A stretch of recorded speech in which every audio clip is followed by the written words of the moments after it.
everyone, and welcome to the 45th FIDE World Chess Olympiad. It's day number 5 already. I'm woman grandmaster Anastasiya Karlovich. I'm very happy to be here in the company of these two experienced grandmasters, Peter Svidler and Cristian Chirila, and today we are going to guide you through many games, many different matches. We're going to have a fantastic day of chess. But yesterday was also a day full of drama. Let's speak about it a little bit. Yes, it was, Anastasia. I have to say, I did not expect the United States to lose to Ukraine, especially based on the positions that they had. But that victory from Vasily Ivanchuk, just incredible, reminiscent of his glory days. And I have to say, he has another chance today to prove himself once again against the best chess players. Peter, what are you looking forward to today, and what did you see as exemplary games from yesterday? Let's take a look at what happened yesterday first, and these are the results on the top 6 boards. And the two things that stand out there is the loss of the United States, the top-ranked team in the tournament. They lost a very fighting match to Ukraine, only one draw in those 4 games, and Ukraine prevailing by winning the 2 white games. And a 3-1 loss inflicted on the reigning Olympic champions Uzbekistan by the team of Vietnam, which is a huge result. Uzbekistan coming here with a tremendous reputation. It's basically the same team that won in Chennai, but 2 years older, 2 years more experienced. And considering how young they were, it's just to their credit, you know. And I think a few rating points higher as well. Yes, and that as well, yeah. But yesterday they had a pretty poor day, losing on boards 2 and 3 to the team from Vietnam, which is very strong. Obviously, there's a lot of experience on that team, but Uzbekistan definitely started as favorites there. A lot of very exciting games played, and a lot of very interesting pairings for today as well. I would like to say also that 8 teams still have 100% score. They won all the matches. Those teams are India, Spain, China, Vietnam, Azerbaijan, Poland, Hungary, and Ukraine. So really great results so far. And in women's section, we have 7 teams who have perfect results: China, India, USA, Armenia, Kazakhstan, Uzbekistan, and Mongolia. I would like to mention that China lost only half a point in all 16 games, which is really impressive. That is at the quite moment. Something. And yes. Yeah, we will keep on returning to this, because the thing to say about the Chinese women's team is they are currently laying waste to everything before them without their top 2 players. This is arguably, I mean, not arguably, this is clearly not the strongest team they could send, because the 2 players who will be playing the World Championship match at some point are not here. Yes, June and Anton. Yeah, and still they're not dropping even board points, let alone match points. Tremendous result from them so far. It's a terrifying team, especially with Lu Miaoyi, the 14-year-old who is playing absolutely fantastic chess. I think she's the top-rated junior right now in the world, if I'm not mistaken. Just an incredible player. And she's only 14. She's winning game after game. But take a look at this one in the playing hall. We see the top encounter in the open section. That is India versus Azerbaijan. And I know the person who is making this first move. This is my fellow chess pensioner. Okay. Famous Hungarian violinist Christoph Barati, who played for the same team as me in Düsseldorf in the 2023 inaugural World Team Rapid Championship in Düsseldorf. He is a fantastic musician, and he loves chess passionately. He lives here, yes? Yeah, and he's also a local. He lives in Budapest. So a very joyous occasion for him, I think, to do that. I think he was going to come today, and then that got upgraded from just coming to visit. He was coming to visit anyway. He is very interested in the tournament, was always going to be here, for at least on some days. And then I mentioned this to FIDE in passing, and in the 3 hours between that conversation and right this moment, they reached an agreement to get him to make the first move on Gukesh's board. What is his level of chess? 1500 maybe. He can play really well, but he is not. I mean, he is a very serious professional musician and treats chess as a hobby. So openings are a bit shaky.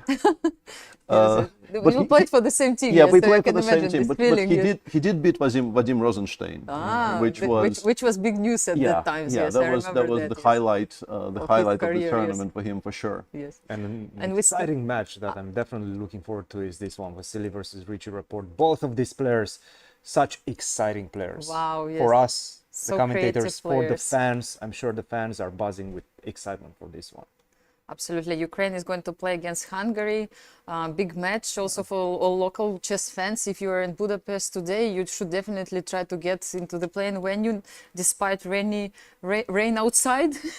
Yeah, and the reason we're showing this this board with only one player at it is Magnus is a bit late for the round again. This is the match between Turkey and Norway, where maybe slightly regrettably for the chess lovers everywhere, Turkey decided to play Mustafa Yilmaz on board 1, which means that we are not going to see the game between Erdis Gurel and Magnus today. Which is very pity. Yes, it would be nice to see a youngster performing against the top player in the world. Yes, it's a pity. But the youngsters are on the team. Yeah, I mean, they're playing boards 2 and 3, and it's a very understandable decision from Turkey to play the strongest and the most solid lineup they can against Norway. Norway is a very strong team, and Turkey obviously wants to do well today. And Mustafa is, of course, experienced player and been playing also in Olympiads for many years.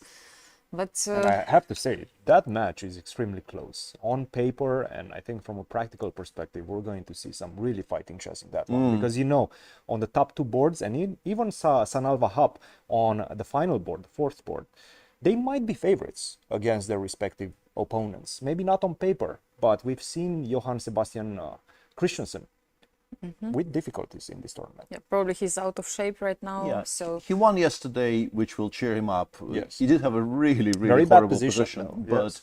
if you win, it matters a bit less whether your position was good or bad. It does cheer you up in a team competition in particular. You've done your job, and whatever you had to go through to do your job becomes less important. we also can see the women's board right now on our screen, and let's just have a look. So India is playing against Kazakhstan today, also big match. Harika is playing against Bibisara on the first board. Vaishali will be playing against Maruert. Don't see the full name right now. Mamedyarov, yeah. Mamedyarov. Yes, this team is very strong. Very strong. Yeah, and interesting little spot there on your screen. We don't really want to start discussing openings just yet, but this is the Petrov. And yeah, when she started thinking, I thought this must be the explanation, and it's actually quite... she goes for this line, yes? Yeah, quite a remarkable thing to do, because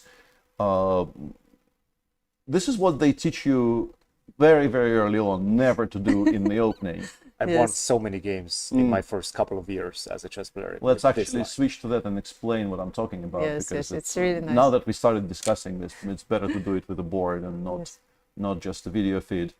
This is the classical Petrov defense. Knight takes e5, and then I saw Harika starting to think here, and the only way you think here is if you're not planning to play d76. The normal move here is d76. You drive the knight back, whether to d3 or f3 or wherever it goes. Normally it goes to f3, and then you take. But it is possible, strictly speaking, to do what Harika has done, which is knight takes e4. The problem is, after queen e2, if the knight goes back, you just lose the queen immediately. Yes. Everybody knows this small trick, yes. Yes. To the discover check on along the e-file, which means that you're pretty much obliged to play queen e7, queen takes d4, d6, and what they teach you when you're a kid, I think, is very simply that you can do this with white. After knight c6, you're not supposed to try to keep that pawn, you just give it up.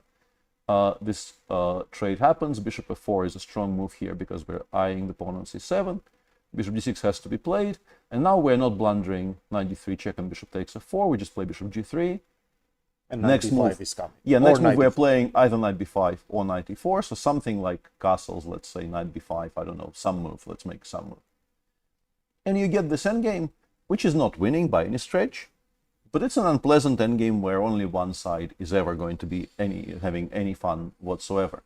But very strong players have begun doing this with black. Yeah, like Fabiano Caruana, for example. Yes, which means that this kind of very general understanding has been perhaps refuted is maybe a strong word, but adjusted by working with engines. The first thing, the first example of strong players in recent times that I've seen was during the US Championship a couple of years ago, when a Wanderer actually played it against Fabiano. Successfully so. He didn't equalize out of the opening. He had a worse position, but a worse position that was manageable, and he managed to defend the endgame, a very painful endgame, by the way, as you just showed. But if you've analyzed it, if you have experience in it, and your opponent doesn't expect this, then you're already starting with psychological and maybe even practical advantage. Yeah, in the meantime, I just wanted to mention that Magnus Carlsen has successfully arrived 7 minutes year. late to the year. plane venue, because I saw a camera was showing him. But you can see that, also but probably he was driving soaking his wet. bike, right? No? Soaking wet. How does it look like? Yeah, it's still raining here in beautiful Budapest, and yeah, people who are perhaps experiencing the weather fully, as he appears to have done, they become a bit frazzled. Yes, and I don't see his badge also. I don't know what But I happened do see today. some kind of a friendship bracelet, which I thought was. This Very bracelet. You have a story for it? I think Odin gave this interview, right? I haven't seen that now. Tell us about it. The trainer of the captain of the team, of Norwegian team, there was an interview with him and Charlize. Maybe we can even show it later, or if you haven't seen it, you should go and check it on FIDE YouTube channel. He was telling the story that he has some special bracelets which were done by his daughter, and he's given those bracelets depending, I don't know on what, but every team member can get it once or twice. As a good omen. Yes, something like that. Yes, so probably Magnus is the one who got it today. Yes, so they have some special rituals in their team, which is really nice.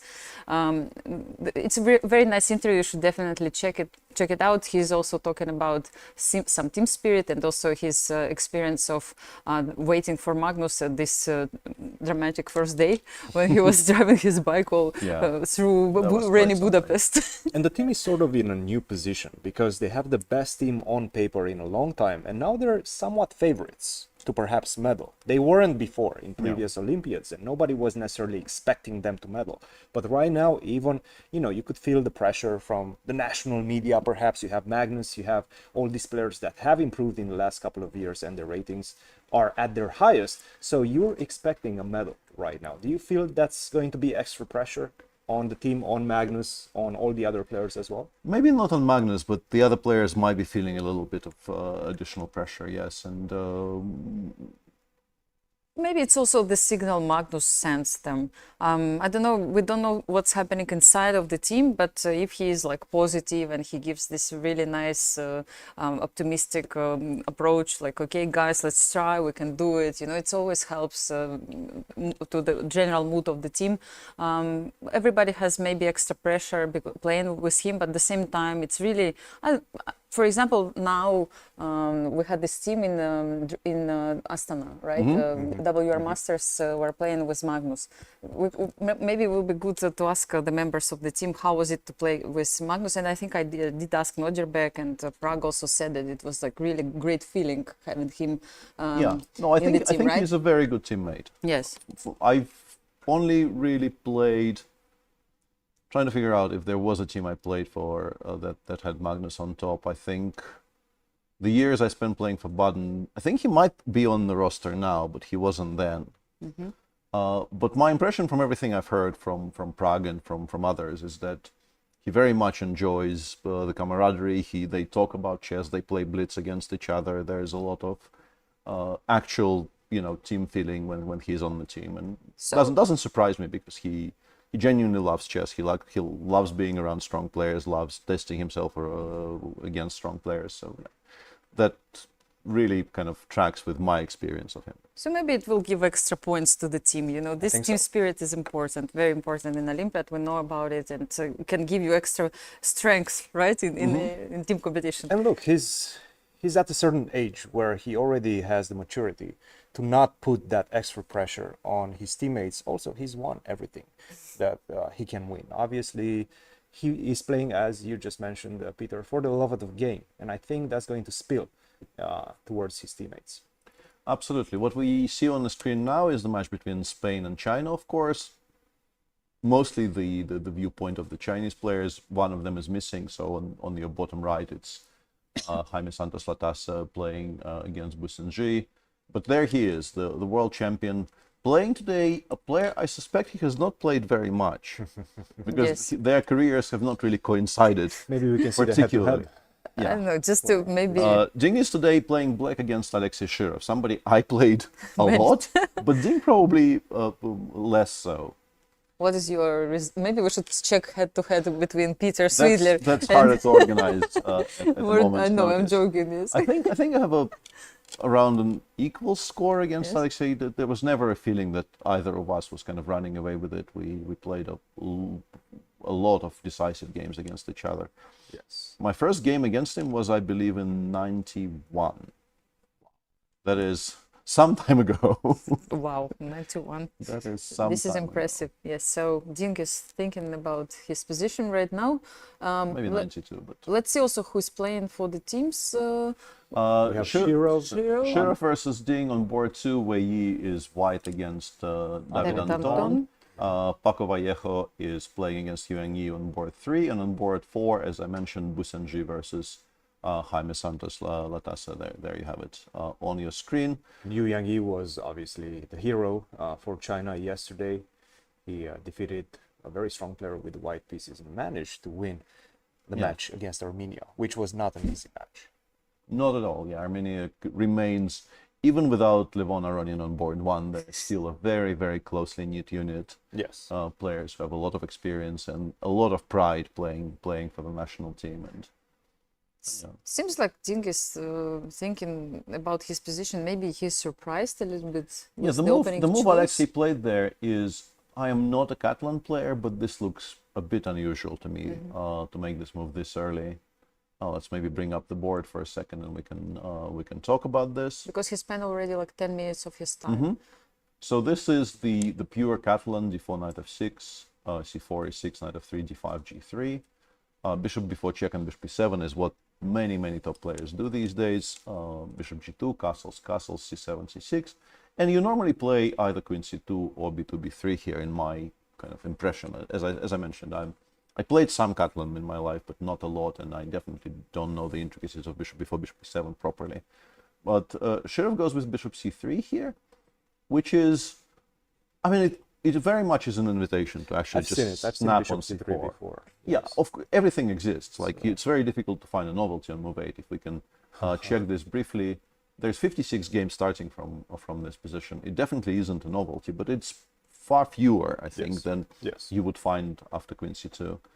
And obviously what white is planning to do is play knight bd2 and then perhaps rook e1 and d4, or queen c2 and b4.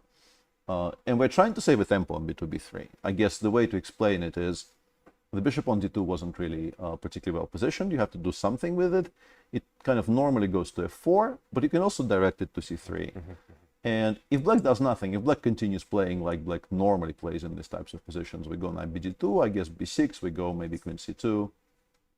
The engine also suggests to move b2, b4, which might be interesting in this structure, is trying to get a grip on the black queen side there. But something like queen c2, bishop b7, and d4 might be playable here, right? Yes. Maybe it's not giving very much, but it's something you can at least attempt to do.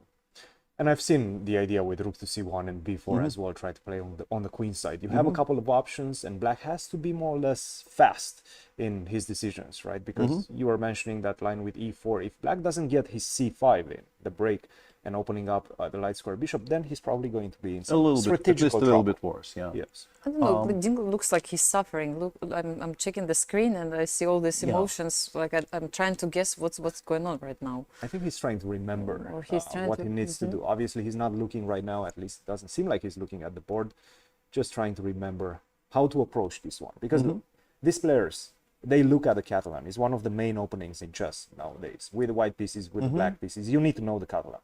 And but the problem is there's so many moves and so many setups in the Catalan that you do get confused. No matter how many times you've repeated your files, you still get confused. Just like the Gioco Piano. Yes, 70 files at least. Very you similar have. to that. Yeah, Very similar. I think it's a very apt comparison, because there are so many positions which sort of flow into each other, and you still need to be very intricately familiar with the subtle differences between, let's say, starting with b3 or starting with queen c2 and all of those things.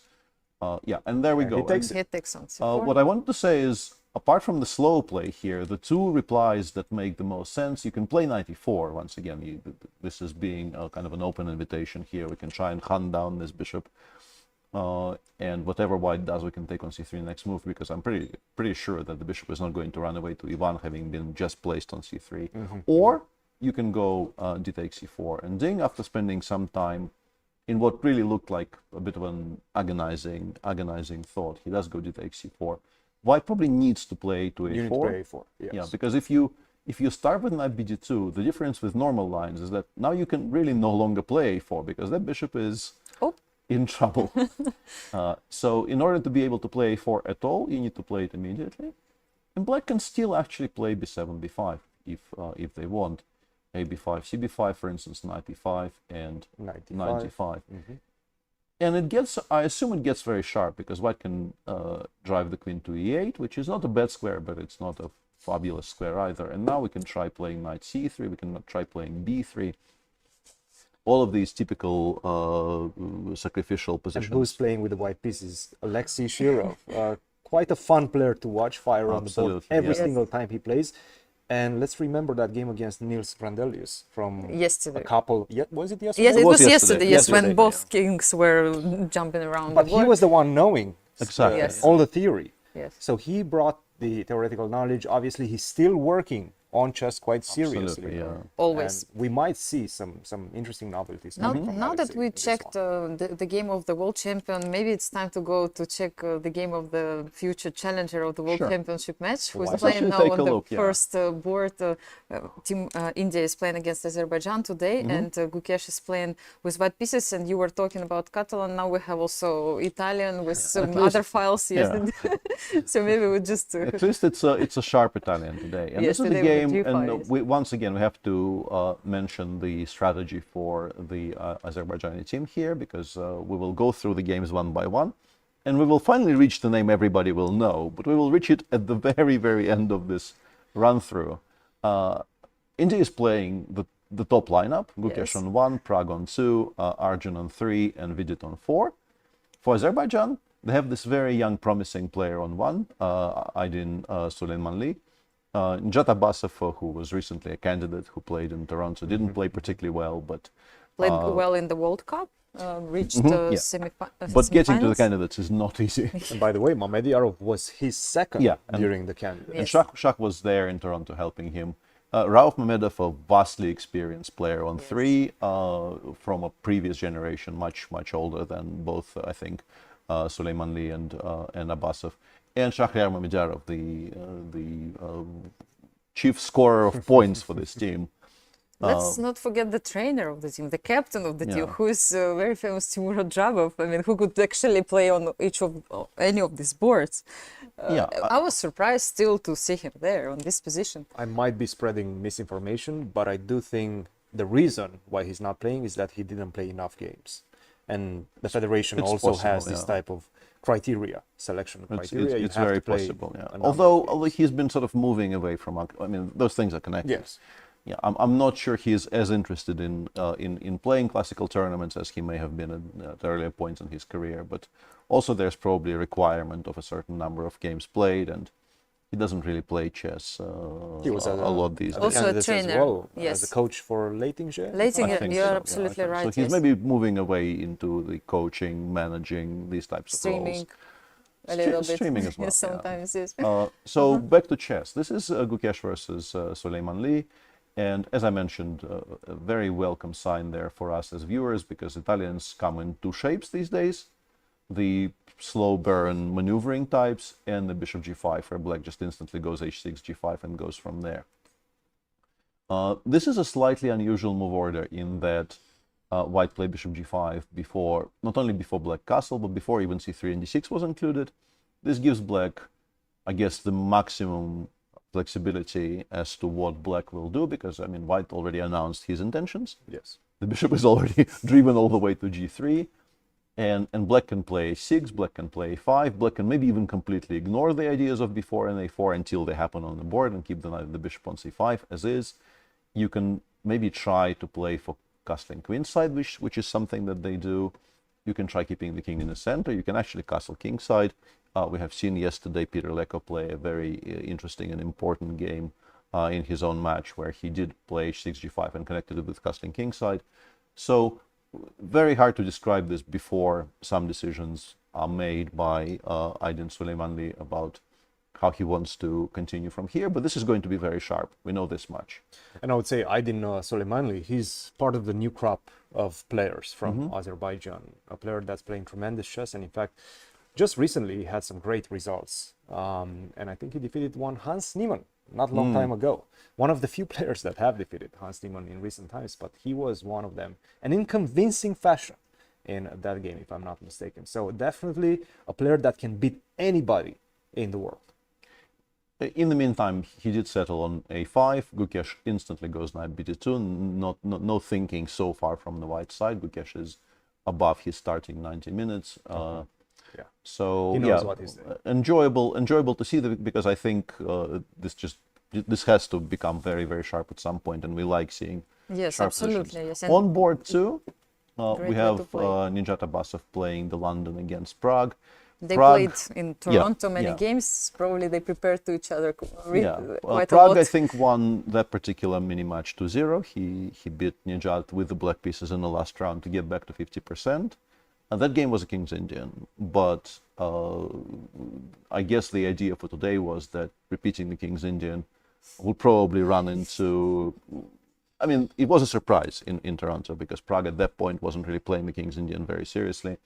He has played it a bunch more times recently in St. Louis, so I think people now are adjusting to the idea that this is not a joke and this is something that You might can really happen. play, yes. Yeah, But that this is might also a team event. Yeah. yeah. No, I don't think that was much of a consideration. I think specifically the way the Azerbaijani team seems to be structured is at least it feels like they're very okay with 3 draws on 1, 2, and 3. And then Shah, wherever he is placed, he's normally playing 3 or 4. And he has the white pieces. I think so far he played every single game with the white pieces, maybe.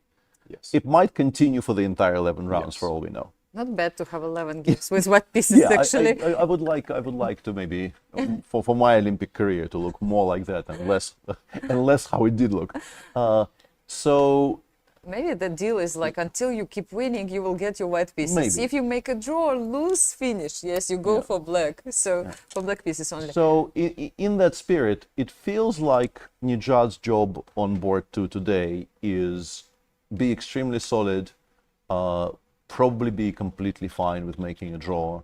Do not give Prague any particular hope of creating a mess of any sort. So London is very much in keeping with that. And the point I was trying to make about the King's Indian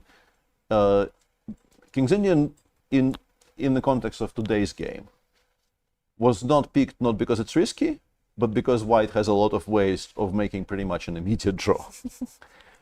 So that I think was a bigger issue than trying to not get a worse position out of the opening. What we have on the board is a very typical structure. I don't know about you, Cristian, just for a second, if we can talk about the Prague structure. When you were growing up, let's say I showed you this position when you were 15. Would you immediately think black is better or no? Show me the... maybe we can see that because I don't... I'll check it on my board, in fact. Yeah, because I had to kind of make an adjustment. Yes. You would think black is better, yeah, or Not really. No. because the way I was brought up would be to say that my bishop, all of the black relevant pawns are on light squares. Sure. We have a dark squared bishop. Sure. We have very nicely developed knights, and we will have some sort of a minority attack on the queen. It's like a reverse Carlsbad, right? Yes. The minority attack is coming Yeah. on. So white eventually will play c2, c3. We will go b5, b4. We'll create a weakness. We will win this weakness, and we will win the game. Correct. It's simplistic. Too simplistic. And nowadays. just, I mean, I think I can maybe even go as far as to say this is just not true. Yes. But that was my initial assessment. But it is very, very solid. Of course, and especially if you exchange dark square bishops, white might even try to put the pawn on a5 and get the knight on c5 and try to play on the queen side, despite the fact that generally it's black who plays it with a minority attack. But you can imagine, let's say, okay, I'll just make some random moves on the board, right? Just to give you kind of the This could become example of what I want. slightly unpleasant for black, for Basically, sure. I put the pawn on c3, I get the knight on c5, I put the other pawn on b4, and then I'm just trying to work against the pawn. We had the example of something like this happening actually in the Astana World Championship match between Ding and Jan Nepomniachtchi, where Jan drifted into some kind of a structure like this and was just soundly outplayed by Ding. Those types of positions are actually quite venomous, and you need to be careful with black. Obviously, I made a lot of moves for Yes. white that were not responded accurately by black. Absolutely, but yeah. This is the plan. Just to give the idea, yes. So this is going to be an interesting strategic struggle. One thing to note is that in the current position, the knight on b3 isn't really doing very much, but it will often, I think, be rerouted to d3, which is a very well-known situation in Carlsbad with both colors, where d3 and d6 for the other side are arguably the best squares. Maybe even like this. Yeah, the best squares for the knight in the position. So, unless you can actually land it on c5, which does require some cooperation from black, it probably goes to c1 and then goes to d3. On board 3, in that match, there's a pretty sharp dragon between Arjun Erigaisi and Rauf Mamedov. Can be sharp, right? We'll probably stick to my board for now because Cristian will take a look at some other matches while I talk about the India-Azerbaijan match. Rauf has been playing dragons of some sort his entire life, but today he's playing a pure dragon, which is a bit of a surprise to me. I think the entire Azerbaijan school of chess is kind of widely known to be maybe the most fervent proponents of the accelerated dragon slash Maratsi type structures. All of the people like Rauf and Gadir Guseinov and this generation of players, they've played this all their lives. They're extremely familiar with it, very, very proficient on the black side of this. The pure dragon I have not seen as much from Rauf. And we have the absolute main line. White picks up the gauntlet there, goes for the main line, plays bishop c4 here. Long castles obviously is maybe the more popular move right now, but bishop c4 is the old important main line. Knight d4, bishop d4, bishop e6. This isn't the main line, but it's obviously something that has existed forever. And the choices between bishop takes e6 and bishop b3 is quite important. I would maybe even spend some time trying to figure out what I want to do here, but Arjun clearly knows what he's doing. He went bishop b3, queen a5, castles b5, king b5, b4. Rauf is still playing on more than 90 minutes. Yes, this is what I wanted to mention. He still has more time, yes, 15 minutes more, and perhaps knows everything what's happening right now in the game. And now 95. 95 played by Arjun, and Rauf already recaptured with something. Let's wait for my board to update, because it's actually a kind of an important turning point here. Bishop takes d5 seems stronger. For a second there, I thought knight d5 with the idea of meeting bishop takes g7 with knight c3 check could be interesting. But in fact, after b takes and c takes, we're just a pawn down. There's no attack. So it's a good thing that Rauf has not done that. He's taken with the bishop. Now you have to take with the pawn. And my guess is the plan has to be centered around playing queen b5 and just trying to run the a pawn down the board, which needs to be respected. If you allow the pawn to actually get to a4, your bishop on b3 is in a lot of trouble. So it seems like you might have to play something like queen d3, either immediately, or maybe you can still include rook a, he1, a5, and play queen d3 here, because it gives you the c4 square for the bishop. Queen takes, and now either rook d3, where black can play a4, rook fc8, try to provoke b2, b3, and then play something like rook c7 and claim that eventually the bishop on d4 will get traded for the bishop on g7, and this is not that bad for black. Or you can do it immediately here. You can play queen d3 here, takes, and now maybe black even immediately goes after the knight, the bishop on d4. Yeah. Looks like it should be good game with chances for both sides. Yeah. And wondering what's happening in the game of playing white Shahryar Mamedyarov against Vidit. Yes, I wonder if they played against each other before. If we have, I'm sure they have yes. at some point. Yeah, let's take a look at the head-to-head. If we have it. Yeah, this is the wildest position, I guess, of I mean, no, actually, on board one, We also have Gukesh, yes. yeah, the Gukesh's game is sharper, but this is an attempt by Shahryar to do something slightly unusual while we wait for the head-to-head. We can talk about how we got here. Shah opened up with knight f3, d5, g3. Vidit chose to play c5. There's a very clear-cut choice here for black. You can play g7, g6. which I think in particular against Shahryar will probably lead to the symmetrical Grunfelds. And Shahryar has been playing this quite seriously and playing it not to play a solid, uneventful game. He's actually doing this with some ideas of getting an advantage. I had a number of games against him recently where he played the symmetrical g3 Grunfeld against me with, well, varying degrees of success. c5 is a different way to go about things. Bishop g2, knight f6, castles g6. And now white basically tries to play some kind of a reverse Grunfeld with a tempo up. d4, c takes d4, and queen takes d4 is something that they've been, well, the shadowy forces have been investigating this idea of playing queen takes d4 followed by, for instance, rook d1, as we see in the game, knight c6, queen a4. And now it's a kind of a mix between, as I mentioned, the Grunfeld. There are definitely some Catalan-looking themes. You definitely want to play c2, c4 next. If, let's say, if black just blindly plays castles, you can try c4. You can also try knight c3 with ideas of e4. And yeah, it doesn't look like much, but if white knows what they're doing and black doesn't, this could become a little bit tricky. I've looked at this position a bit recently. It's completely fine for black, but the way it is completely fine for black is not always immediately obvious. So this could get quite sharp. So that ends our roundup of our top billing match. Looks like a very nice match in progress. Maybe Cristian has something for us. What did you check? I want to draw your attention to this match, the match of the former world champion Magnus Carlsen, obviously Norway meeting Turkey in this one big, very tight matchup. And I was going through the games, and there are some very intriguing ones, and I'll get to that in just a second. We'll start with Magnus position, and this is what we have. We have the QHD, Cambridge Springs, knight to e4, queen to c2, giving up the bishop on g5 at the expense, obviously, for black, to somewhat of an offensive against the pawns on the king side. If you go h6, then I'm probably going to drop back either to f3, maybe even to h3 to drop the knight to f4, and then potentially try to hook your pawn on h6 with g4, g5. This is still in its early stages, so not as much is happening for the moment. The same can be said for this one. This is Erdogmus versus Arian Tari, and it's a gioco piano, and it's probably going to be a maneuvering game. We're going to see how this one develops. But the fun starts in this one.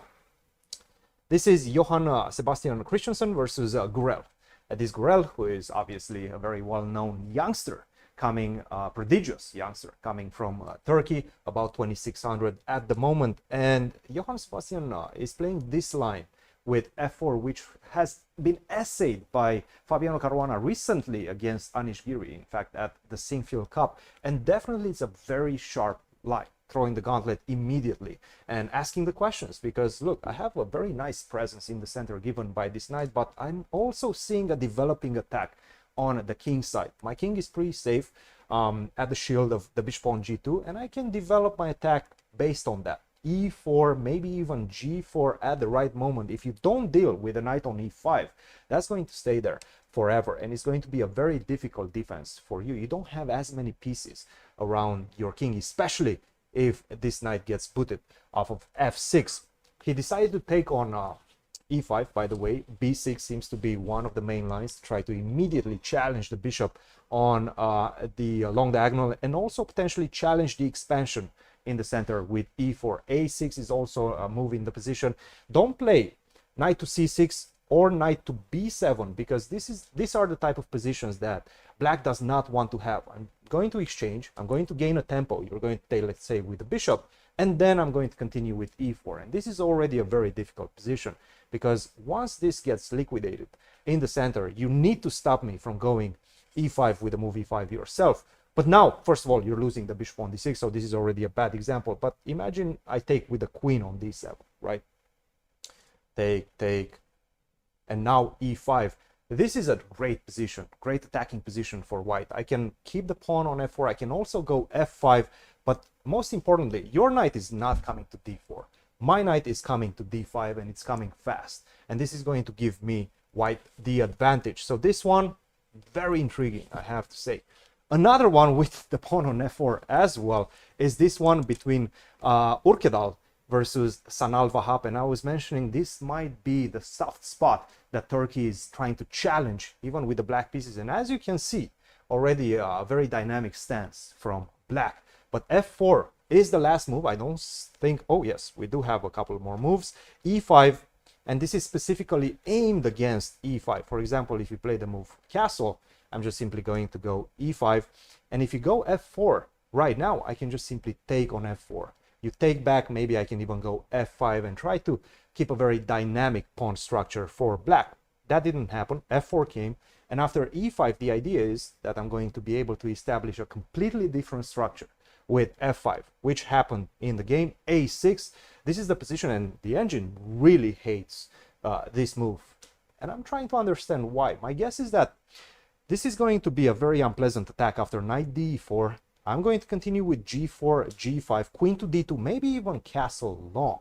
I can keep that option in reserve. I don't have to castle short. But of course, even castling short, my king is safe, and the pawn storm on this side is coming. So right now we have a very dynamic match in which I have to say the players with the white pieces from Norway look very well prepared in this one, and will most likely challenge their respective opponents. Yeah. That's a very interesting match. We will definitely check it from time to time. And I was just wondering if we can also check some statistics which we prepared to show to our viewers.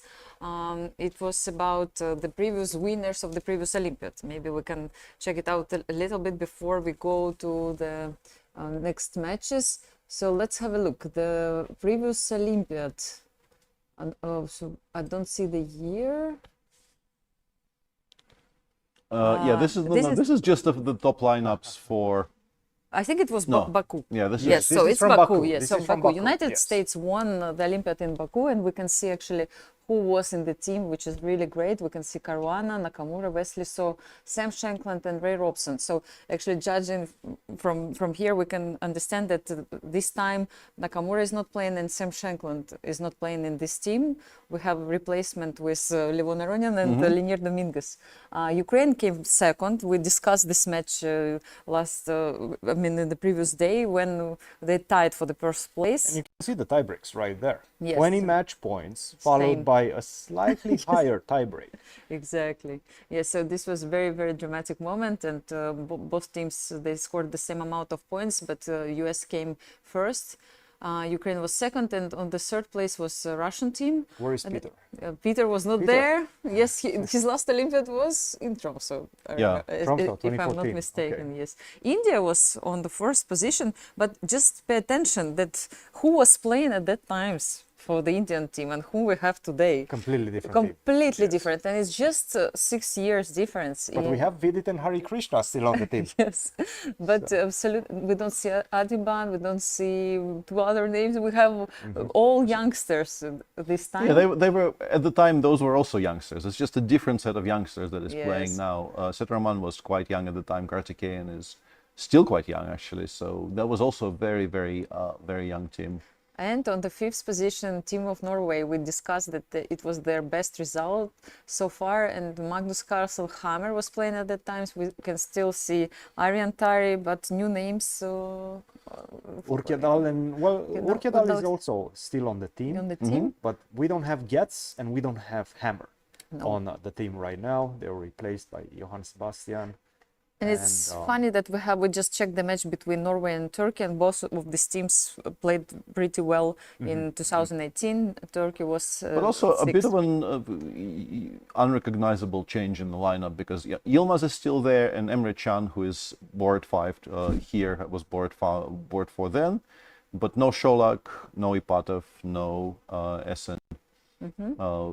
On the other, we probably should stop comparing teams Yes. then to teams now. Yeah. But the Polish team looks very, very similar. Yes. With only the major difference is Jan Krzysztof Duda is clearly the board number 1 now, and wasn't them. But Radek is still there. Piron is still there.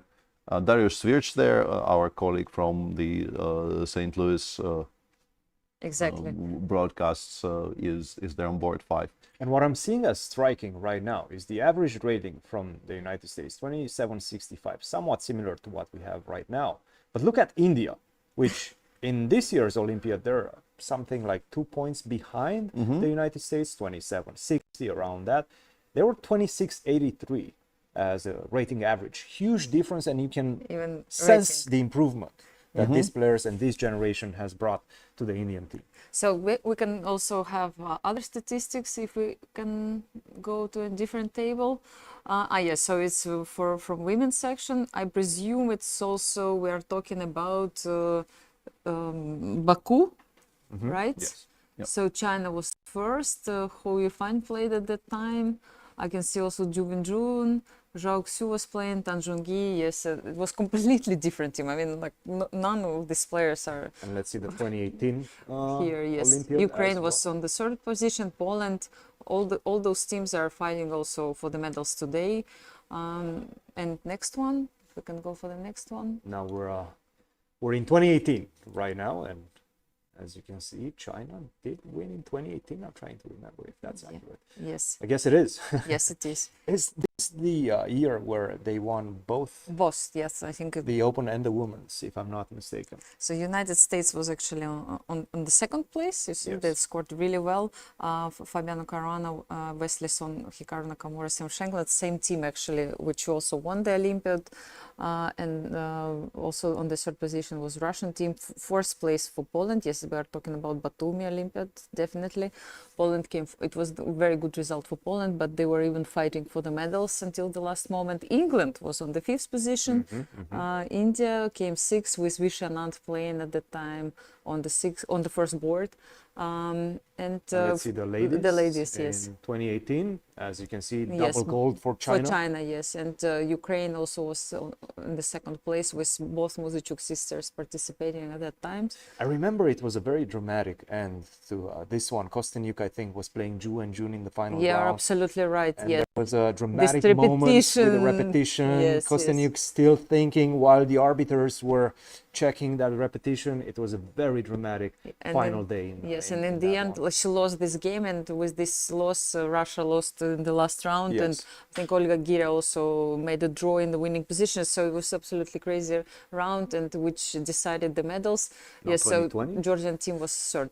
Yeah, it was really nice to remember some results. We will definitely come back and we'll check some statistics. And we have actually the last Olympiad. Let's Yeah. come to the very last Olympiad, which happened in Chennai in And not 2020, 2022. my bad, 2022.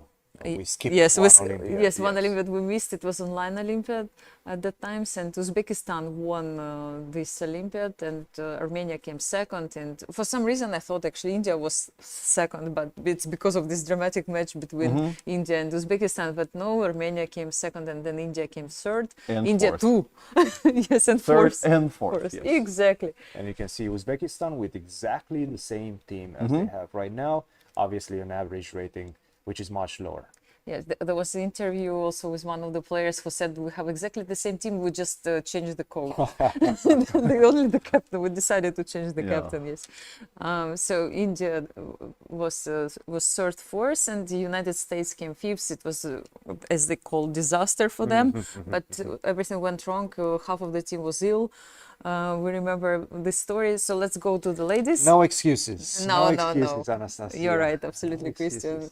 We have the results in front of us, and this is the only thing we have for the moment. Ukraine, of course, won that Olympiad.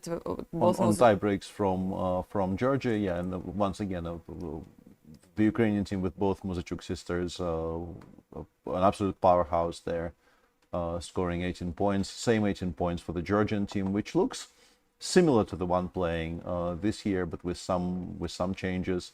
And India finishing in third with a team which is pretty close to. Yes, yeah. only No Hampi. Divya is playing. Yeah, this Divya time. is playing instead of Hampi, Hampi. and there is one more replacement. Kulkarni is being replaced by. Yeah, it's. Let me tell you. Ivanchuk is playing, of course, playing.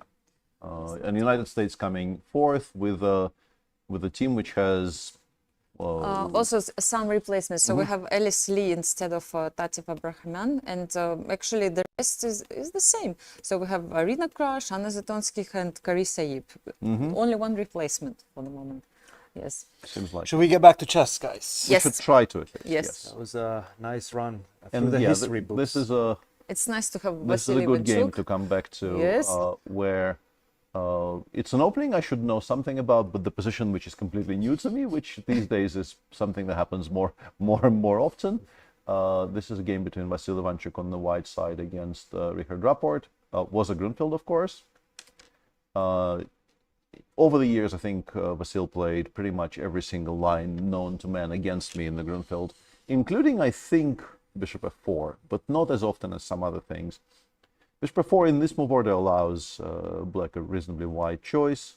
Castling is fine. After rook c1, I think the fashionable way of playing this position is c5, dc. I mean, maybe not the fashionable, but maybe the main line, I would say, is c5, d takes c5, and bishop e6. But Richard does something more adventurous, I feel. He starts with bishop g4.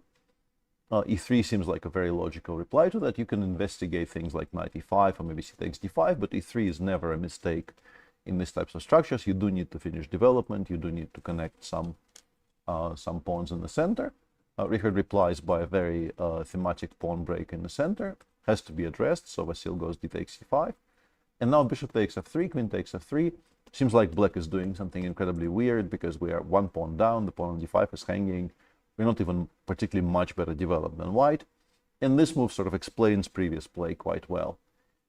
Black tries to continue sacrificing pawns, but the justification, I assume, is that if you go c takes d5 after knight takes c3, b takes c3, and queen a5, for instance, or maybe even bishop takes c3, b takes c3, and queen d5 is also very playable, actually, come to think of it. Creating a bit of a threat there with queen d2 mate. Yeah. White probably goes rook d1, we play bishop queen c6, Queen we c6. don't really want to Keep the drop the knight. knight on e4, and follow it up with maybe knight takes c5 here. It's an And- interesting battle between the bishops and the knights, right? And a very unusual position where I think if the king was already on g1, I would say this is borderline lost for black. Bishop d5 and Yeah, cannot- bishop d5, and then something bad will happen to our king side. But here, after bishop d5, black has queen a6. And the threat of knight d3 check is relevant enough that, for instance, after bishop h6, black can play knight d3 check. And if rook d3, queen takes d3, and bishop takes f8, we begin by giving this check. And then after, let's say, king d1, you can also include e7, e6 for now. I think the important thing here is to lure away the bishop from the d5 square, and then we can start giving all kinds of perpetuals, because in this position, without the bishop on d5, I think there will always be enough squares for us to give checks from. Yeah. And king to b2 probably is not going to help. King b2, we can still play queen d2, White too and much. yeah, without white ever having access to bishop d5, b3 as a move, you just don't progress much further. And the way to not allow this would be to play something like maybe bishop b2. But black has a wide variety of choices here. You can play bishop c3 anyway. There is a very sharp continuation that goes like this, trying to take on c5 with the other knight. You could also maybe make an argument. I saw the engine suggesting this, and I'm really spitballing here. I don't really know this position particularly well. You can take with the knight and then actually go e5 and e4, and the queen might run out of squares. It might go to a square like h3, and maybe this is not that great. But I think more importantly, what Richard has achieved here is a very serious element of surprise. Vasil clearly did not expect this reply to bishop f4. Half an hour And, difference. yeah, and he's already below an hour. As a Grunfeld player myself, and not a very active player nowadays, not a lot of my players are playing the Grunfeld. I kind of feel, for the lack of better words, naked, because I'm not repeating my lines. And if I do want to play the Grunfeld, I know I'm going to get in trouble. How often do you repeat your lines? Well, I'm in the not a particularly active player myself these days, so I kind of get away with not doing a lot of repetition. But yeah, the problem with the Grunfeld is, in a lot of spots, you will face a kind of an unpleasant choice of playing something you know is not great, but that allows you to kind of wing it, or playing a very forcing line, which you know your file says is completely fine, and then running the risk of misremembering something and being dead by move 20. That's a very scary proposition, by the way. And this is why... Why do you keep playing Grunfeld? This is my question.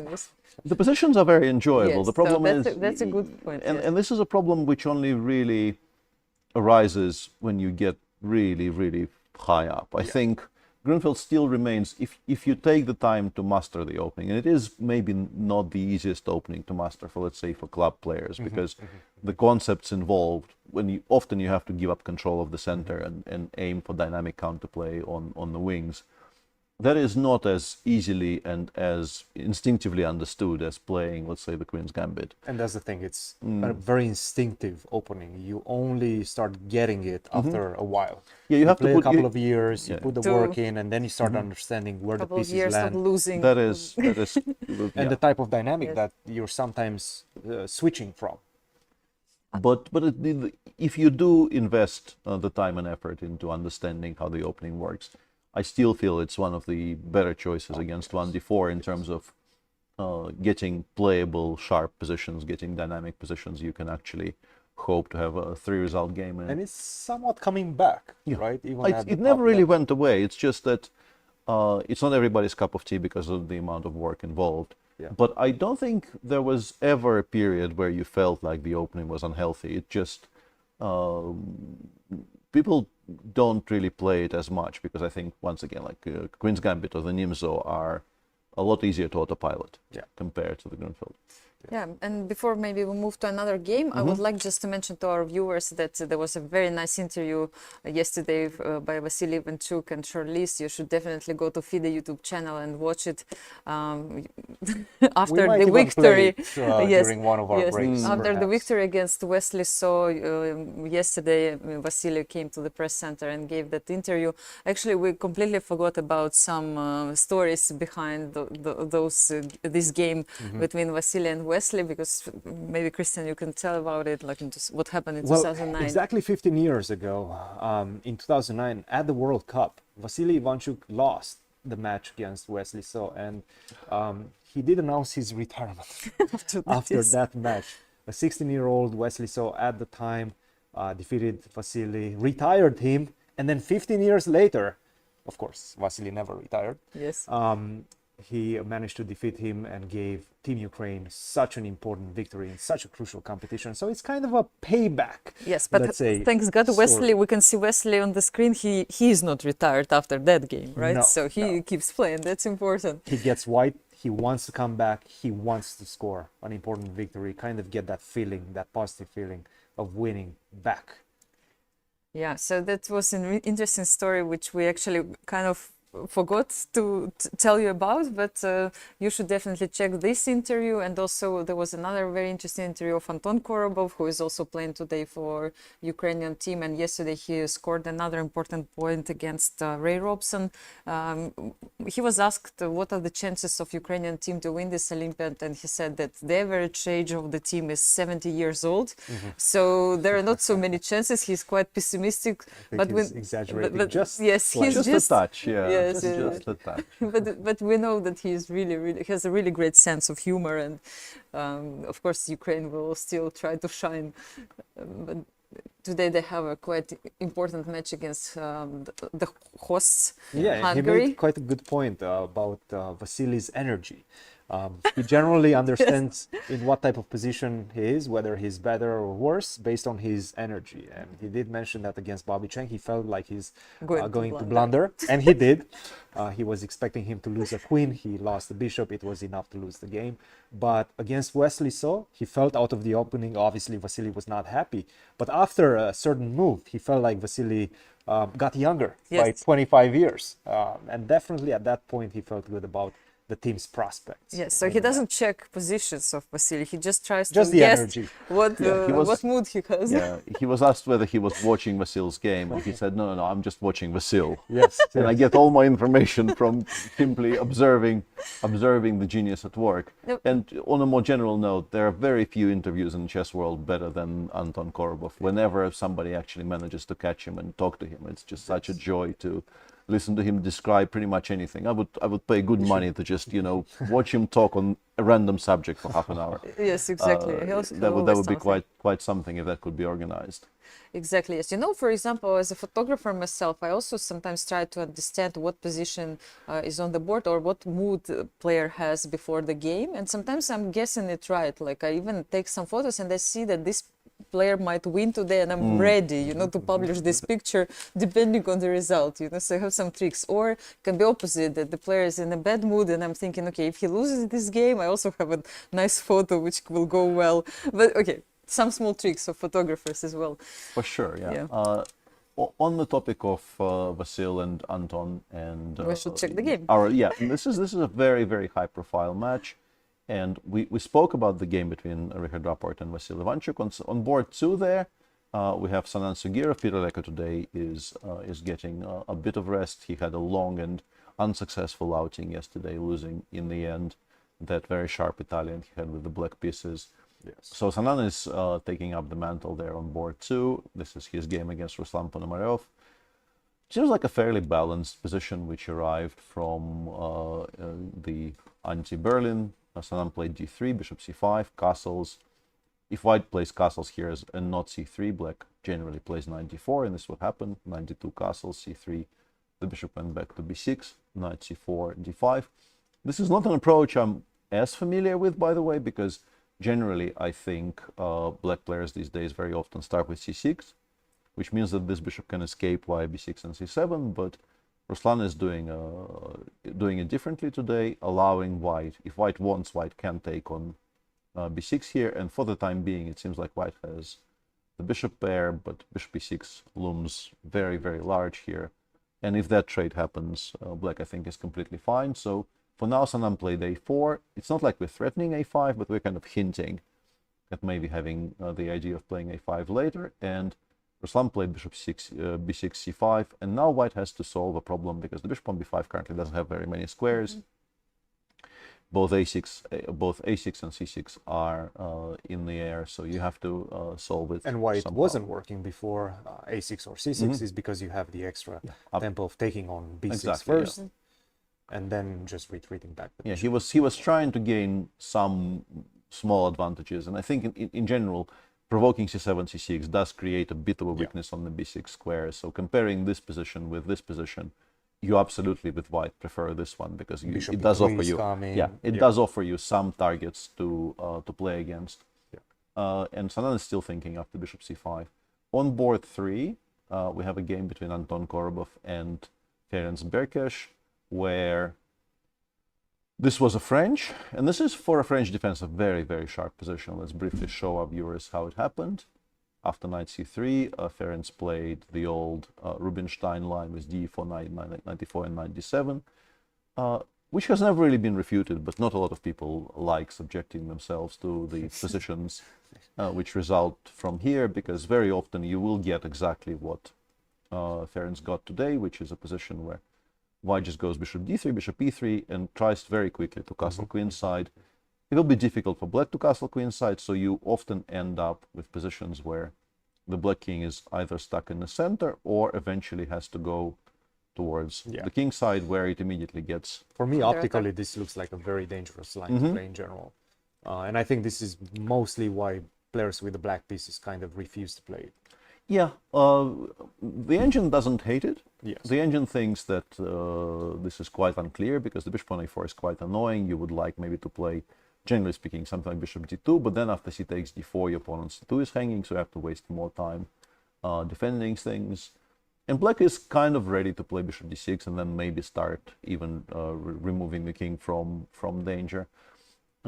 People who understand and play the French consistently, I think, aren't afraid of these structures as much. And like one name that immediately comes to mind is Georg Meyer, who has been defending kind of the entire perimeter of the French defense for seemingly like the last 20 years with great success. And there is a, if I can be permitted a story here. Sure. I once shared a train ride with Georg Meyer after a Bundesliga round, and he told me a story. I will not be able to name the line exactly, but he was in one of these types of structures. He had a position which people kept on checking him in, where more or less by force Black by move 20 has to defend a somewhat unpleasant endgame. And the endgame does really look like it's very concrete and it might just be lost. And people kept on asking him questions in that endgame, and he kept on defending it successfully, and then they kept on asking him more questions. And it was annoying to him. And his solution was something I've never heard before or after. Basically, he looked at it in great detail, and then he took his entire file and published it as an article in the Schach magazine, saying there is this topical line in the French. You cannot beat me in this one. Saying basically, this is a topical line in the French. This is my analysis. It is a draw. Yes, do not play this against me anymore. Please. Nowadays you can publish a tweet, right? And people like actually stopped. Oh, yes. Good idea. People actually read the article, checked the analysis, and no longer played the line against him, which I thought was just a fantastic solution to an opening problem. Idea, yes. Unfortunately for me, it doesn't quite work with my analysis of the Grunfeld. Yeah, sadly. That doesn't work anymore, especially not in the Grunfeld. No, but yeah, I thought it was just a brilliant thing to do by Georg. Yeah, it's quite a funny story. And board 4 in the match we have Volodymyr Onyshuk, who has not played very many games so far, it feels, in this Olympiad. I think it's again about Korobov playing with white pieces, no? I think maybe, depending yes. on the situation, he's jumping in. Yeah, so this Again, is he's one of the top strikers. And he has been top striker for Ukraine for a long time, and they usually play him on the bottom boards for this specific reason, try to score as many points. And this is Benjamin Glidur on the white side of a very fashionable line of the Caro, but not played in a fashionable way, because I want to say that these days after rook knight e2, black players generally just go h5 straight away, right? A lot of very strong players have been playing h5, h4 here. When people started doing it first, it raised quite a lot of eyebrows. It's not this position, right? It's this position, queen c2, rook e8, knight e2. And here people do play when h5. you're getting ready to go long castle, basically. Yeah, so maybe the difference of not including queen c2 and rook e8 check is such that h5 with the queen still on d1 is riskier. I wouldn't really h5, want to. Maybe knight f4. Yeah, maybe you can immediately get punished for it. Yeah. And then we got a position which you used to get in these types of structures, where black doesn't play h5, just plays g6, and bishop d2, knight c7. This is the current position. If you were, you know, there's this genre of internet discourse where like people ask, you know, explain it to me like I was 5. Yeah. If you were to try to explain it to a chess player like that chess player was 5, white has 4 against 3 on the queen side. Black has 4 against 3 on the king side, but the f pawns are doubled. Yes. It's like the inverted exchange Spanish, for instance. Yeah. So white is massively better because white can very easily organize a passer in the center or on the queen side, and black cannot really organize a passer on the king side. Conclusion: why would anyone play this? Right. Must be pretty bad. This conclusion has been proven to be, at the very least, extremely simplistic in recent years. And the line, I think, is universally understood now to be very playable. Yes, of course, white is still slightly better because what I said is not absurd. Look, imagine exchanging all of the pieces. Yes, and so just normally going white into a is kings better, and pawn yes. endgame. Exactly, That's basically White is how you better, look at yes. it. Then it's white is more or less winning. But it's the most same of with the times. exchange variation of the Spanish, right? So Easier these said than done, positions- right? Exchanging all Precisely. the pieces. Yes. And as a kind of a counter argument, the 4 pawns in front of the black king make black king be very, very safe. So you pretty much never have any problems of king safety. The f pawn in some positions can be used as a bit of a battering ram / denial of squares. Like if you put it on f5, white is being denied a very important square on e4. And just in more general terms, it's not as easy actually to do anything in the center or on the queen side as you might suggest. You can Well, the play thing is- c3, c4, but it can be sometimes challenged by b5. And the pawn on d4. The pawn on remains a d4 weakness. immediately becomes a target. 96 So is coming. yeah, potentially. like I think I had this structure, not this position, but this structure against Magnus once, and he went for a plan where you try to immediately give up this bishop for this knight, and then you are trying to pile a lot of pressure against the d4 pawn. Yeah. So it's just a very playable line and quite a fashionable line, which is far more playable than you would have thought. So would you say this match already is starting to look extremely tense and very, very balanced? Yes. I have to say as well. Guys, I think since we kind of checked more or less everything, should we go on a short commercial break? Let's go to the Let's do break and that. see you later. Cool.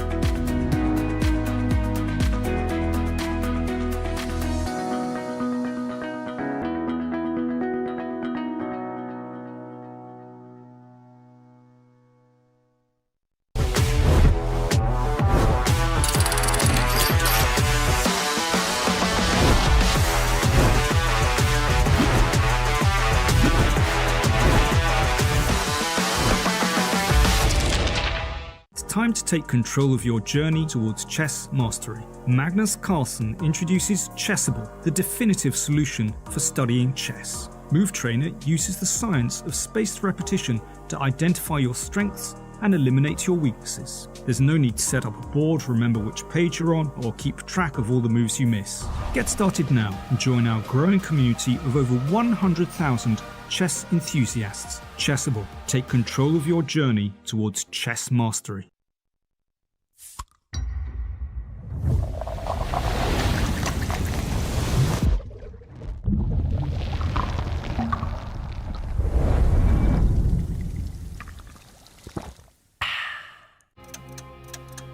In the heart of Europe lies Budapest, a city known for its bridges that connect its rich past with the future.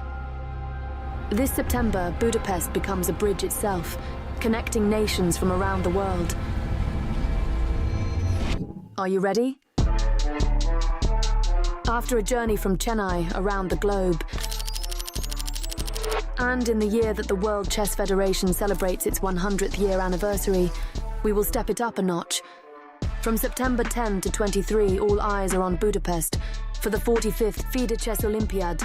As the bridges of Budapest unfold, so too do the connections between nations and cultures through our beloved game of chess. More than 1,800 players will represent their country in the most prestigious chess event in the world. Watch live or join us in Budapest for the 45th FIDE Chess Olympiad and be part of the game that connects us all.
Welcome back, chess fans. We are following the day number 5 of the 45th World Chess Olympiad. And first of all, we would like to thank our volunteers at the Olympiad. We have more than 400 of them helping us everywhere. And it's their job cannot be underestimated, of course. And as a leader of the press centers for many years, I can tell you that I mean, without volunteers, it's not possible to organize any Olympiad, any big event. I know that everybody is like from age of 16. We have volunteers from the age of 16 till 88, which is really, really impressive. Peter, have you ever been a volunteer during the chess tournament? Not during big events like this. I've done some volunteer adjacent things when I was a kid, but not since then. Never at the Cristian? tournament. Never at the Never at tournament. the tournament, or Yes. at least I don't remember being. But they're such an influential part of this whole experience because you see them everywhere and they help you. And this is a big venue. Sometimes, as a player, as a commentator, you don't know where to go, right? The broadcast is somewhere in one part of the venue. Everything else is on the other side. The media is like about 10 minutes walking Yes, from exactly, us. yes. So you can definitely get lost. That's when the volunteers come in. They guide you. They're also making sure that fair play measures are being very much taken into account in the playing hall as And well. it's very impressive that we have volunteers from 27 nations. It's Yeah, really that's impressive not a number I Quite would have impressive. guessed, yeah. And they've been very nice to us as well. Yes, Really we have nice. a few here. And That's the only reason we're saying these things. Very helpful. nice Very to us, helpful. Absolutely. And I would like also to mention that I asked the leader of the press center, Anna Volkova, how many journalists we have this time. And we have, for the moment, we have 250 journalists registered for this Olympiad from 64 countries. Just think about this number. I've sent my journalist also for my For- YouTube channel as Yeah, well. that's so great. That's good news. everybody is sending their journalists. This is an event that simply you cannot miss. Everybody's here.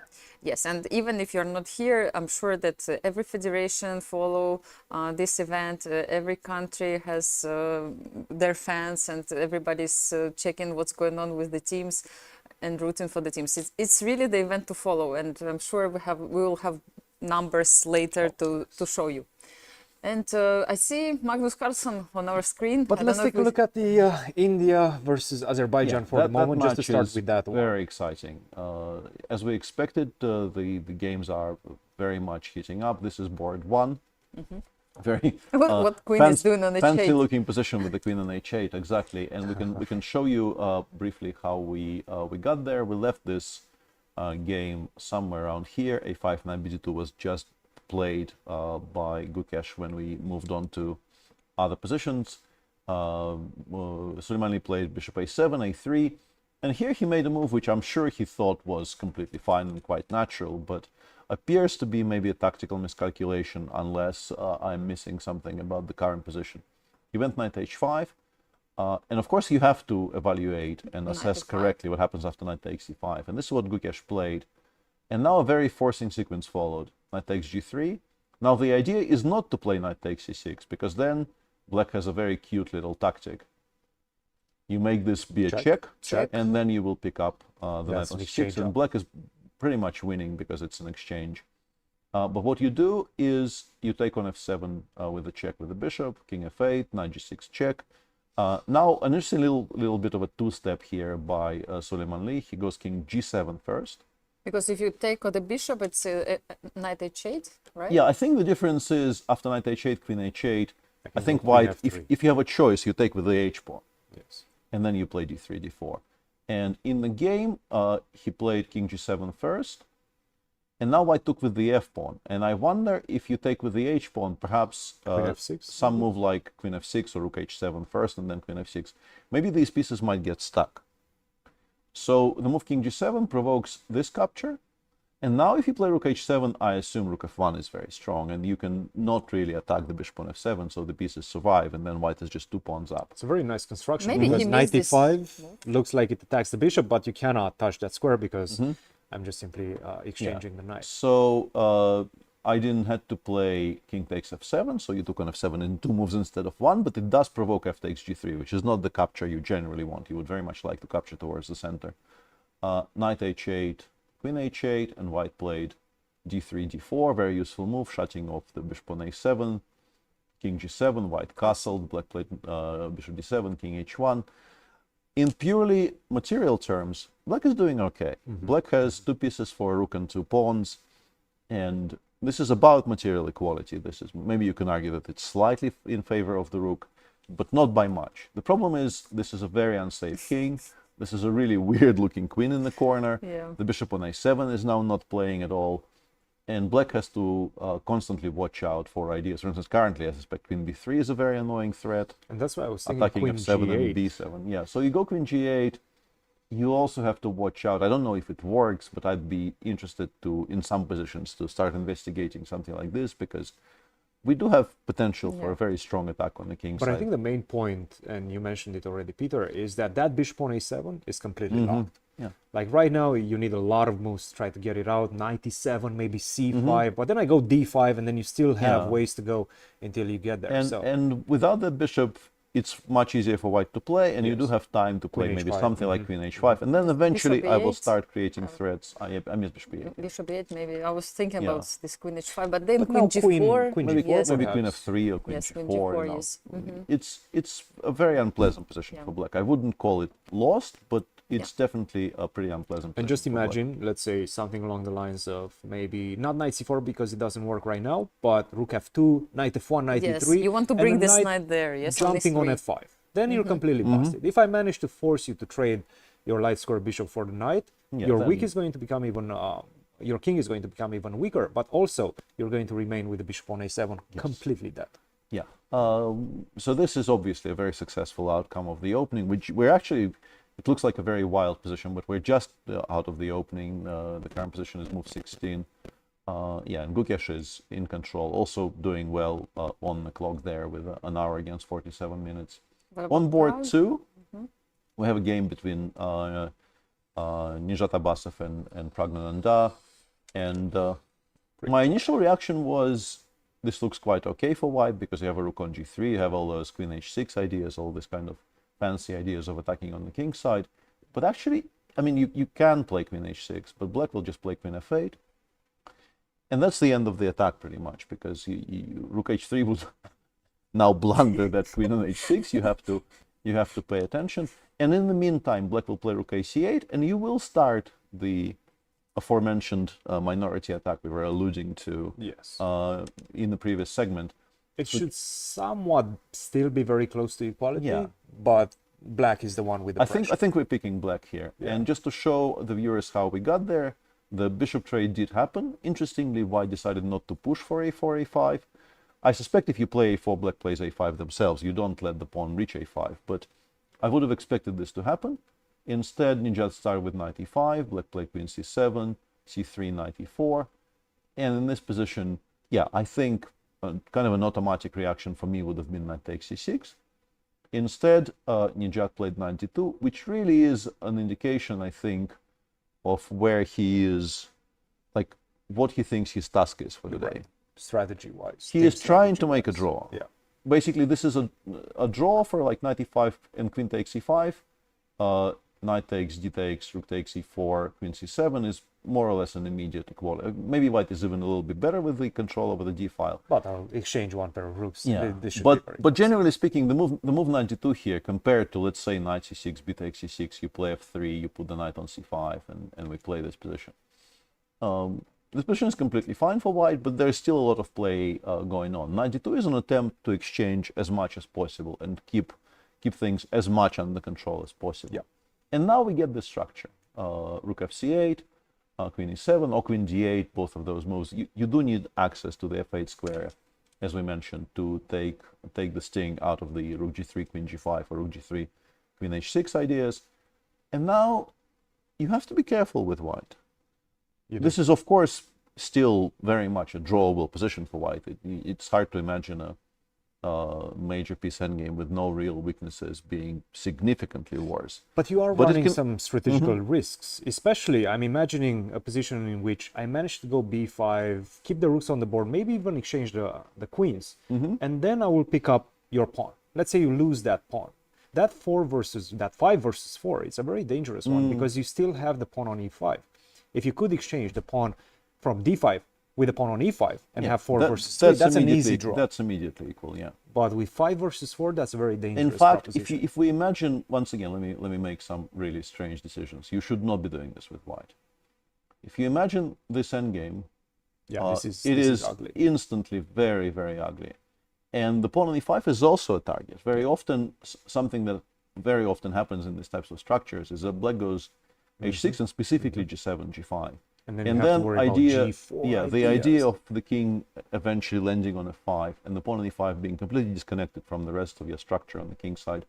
These types of positions are very risky strategically. So it's not very much, but Prague, I think, should be quite happy with how the opening came out, because he is now... It's a risk-free environment for him. Yeah, and with the black pieces, that's not bad. and result. not risk-free for white. Definitely not risk-free for white. On board 3, the endgame we were kind of announcing will appear on the board, did appear on the board.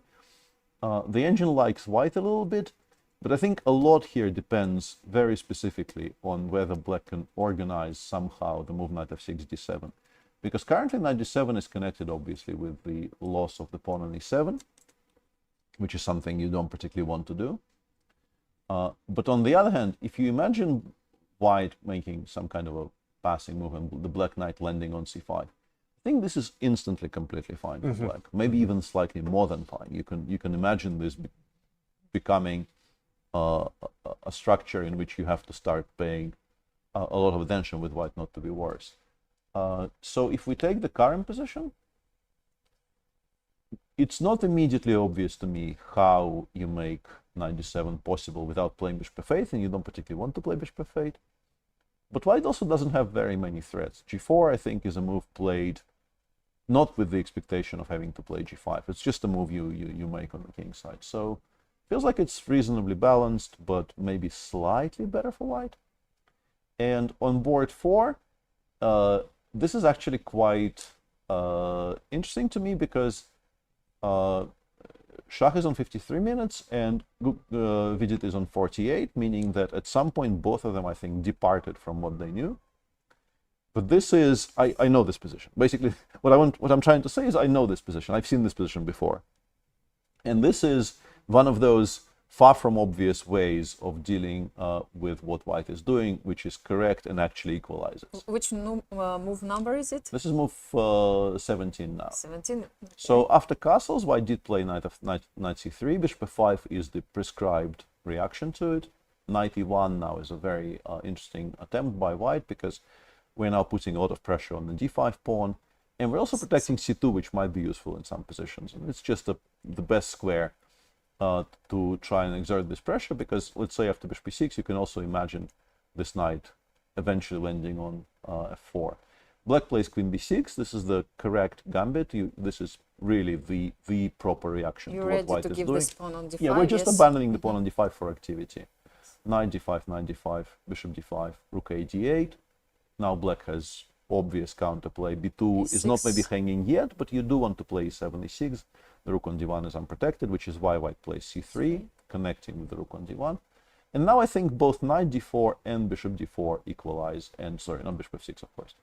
And Vidit, after some time, chooses the latter, goes bishop d4 here, very cute geometrical motif here, interrupting the connection between the rook on d1 and the bishop on d5, and also attacking f2. White takes bishop takes f7, selling the bishop slightly more dearly than you normally would. You take with the king because it's important for you to maintain the connection to the d8 square. cd4, rook d4, rook d4, knight d4. Really, the only surprise to me here is that Shah is not blitzing all of this out, because this should be in his file. I think for Vidit probably actually found all of this over the board, and a lot of credit must go to him, because not all of these moves are very obvious. Yes. But for Shah, if you play queen takes d4 and move 6 here, if you go for this position, if you go rook d1, knight c3, knight e1, this position has to be in the file. I know it is in mine, for instance. Yes. So I'm a bit surprised that Shah actually burned through so much time getting here, but the end result is the same. They have gotten to sort of the correct position. Yes. Knight f3 has been played by Shah just now. Knight takes e2, king g2, And now the simplest is just to take on c1, rook takes c1, and play, for instance, something like king g8. And yes, there is a somewhat backward pawn on e7, but bishop against knight on two flanks is never going to be horrible for black. So you think we did pretty much get completely equal. Yeah. Yeah. Before we come to Cristian, I wanted just to draw your attention to the fourth board of the match Poland-Vietnam, because things may develop very quickly here. Just look what's going on. I mean, this position is just crazy. It's just like it seems like some kind of opening catastrophe He's on the board, right? He's completely busted. Yes. I have been looking at this Yes, you've been position and I'm looking, trying to understand. He's completely yes. busted. But I don't know how it happened. Maybe he just didn't realize that b takes a3 is a threat. I mean, I just tried to figure it out. he was already busted on the Yes. previous move. It's not Yes. even this position. Yes. And So he made a let's huge have mistake. a quick maybe look. we can switch to Cristian and talk about it on the large board. Yes. Yes. So, I was looking through this one. This is a very well-known theoretical position. Bishop to e3, and now you have a few options. You can go queen a6, which is considered to be the main line and generally equalizes. Again, it's all about knowing and remembering your theory. Queen to c7, queen to d8 are both fine moves. What is not fine, and it kind of makes sense, is the move c5.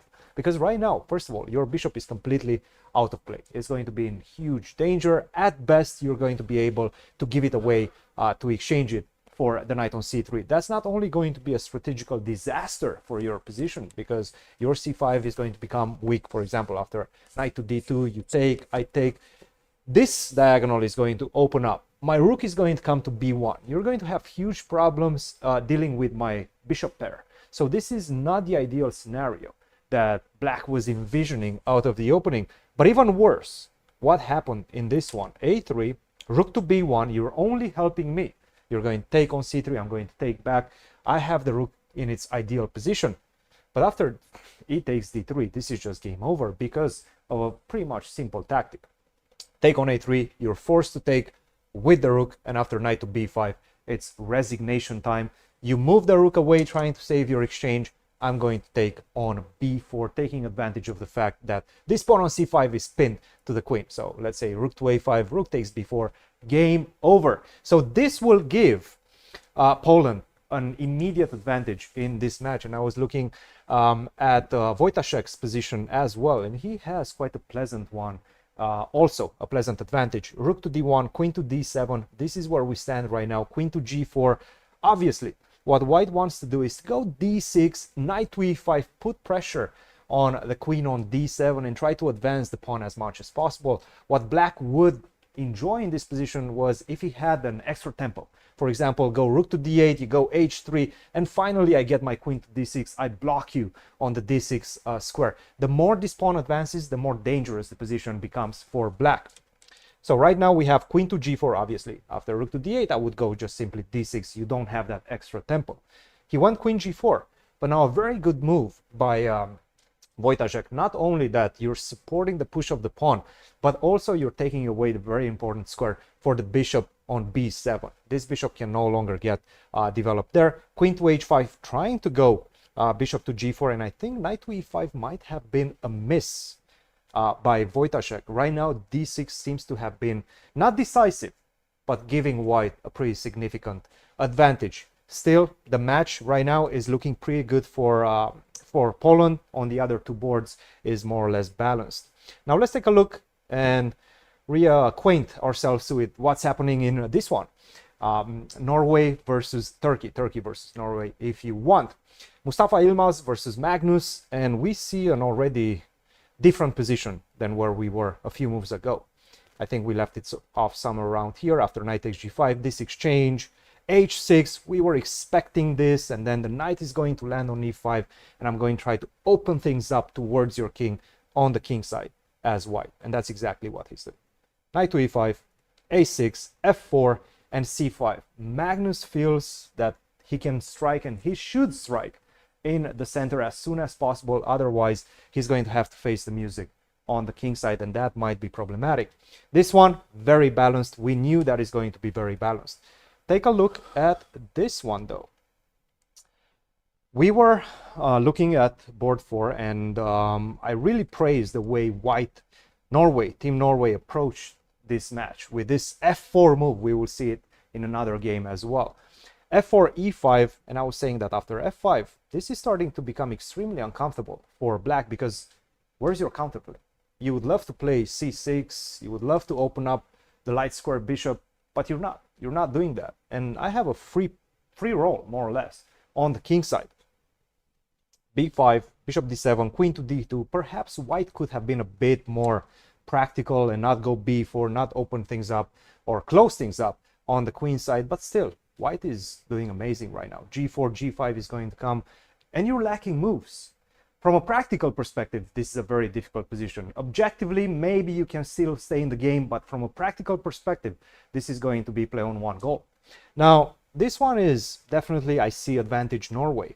Now, let's take a look at this one. Johann Sebastian versus Ediz Gurel. And we've been praising Ediz. We've been saying that Johann has not been in the best shape. We've seen him a bit shaky with the black pieces. With the white pieces, a completely different player. Knight to d2 was the last move, a very decent move right now. I think this was the transition where we left it off. Bishop takes e5, bishop to f4, defending of course the pawn on e5, d4, and knight to d2. I see this as a much easier position to play for white. I have enough to cover up this pawn on e5. I have a tremendous bishop on g2 and a lot of pressure on the f-file as well. All of this comprised together, I feel, give white the advantage. Right now, Team Norway against Turkey is looking quite good. And after the accident in round 2 against Canada, right now Team Norway is putting together perhaps back-to-back, or at least they're trying to put together back-to-back victories. Guys, for the moment, back to you. How do you see this match develop? Seems very, very sharp, and I like what Magnus is doing, because I think I would prefer, if we go back to Magnus's position, I think I would prefer white there. Yes. But you can't really continue here quietly. In order for white to be better, white needs to actually start some sort of a mating attack on the king side. You have to do something. King to h1, maybe, followed by rook to g1, g4, things of that nature. Something along, because the longer this continues being quiet, the more black develops some counterplay on the queen side, and the more double-edged it becomes. And psychologically, I think this is just a very good ploy by Magnus, because he is leaving an option open for his opponent to play very ambitiously, but that always generates some danger for white as well, because you do have to make committal decisions. But it's not the mother. You're not completely lost, or you're not like +1 after the opening. Absolutely this is a balanced opening with chances for both sides, exactly as you said, things that Magnus definitely wanted to see on the board in today's round. Maybe we should take a look at the women's section. Yes. We've been ignoring the women's section today for the most part, so let's take a look at the top matches there. India plays with Kazakhstan right now. Beginning with that, this is a position on board 4, where Vantika is a pawn up against Alua Nurman, one of the new generation of Kazakh players, a very, very strong player. But currently, I think, in quite some trouble there on board 4, because white is obviously just taken on b7. There was a pawn on b7. It's no longer there. Yes, you can take on f3. Yes, the structure on the king side becomes a little bit compromised. But it's very difficult. With the pieces black has left, it's very difficult to actually launch any kind of a serious attack against these pieces. You can play queen h4, but after king g2, your attack kind of runs out, and your queen side is continues to fall. So looks like Vantika on board 4 is ahead. On board 3, we have a game between Ksenia Balabayeva and Divya. A kind of a structure we were talking about in the game between Nijat Abbasov and Prague, but a different material left on the board, and it feels like it doesn't really look like that is happening right now, but often you actually start developing a pretty decent attack on the king side. Let's say I go knight f1 here, and then we go h4, g3, the knight might come to g4. If the bishop departs this diagonal, let me just make some moves to illustrate. Let's just pass for a bit. Well, not entirely pass, but make some maybe suboptimal decisions on the black side, and we play queen c1. And suddenly, ideas of knight g4 and queen h6 become very, very dangerous. And with the pawn already on a4, the only problem white might have on the queen side is maybe black attacking the pawn on b2, but the rook is already on e2. The reason I'm highlighting the pawn on a4 here is that the minority attack has been ruled out basically by playing the pawn to a4.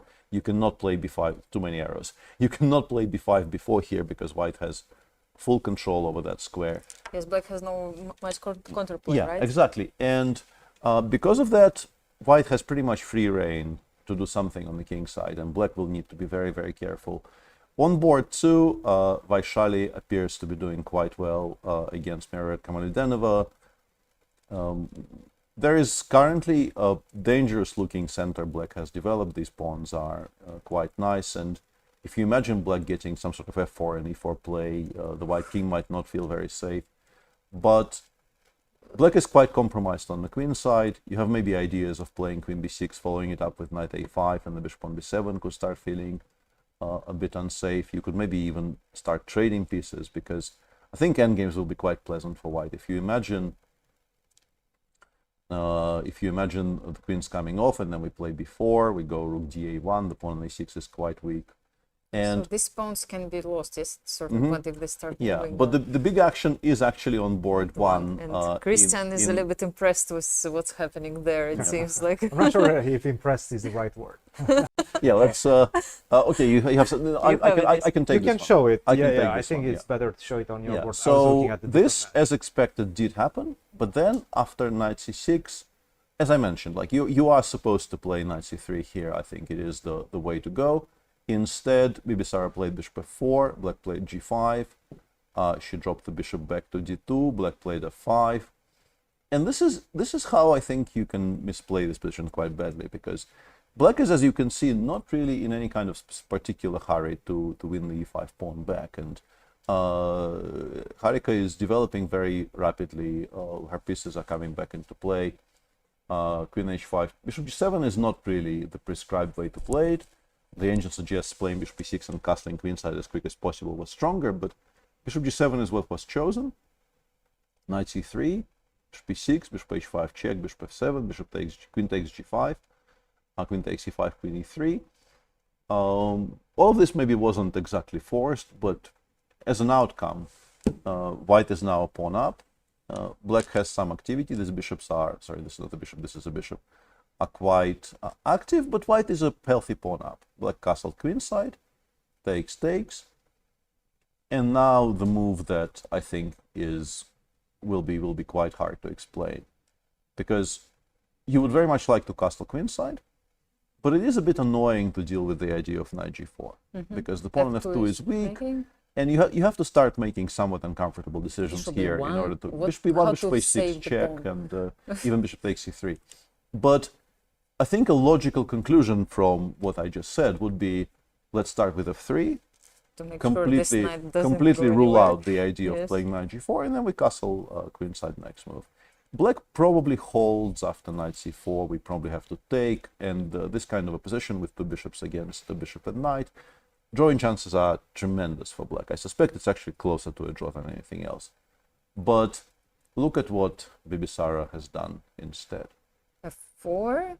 This really looks like some kind of a board malfunction, but I'm assured it's not. And now after knight g4 with rook e8 check coming in, I really don't understand how... Not only rook e8, but also bishop d4. bishop There's d4, some- the My idea guess of... is she Rook wants knight to go f2, rook d2. My only guess is that she wants to go h3, and she perhaps missed that after rook e8, bishop e2, I can even go knight f2. Exactly. Knight f2 is a very, very strong move. You cannot Among take, others. If Like you that's, take the knight, it's No, rook d2. You're probably already worse after knight e3 as well. You are worse after bishop takes c3 followed by bishop c4. Like, you're just not enjoying this anymore. But knight f2 might just be straight up winning. Wow. And honestly, I've just played in Astana in the World Team Rapid and Blitz. I played for the same team with Bibisara. She is very, very good at chess. She is a very Yeah, strong I just, player. I- Yes. I want to start by saying Yes. she is very, very good at chess, which makes the decision to play f2, f4 here so baffling. because it just doesn't look right. It's the calculations aren't even difficult. It's just we are forcing black to make absolutely the one move that you want to make, and we're also weakening our position in the process. We're making it much harder to drive it away from that square. Like we would like to be able to play f3 ourselves at some point in the future. So yeah, this is a from somebody who is as strong as Bibisara is, and yeah, once again, yeah, I will be Two times world Blitz champion. Exactly. I mean, we know her. She's been for a while playing for the first board. Like you don't expect her to do such a mistake. Because you have to be very sharply critical of this decision. It's just not a good decision. Yes. But yeah, especially coming from her, I don't quite understand what the reasoning is. And Harika is sitting there. I think the reason she hasn't played knight g4 yet is that she is trying to kind of believe her eyes. She's trying to figure out, like, why am I being given this fantastic position all of a sudden? Yeah, Almost and there you feels have like it. a gift. Look at time. Bibisara actually spent lots of time for making all this, for taking all these decisions. So it's not like she just blitzed those moves out without thinking. This is very, very strange, and honestly looks like it might just hand Team India a victory with the black pieces in a very, very important match, because those two teams are going to be fighting for medals in this tournament. Kazakhstan is a very strong team these days. Absolutely, yes. Maybe we can jump also to another match. Sure. Or Cristian, what do you have in your mind? Yeah, I Do you was have just something? looking throughout this match, Armenia versus China. Again, another very crucial match, and I have to say very closely matched. This one is in terms of ratings as well. But of course, we've been talking about the might of China, especially on the lower boards, and especially by Miaoyi Lu. I hope I pronounced her name correctly. Take a look at this, another Gioco Piano. If you are an aspiring player, you should probably learn the Gioco Piano because everybody plays it. You should play it too. D5 with the black pieces. Miaoyi Lu is with the black pieces and opens up the D file and the position at exactly the most precise moment. Bishop to e3, bishop takes e3, and queen to b5. Very nice idea. Generally, you don't want to put that queen on that side. It feels a bit overwhelmed, potentially, if I manage to go a4 at the right moment. But in fact, it puts a lot of pressure on d3. It puts a lot of pressure on b2. It becomes a bit awkward for white if you want to defend that pawn, for example, with queen to c1. And I can always stop you with a move a4 from going a4 yourself and kicking my queen even further down the road. So at this point, Sargsyan played the move bishop to a4, which is already a mistake because queen takes b2 can and will arrive on the board, which it did. I'm just going to pick up the pawn. I understand white is getting a lot of initiative, right? The rook is finally in the game, but I'm a pawn down. And this queen on c3 is extremely powerful in the absence of the dark square bishop that could attack it. The knights are too far away. It's very difficult to regroup them to try to attack the queen, so you don't have pieces to hinder the placement of that queen. Rook to e7, and at this point, white is already, should be, in panic mode, because if you allow me to put the knight on b4, which as we will see just happen in the position, everything starts working for black. What she had to do, and it's a very, very, very difficult move to make, is the move a3. Understanding that you need to take away the b4 square, sure, you're also not allowing me to pick up that pawn on a2, but this is a crucial square to avoid the knight landing on. She didn't do that. She played queen to b1, and to be honest, after knight to d4, this is what we have right now. I can pick the pawn on d3. We're going to see some exchanges, but at the end of everything, I'm going to be at least a pawn up, which is going to be a very difficult defense for white. So already advantage China on board 4. Now, this one is quite interesting as well. Murchian versus Yuxin Song. And take a look at this position. Apparently, right now, favoring white, but with very difficult moves. And to be honest, from a practical perspective, I'm not seeing white's advantage that the engine really wants to give. The engine says something along the lines of h4, just slowly building up your space advantage on the king side. Not easy to make. And I'm seeing the dark square bishop. It doesn't have an opponent on the dark squares. And I really feel like from a practical perspective, this is much easier to play for black. She played the move rook to a2, and now we have e5 you no longer cannot play f5, and that's the idea behind h4, taking away the g5 square. For example, right now, you play f5, try to keep the position closed, bishop to g5 comes on the board, and you can pretty much resign because you're losing the exchange, but you're losing much more than that, and I'm opening up the position in black's favor. So pretty bad news for Team Armenia right now. e5 was played by Yuxin Song, and right now we're going to see the exchange of these pawns, which will help black's task of getting to the king on g1. In the absence of the dark square bishop, I'm seeing this one as a clear advantage right now for black. I've looked through some of the other women's matches, and it's difficult. We have so many games, and this will be a constant complaint. I mean, we shouldn't really complain that much. It's fantastic to have so much action on every board, but it's difficult to get to all of it. But some positions really jump out, and one storyline we've been keeping an eye on is Team Sweden, where Pia Kramning and her daughter Anna Kramning are both playing for the same team. And today it feels like a bit of an opening disaster for Anna Kramning. She played a very topical line of the Sicilian. This comes from the Four Knights Sicilian, where these positions have been debated very, very seriously for many decades.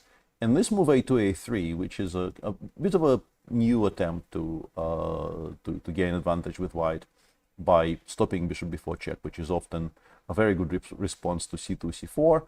And I feels like Anna maybe wasn't as booked up here as in some other variations of this line, because this is already a bit of a problem. White wants to play bishop b3, f4, f5, wants to rook arrives on f1. This trade is very normal, but you have to watch for f4, f5 in many of these positions. But in particular, what you don't want to be doing is spending a tempo on a5 or a4, and then continuing to give white open files to operate on. And queen takes a3 appears to be a really, really big mistake, because now after queen e2, that queen is just in trouble. You have to deal with ideas of bishop c1 in particular. Maybe this is what was missed, because queen e7 and knight d6 yes, is coming. I think just the idea of pieces going backwards is often something that falls out of your line of vision, and maybe at first glance, the position after bishop a6 might even look okay. But as a matter of fact, after bishop c1, you suddenly find yourself unable to find a better square for this queen than e7. Knight d6 check followed, king d8, and now queen b2. And black is on the verge of getting completely destroyed It's on the mate queen in side. 2 a threat. Yeah, currently mate in 1 is a threat. You You can play something like queen h4, queen h5, but then after queen b6 check, king e7, and let's say bishop a3, or you can even, the position is so good I can spend the tempo on rook f2 to make sure that the queen doesn't come to h2, and then bishop a3, queen c7, all kinds of threats are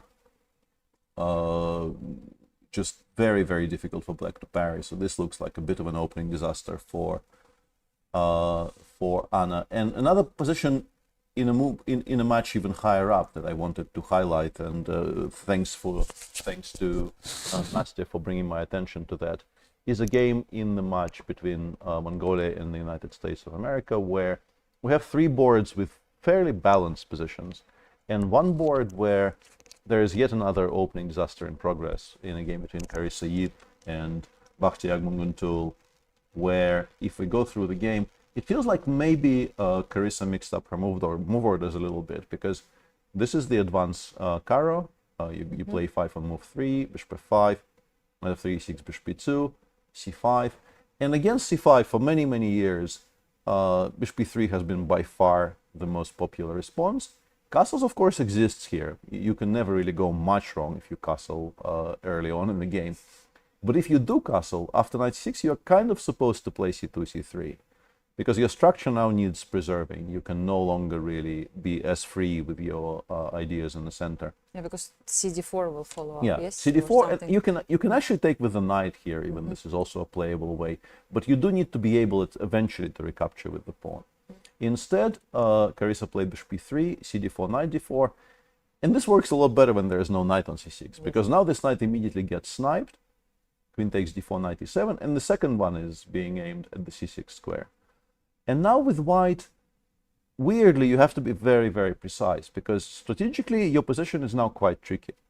And this is a similar structure to the one we were discussing in the game between Abbasov and Prague. Very similar situation with the pawn on e5 being maybe slightly vulnerable. The bishop on f5 is already kind of out of the defense.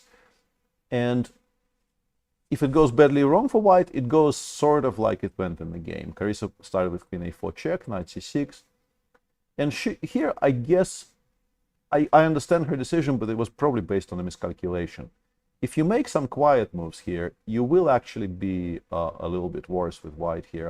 I guess you can play f4, but positions like this, after queen d7, with ideas of a6, b5, and b4, and so on, with the bishop already on f5, are quite pleasant for black.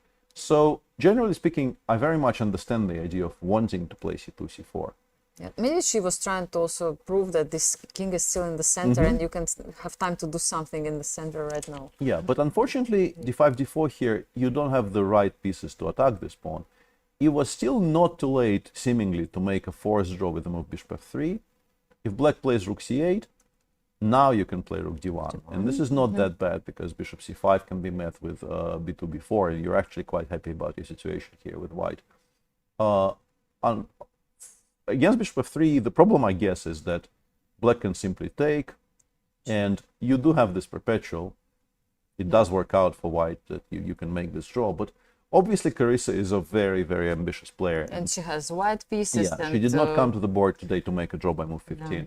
Unfortunately, it was really time to kind of accept the fact that maybe you didn't get much damage limitation. Damage limitation was very much the name of the game. She started with rook d1, and now after bishop c5, she's in trouble, because if you play bishop f3, black will simply castle, and all of these variations will no longer really work out.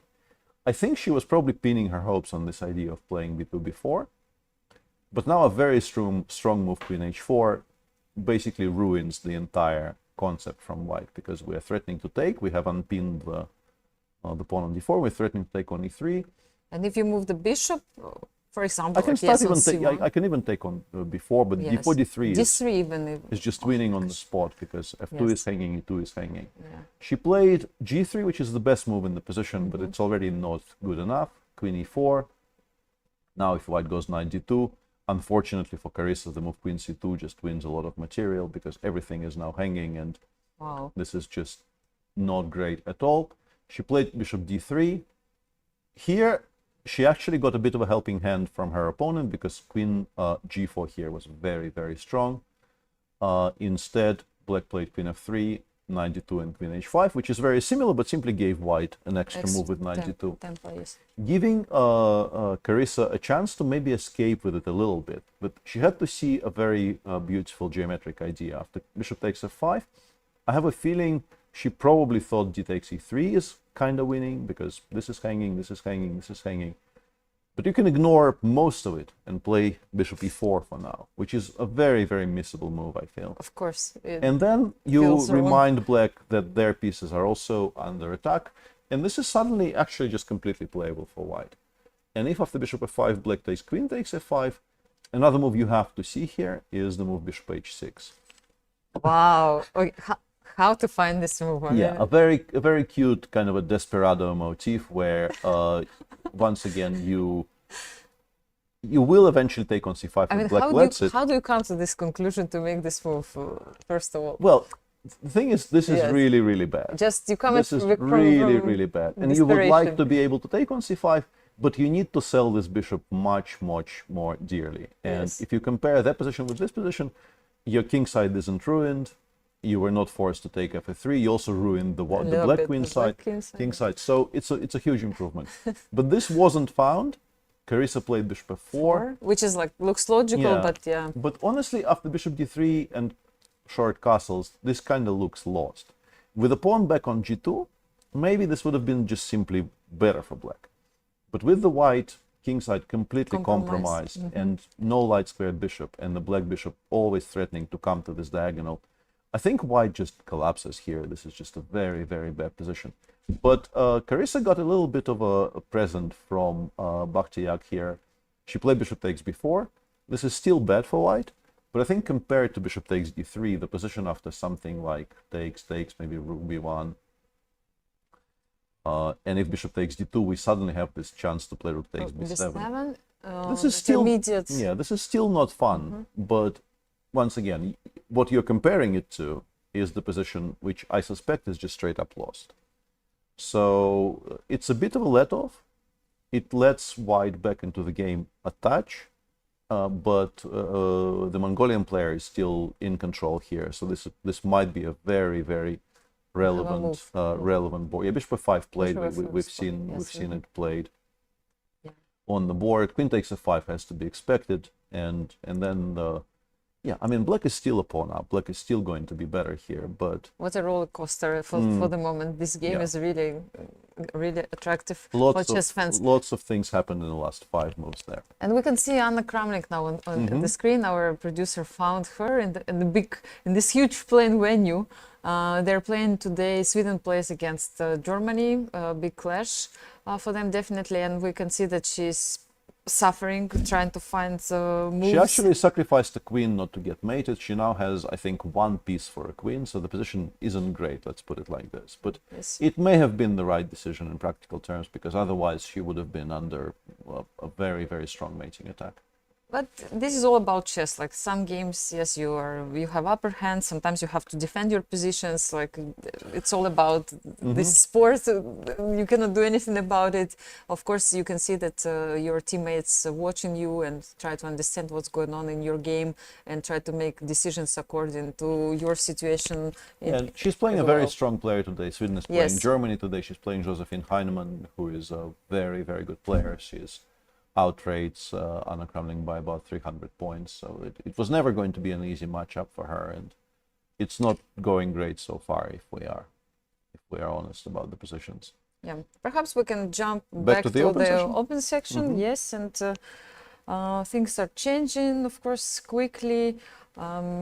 Match between Azerbaijan and India. I also can see that Gukesh is improving his situation. And what you predicted? No, it was Cristian, and Cristian was very on point. Yeah. We left it here. Knight is on e3. Yes. Yeah, we left it here. Queen g8 wasn't played. Black played rook f8. White played queen e2, and then just brought the knight exactly as Cristian was predicting. The knight was brought to e3. Yes. Knight d8 played, and now the engine suggests very simply going knight f5, e5. Allowing f6 is completely lethal, so you probably play queen f6, and now we go queen e2. Let's say knight f7.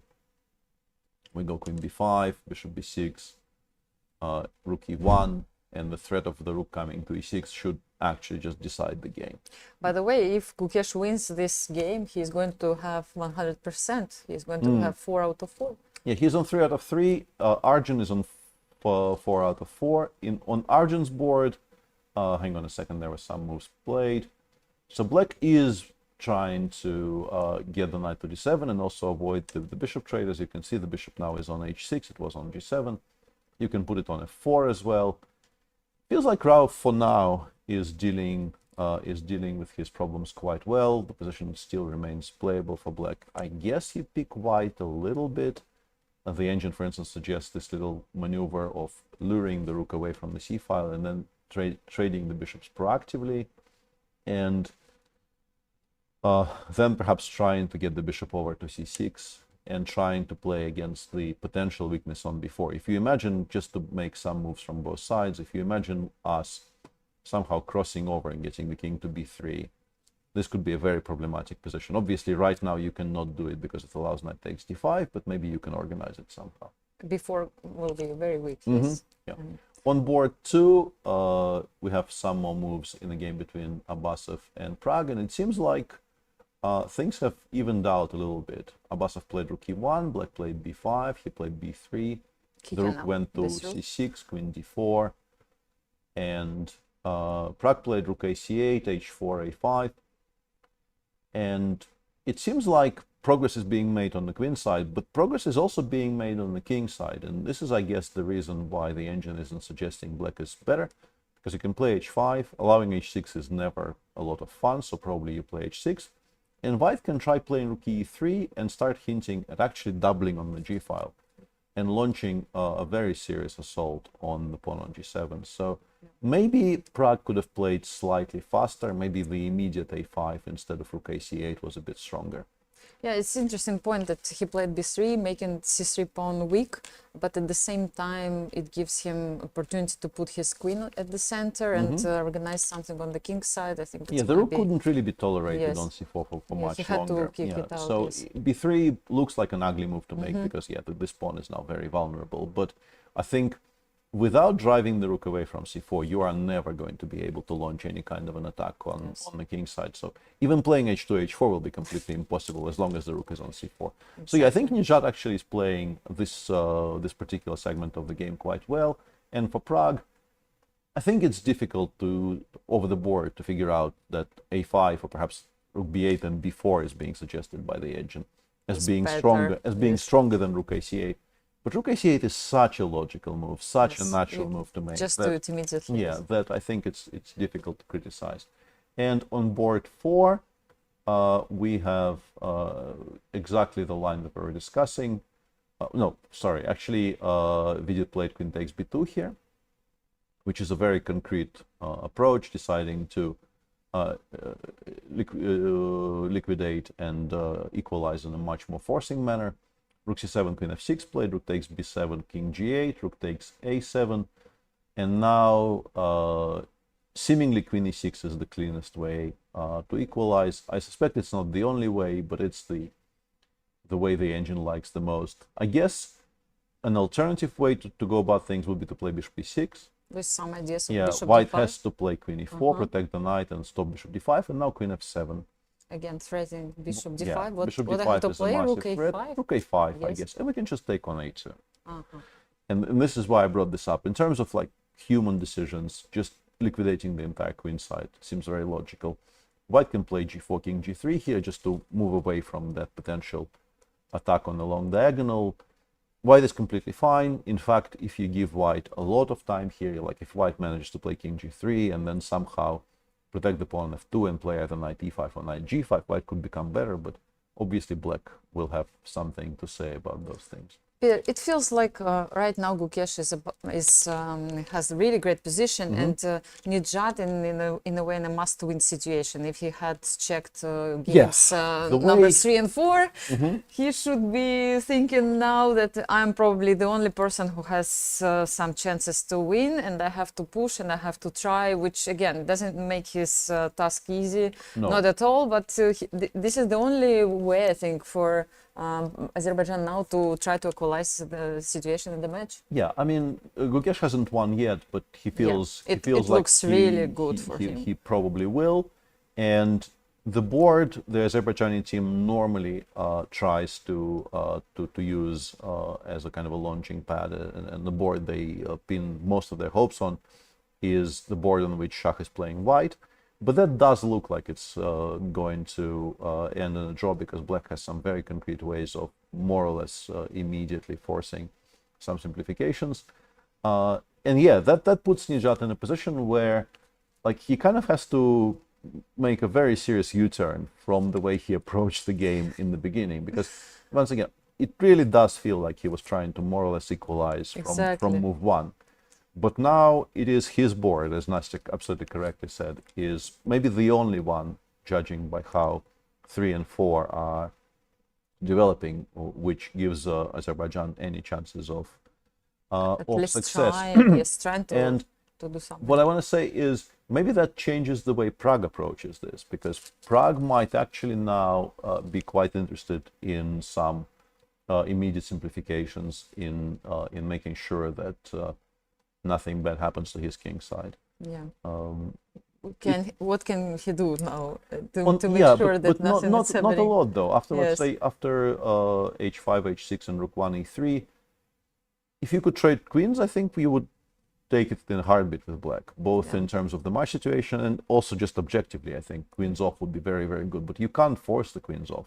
If you go queen c5, both queen f4 and queen g4 are pretty decent. Yeah, and the plan you showed before, like rook g4, rook g3, looks not immediately because rook c3 is happening, yes, but looks quite interesting. Like queen d2, maybe this becomes quite awkward actually, because h6 is hanging and f7 is also hanging, meaning that you cannot really play king h8 and allow queen takes f7. This is a pretty sharp position which will require concrete calculations. Yeah, after rook e3, the engine goes b4. white goes, let's say, queen g4, queen f8, c takes b4. The reason for including queen g4 and queen f8 is just to make sure black doesn't recapture with the queen. And now let's say rook c1 check, king h2, a takes b, white can play, let's say, queen f4.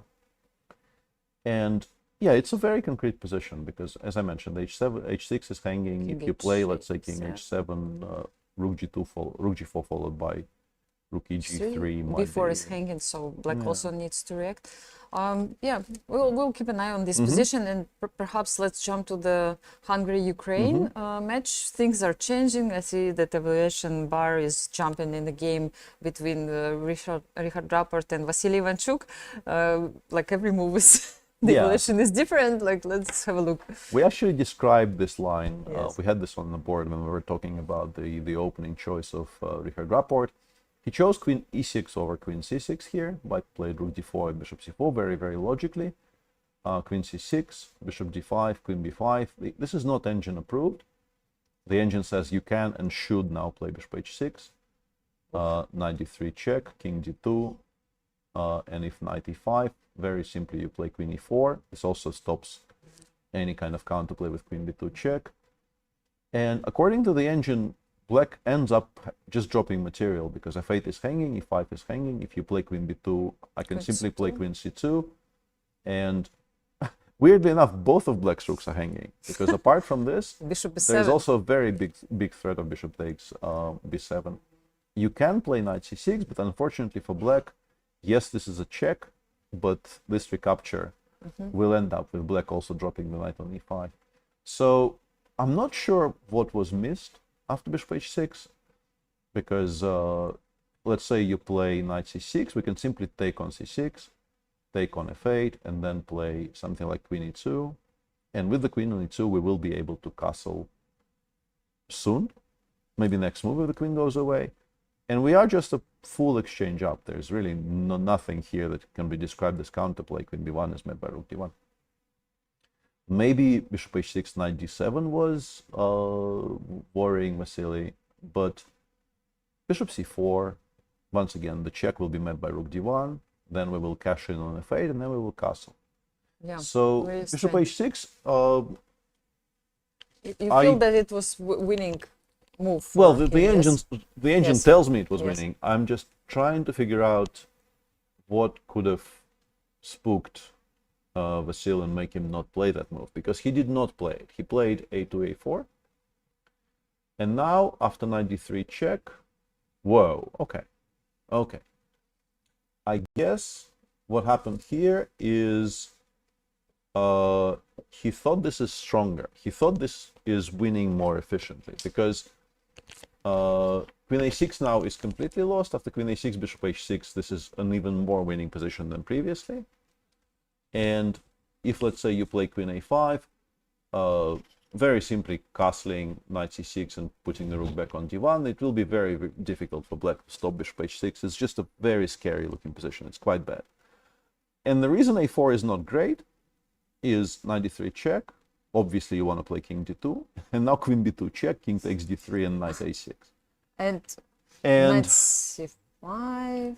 And this apparently works out for black. But this is very, very missable. It's also missable from a black side, but I think it's easier for Richard to settle on this than it is for Vasily to see it. Because Richard, if he doesn't play it, he is in a lot of trouble. So I think for him, he is quite heavily incentivized to go for something risky. And also I would like to point out, this is move 16. Vasily is on 12 minutes. 12 minutes. I didn't pay attention. Only 12 minutes left. And I think this also makes it a lot more attractive for Richard to create as much chaos on the board as possible, because in the other lines, if we go back to our position after a4, after both, let's say, queen a5 or queen a6, white's play is pretty much automatic. You don't have to think about very much. You can absolutely make the next 5 moves in 3 seconds flat. And Richard is, I think, very, very interested in anything that could stop that from happening. Absolutely amazing. Cristian came to us, and I think you've been to the I was plane at the when plane you tell hall, us yes. what's going on. What's up? It's all about the tension. You can cut it with a knife. You can feel it on every single board, on every single match, and especially the one that you guys are watching. This one is so crucial to the standings, to the whole Olympiad, and everybody knows it. Everybody within the playing hall knows the stakes that we see in pretty much every single game. Guys, I think I came back, but we are indeed going on a quick break, aren't we? Let's Yes. do that. Let's do that. 2023 saw the start of a battle. Just in Now, witness the next move. This is Chess Amplified. Every move is a statement. Every sacrifice, a strategy. And every win, a declaration of power. 6 teams, 6 icons, 24 superstars, 6 prodigies. The world's biggest mind game, Global Chess League, coming soon.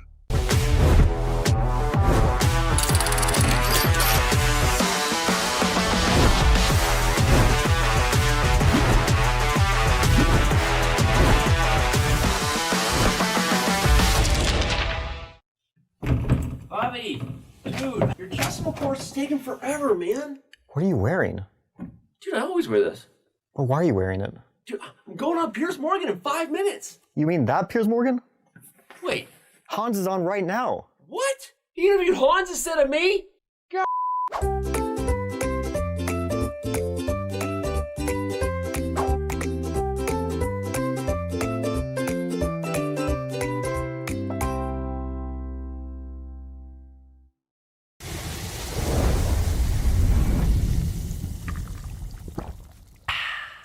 Waves are up, his clock is ticking. How will he respond to Igor's first move while ready to win? Who's gonna swing across the channel? I'm a strong swinger. Who's gonna swing across the channel? Why did you wonder? You say like house, am I right, boy? Am I right? Why did you wonder?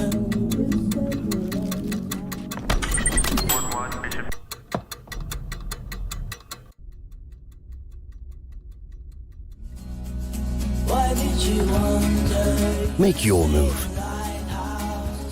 The 45th FIDE Chess Olympiad, Budapest 2024, where the story becomes history.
back, everyone. We keep watching the games from round 5 of the World Chess Olympiad, and let's go directly to Peter Svidler because he has something for us. I wanted to kind of correct myself a little bit because when I was describing the game in the women's match between the US and Mongolia, I said Carissa Yip is in trouble, but everything else is balanced there. It no longer is. Because we have big developments in the game between Alice Lee and Baterina Mungunzul on the bottom board. Very, very sharp, I guess a semi-Slav would be, or a pure Slav, you can describe it, which began here. This is a very typical structure where obviously there was a trade on g6. There used to be a bishop there no longer is. And white is intending to push in the center. And of course, if black castles kingside, ideas of g4, h4, h5, and so on could be very interesting.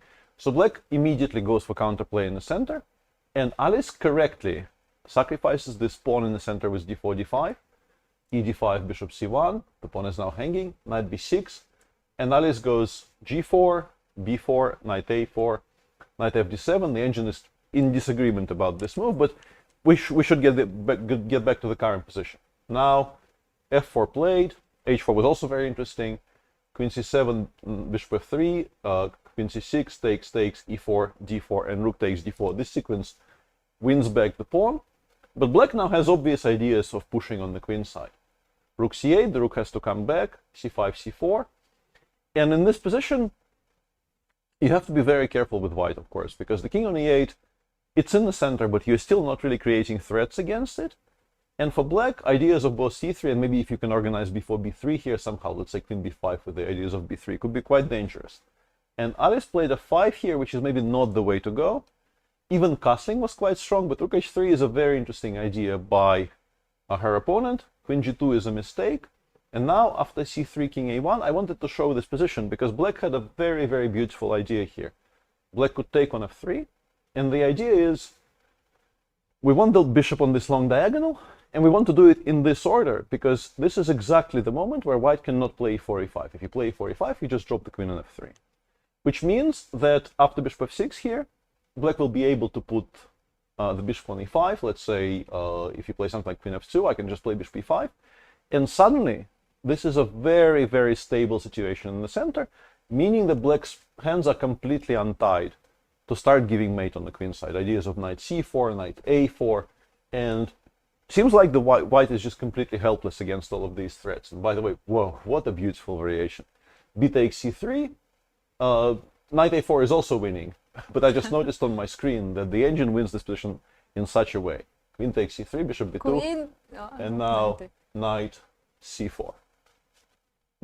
We just give up a queen for the bishop, and then the absolutely forced sequence ending with bishop, ending with bishop d4 discovered check, just costs white a full queen on f2, and black is completely winning. This was not played. Black instead, after king a1, played bishop f6, and Alice absolutely correctly realizes that there is no time to waste. You have to play e5, and the difference is now it only costs white a pawn here. The position is still critical. You have to play rook h1, and you might actually have to make a move which is, your hand will be refusing to make this move here. But the knight jumps are so dangerous that the computer suggests just leaving black with this protected passer on c3. But in fact, this is not that bad, because the knight on b6 has no squares. We're now threatening to start immediately attacking it with rook d6. And if Alice finds this sequence, this game might actually go back to being somewhat balanced. But I thought there were some tactics there which were quite beautiful, and they were also very relevant for how the match is going. And how are they doing on time right now?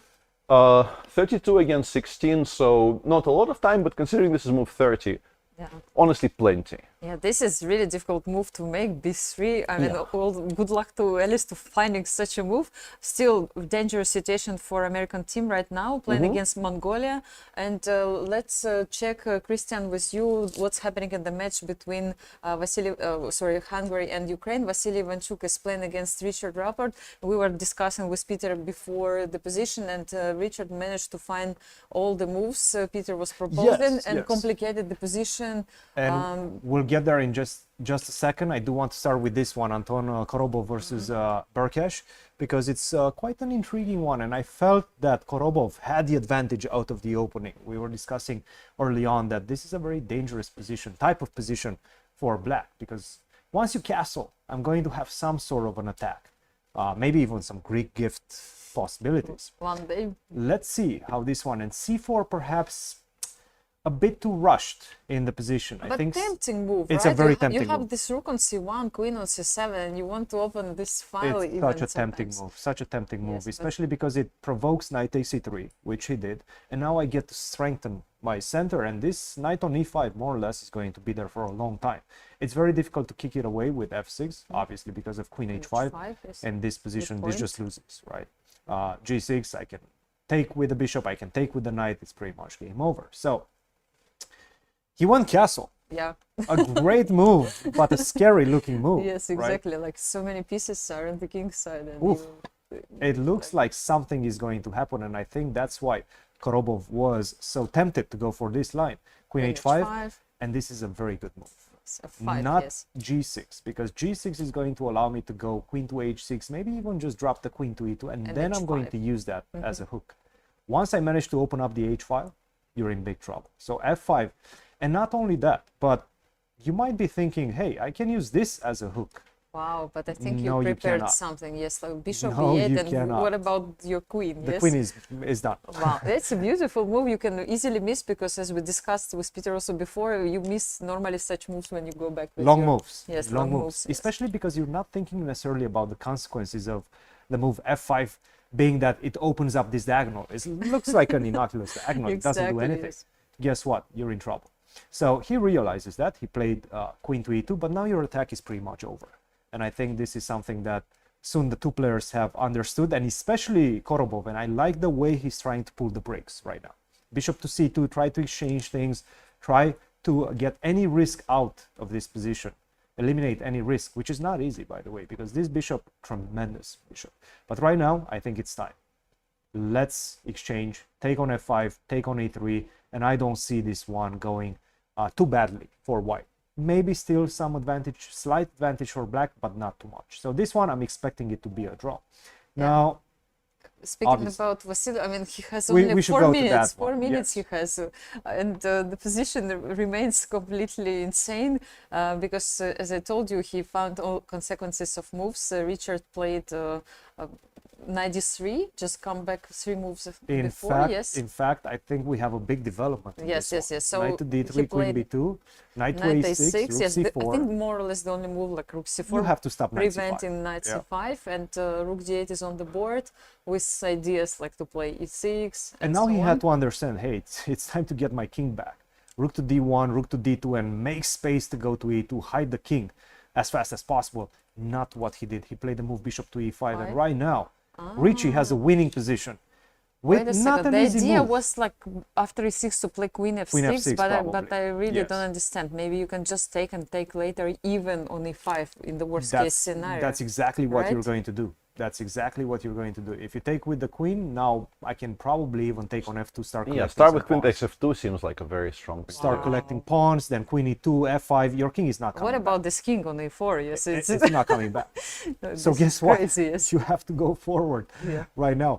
But b5, and where's your mate? You're playing without a rook. You cannot give mate with a queen and the rook by itself. There's no way you're going to. You want to play king e5 h6 here and say hello to Nigel Short, but Yes. that, is not, something like that this. is not a legal move, unfortunately. Something like Yeah. this. Yeah, if you could do this, you would be problem happy. is- But the problem is it's not really possible in this game. Yeah. And, And, The thing is, it's also not that difficult for black because Yeah, look, I mean, just 2 moves. You're yeah. getting checkmated otherwise. So after king e4, you need to start calculating rook takes c5. I think right now this is going Richie's way. I'm looking at the clock. Rich 4 has minutes. half an hour to think about all the consequences in this position. This is I not going think to go well. It's not going well for the moment for Ukraine.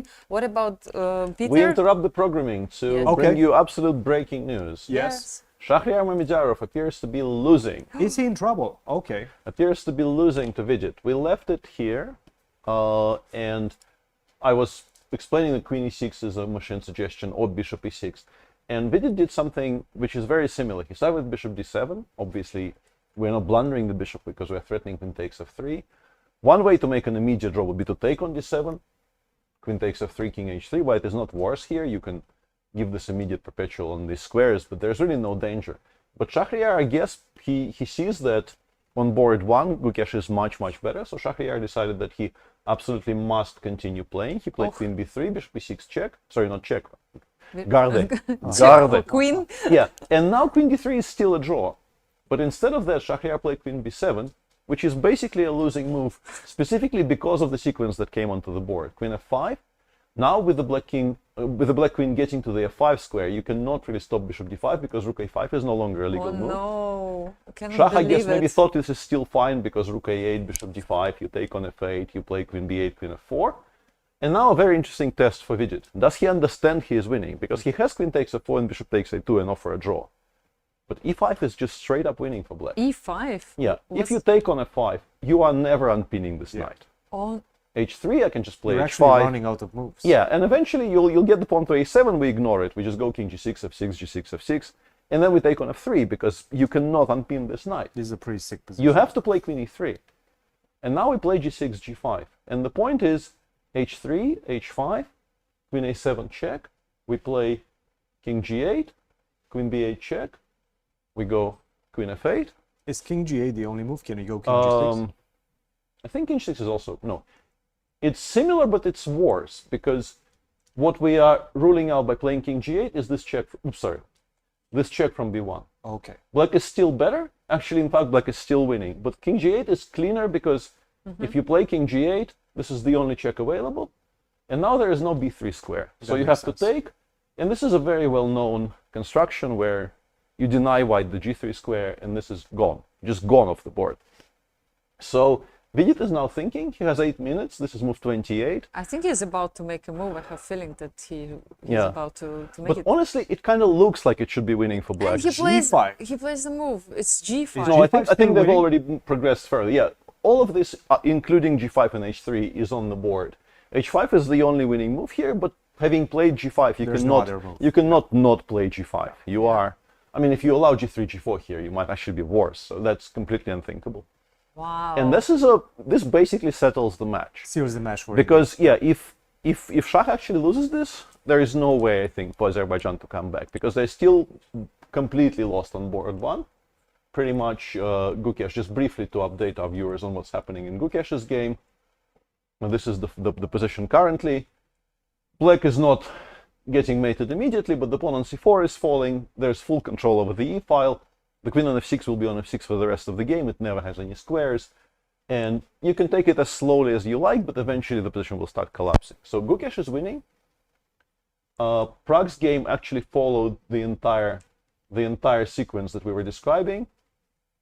And now after rook e3 or rook g4, white is not worse, but black should be okay. And on board 3, Arjun is actually slowly outplaying Rauf. It feels like in that endgame that we've been describing, it seems to be shifting in favor of white, because what seems likely is that some kind of a trade like this will happen. And then I think white passers just look much more dangerous than the black passers. And the only hope really was that either board 2 or board 4 suddenly turns in the favor of Azeri players, but Shah being completely lost seems to kind of rule of this out. h5, queen a7 on the board. As we mentioned, king g6 is still winning because after king g6, queen b6, queen f6, queen b1, we can go king g7, queen d3, we can go bishop c6, and there is really no stopping either e4 or g4. So this is also completely busted, but king g8 I think wins quicker. We're starting to get some serious clarity. Where do you want to take us, Yeah, Anastasiya? I think China-Spain is a really good point because 2 draws already were played in this match and still 2 games are in progress. Liren is playing against Alexei Shirov, and this match looks quite good for Spain so far. It looks like it's going to end in 4 draws. Right now, Alexei Shirov versus Liren, I really don't see this one going either way. If anything, maybe black has a bit of a pull, for the simple fact that my pawn is a bit further away from your king. I will be able to utilize this king to try to stop you, and then maybe if I manage to transfer this rook on the second rank, then you might get in trouble. But to my eyes, I think this one is most likely going to be ending in a draw. Nevertheless, Liren is going to push. And the other one that's still pending, that is Wei versus David Anton. As you just mentioned, this one also seems to be quite equal. F4 was the last move. Perhaps you don't want to trade the queens. That's one thing that you don't want to do, because right now, sure, you're not going to take on d6 because that's going to allow you to take on c4, but maybe you can bring the king in first, king to b4. You're the one with the white pieces that has more ways of penetrating my position. So I really don't like the queen trade, and I don't think he did it. I think he played queen c5. Yes, queen takes c5, rook takes c5, rook to d4 we're expecting, and then perhaps rook to c6. It's a similar endgame, but I think I'm doing slightly better because I can get my rook to b3 very quickly. Now, again, feels like 4 draws at the moment, draws. but still 2 games are in progress. I just want to say that in the match Hungary-Ukraine there was 1 draw. But let's jump to Peter. I think there was some crazy game. Yeah, this is a fantastic game in progress, and Vietnam may be on the verge of creating yet another sensation here. Vietnam is playing against Poland, Really? and Cristian actually had this on the big board early in the day, and he did point out that white was better. Radek Yes. should have played d6 here, and if, let's say, bishop g4, we can just, I guess, continue pushing. Yeah, d7 is just very strong here. Instead, he played knight e5, which is a very understandable, I think, decision, and it's a massive mistake, but for a reason you do not consider. It's a miss that I think many of us would have made, because the only reason this is not incredibly strong is this marvelous move bishop h3. The point being that if g takes h, rook ac8 gives black a tempo, and suddenly your knight on e5, you cannot hang on to, sorry, not this, yeah, knight e4 here is very strong. Wow. Yeah, this is all extremely missable, but the point is you eventually will have to relinquish control over the knight on e5, and you also ruined your kingside structure. And the only way really to deal with this after bishop h3, rook e1 is the correct move, and then after rook ac8, Radek should have realized how badly this is going. And you can still maintain equality here by playing queen e7 with the intention of meeting rook f8 specifically. With the move d5, d6, rook takes e7, d7. That's and crazy. with rook d8 coming in, gh being threatened, bishop takes f7 being threatened, the only way to play is g7, g6. And now we can, let's say, give this check, play gh, and this, you know, the usual sentiment that players, you know, you send a position like this to your friend and you say zeros, of course. Zeros, of course. Yeah. Of course, this is completely equal. Somehow it is. But instead of that, queen takes a7 was played by Radek, and once again, only one reason why this isn't good, and that reason was found by Wingok Trongson, bishop takes, and now knight g4. Wow. And suddenly your position Checkmate. is just collapsing because everything is hanging. h2 is threatened, e5 is threatened. The bishop on c4 is falling. White played knight f3. Black should have started with queen g6, but he began with rook takes c4, which is also very logical. It's just not the most precise move. White played queen e7, and this is just a losing mistake. Instead of queen e7, he should have played queen takes b6, which is I guess the point is not that you win a pawn, but you're bringing the queen faster towards good squares. And after queen e7, knight f6, white played queen e2, and now rook g4 check, king h1, rook e4, dragging the queen over to d3, and then playing rook f4, was basically completely winning on the spot, because you can no longer protect this knight properly, and if you go knight g1, knight g4 collects the entirety of white's position. Instead, the Vietnamese player played rook f4, and now after knight g1, the position is maybe somewhat defensible. It's still bad for white, but allowing knight g1 was, of course, not as strong as that little dance with the rook that I just showed. Rook g4 followed by rook e4 and then rook f4. The immediate rook f4 does create this threat of queen g4, but allowing white to put the knight on the best defensive square here obviously makes life a lot simpler for Radek Wojtaszek, but still, Vietnam is way ahead on this board. By the way, fourth board was so winning, right, in Polish team. And now it What says happened? Okay, it's back to being very good. Let's take a look. On board 3, we'll get to 4. On board 3, honestly, I'm going to prefer white here as well. And this is another position where the Vietnamese player, Tuan Minh Leo, who I once again apologize for calling an international master. This will never happen again. I don't know why. Recently became a grandmaster. Yeah, I don't know why I keep bringing this up. I think white is doing really well. It's difficult to challenge the knight on e5. You can play bishop h4 and start launching attacks against the black king side. This is not a position I would call indefensible, but this is a position where you're absolutely worried with black. And on board 4, yeah, this was and remains completely winning for white. We left it somewhere around b takes a3. Yes. The game continued, rook takes, knight b5. You have to just give up that rook on a3. It was picked up. Castles, d, queen e2, castles, knight e4. Not only are white an exchange up, there's also this bunch of pieces which is completely undeveloped, which took black some time to actually bring into the game. While black brought them into the game, some more material was dropped. Now bishop e3 was played, knight e5. White is just a full exchange up here. So it feels like levelish, right? This match for the moment, I would say, yeah, with all these crazy this is games. completely winning for Poland, but Poland is in some trouble on board 3, in a lot of trouble on board 4, which means that young Krzysztof's Dudo game on board 1 becomes more and more important. And there I think this is the one somewhat balanced game of the entire match. A kind of a weird structure where black has this ruined structure on the king side, but it's difficult to create a passer, and black has an outside passer on c5, which is not going to go anywhere. I guess the only way you can imagine white winning is, let's say, if we add king c3, king d6, then we play f4, and black continues being kind of completely asleep, and continues being kind of completely asleep, and then you play g5 and the h-pawn queens. But this same tactic, already with the king on e7, it will not work. Yes. So black really needs to be absolutely asleep on the job here. Yes, yeah. Very cooperative. So this looks like it probably ends in a draw. And then we have 3 positions which are massively unbalanced. I guess the honor of the most winning position so far belongs to the Polish player on board 4.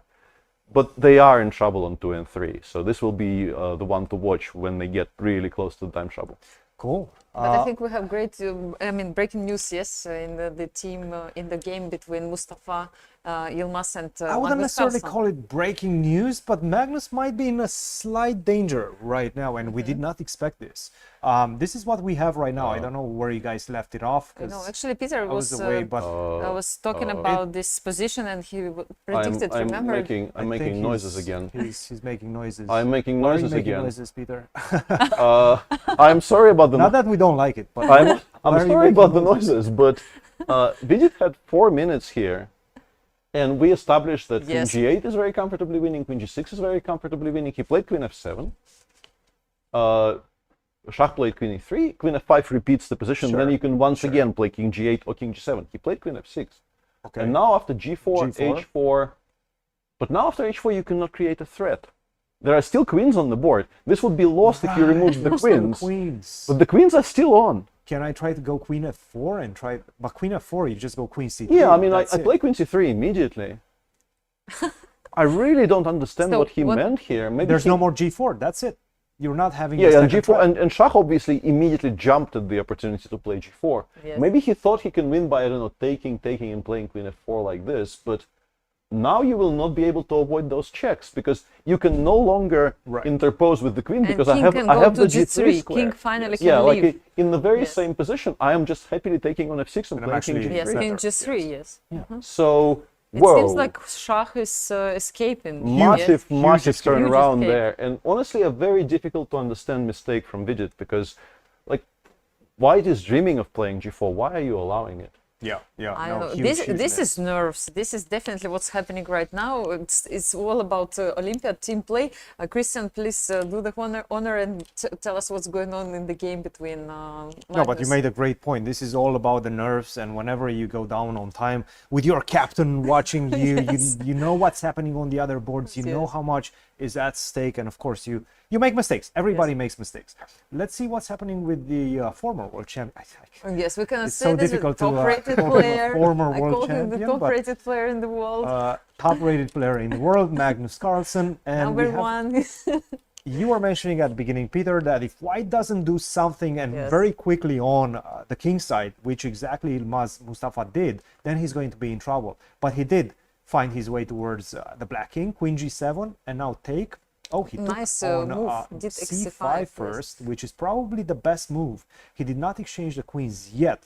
I thought that he will exchange on g7 first. The idea is that you take, I can take, and by the way, I can even start with knight d7. Perhaps it's an even better move, because now if you try to defend the bishop with rook to c8, I can pick up the pawn on f6 as well. So that's a very nice detail that Mustafa understood very early on. And if you have to take on e5, and I'm going to take on d6, you're probably going to take on f4. I'm going to take on f4. First of all, I'm just a pawn up. You're going to have to find a way somehow to collect this pawn. You're never winning this as black. So Magnus, he can forget about winning this position.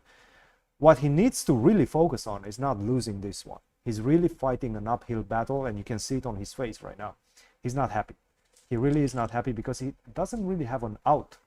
What do you do? If you cannot take on c5, and you cannot really leave this pawn on c5 with the knight still on e5, because c6 is coming. So you're in a bit of a pickle right now.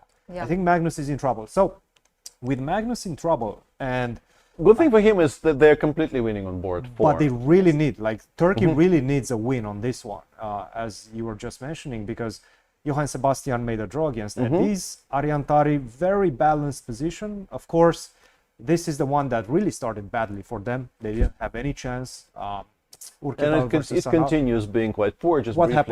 Just briefly to show the current position, white is a pawn up. There used to be a pawn on e5. It was given up, I'm guessing, in the hopes of freeing yourself a little bit, opening some files, but white is still in complete control. You can, for instance, you can trade one pair of rooks off, put the other rook on f4. Once again, start hinting that it might get to e7 one day. The bishop on b4 is maybe a beautiful looking piece. It does nothing. I can include h4, king h2 at any point to make sure my king is completely safe, back rank is safe. This rook on h8 might never make a move in this game. It really looks like it might be a spectator to what's happening on the board for the rest of the game. Looks absolutely you still have to you have to find a way in. The only problem for white is to formulate a plan to give mate to this king on f8. But I'm sure if I think about it for about 30 seconds, I'll find a way to improve here. So yeah, if Magnus holds, it does seem like Norway is poised to beat Turkey. But Magnus holding is not a foregone conclusion. It's a big if, but whoa, he took on e5. He took with the bishop. He took on e5, and this appears to now be just completely lost, at least according to the engine. I mean, you're leaving my c pawn. Yeah, alive. fe5, fe5, and just the engine says bishop c2 is very strong. Also, just taking on f8 and occupying an open file, trying to land the rook on d6. That's the easiest one. You cannot go rook to c8 because frankly, it just looks lost. This is completely lost. Yes. Yeah, I mean, the big question is, and this is like the engine's best suggestion here, is rook f3 to follow rook d7 with rook g3. And this is, we like the conversation about Magnus and fortresses. Wow. Is this you a fortress? exchange everything, yes. Is this a fortress? That's a very He doesn't believe in fortress. We know all the quotes, but yes. With the king on f6, my point is, let's say, yeah, it seems like this might be a draw, because if you allow a6, a5, let me show my biggest point here. If we allow this, I don't think there is a single point on the board where the black position can be breached. If you go king g4, king h5, I'll play king g7. You cannot get here. I'm just shuffling on these two squares. Let's put the pawn on b4 before exactly. White. So you can start by playing b4 and fixing additional weakness on a6. Now I'm going to try to get my bishop to h3 and try to... Yeah, so we go a4, a3, sorry, and then we try to get it over to c8. And even if I don't get it to c8, then I will use that to go king g4 and not have to worry about any checks. But maybe that's the way, but also, the bigger point is, in this position, this is a very simplistic approach. Maybe there's something stronger. You can start by playing bishop c2, bishop b3. There are no threats to the white king. The queens can come off. Like, white chooses when the queens come off. It's very much in Mustafa Yilmaz's hand, the timing and the manner in which the queens come off.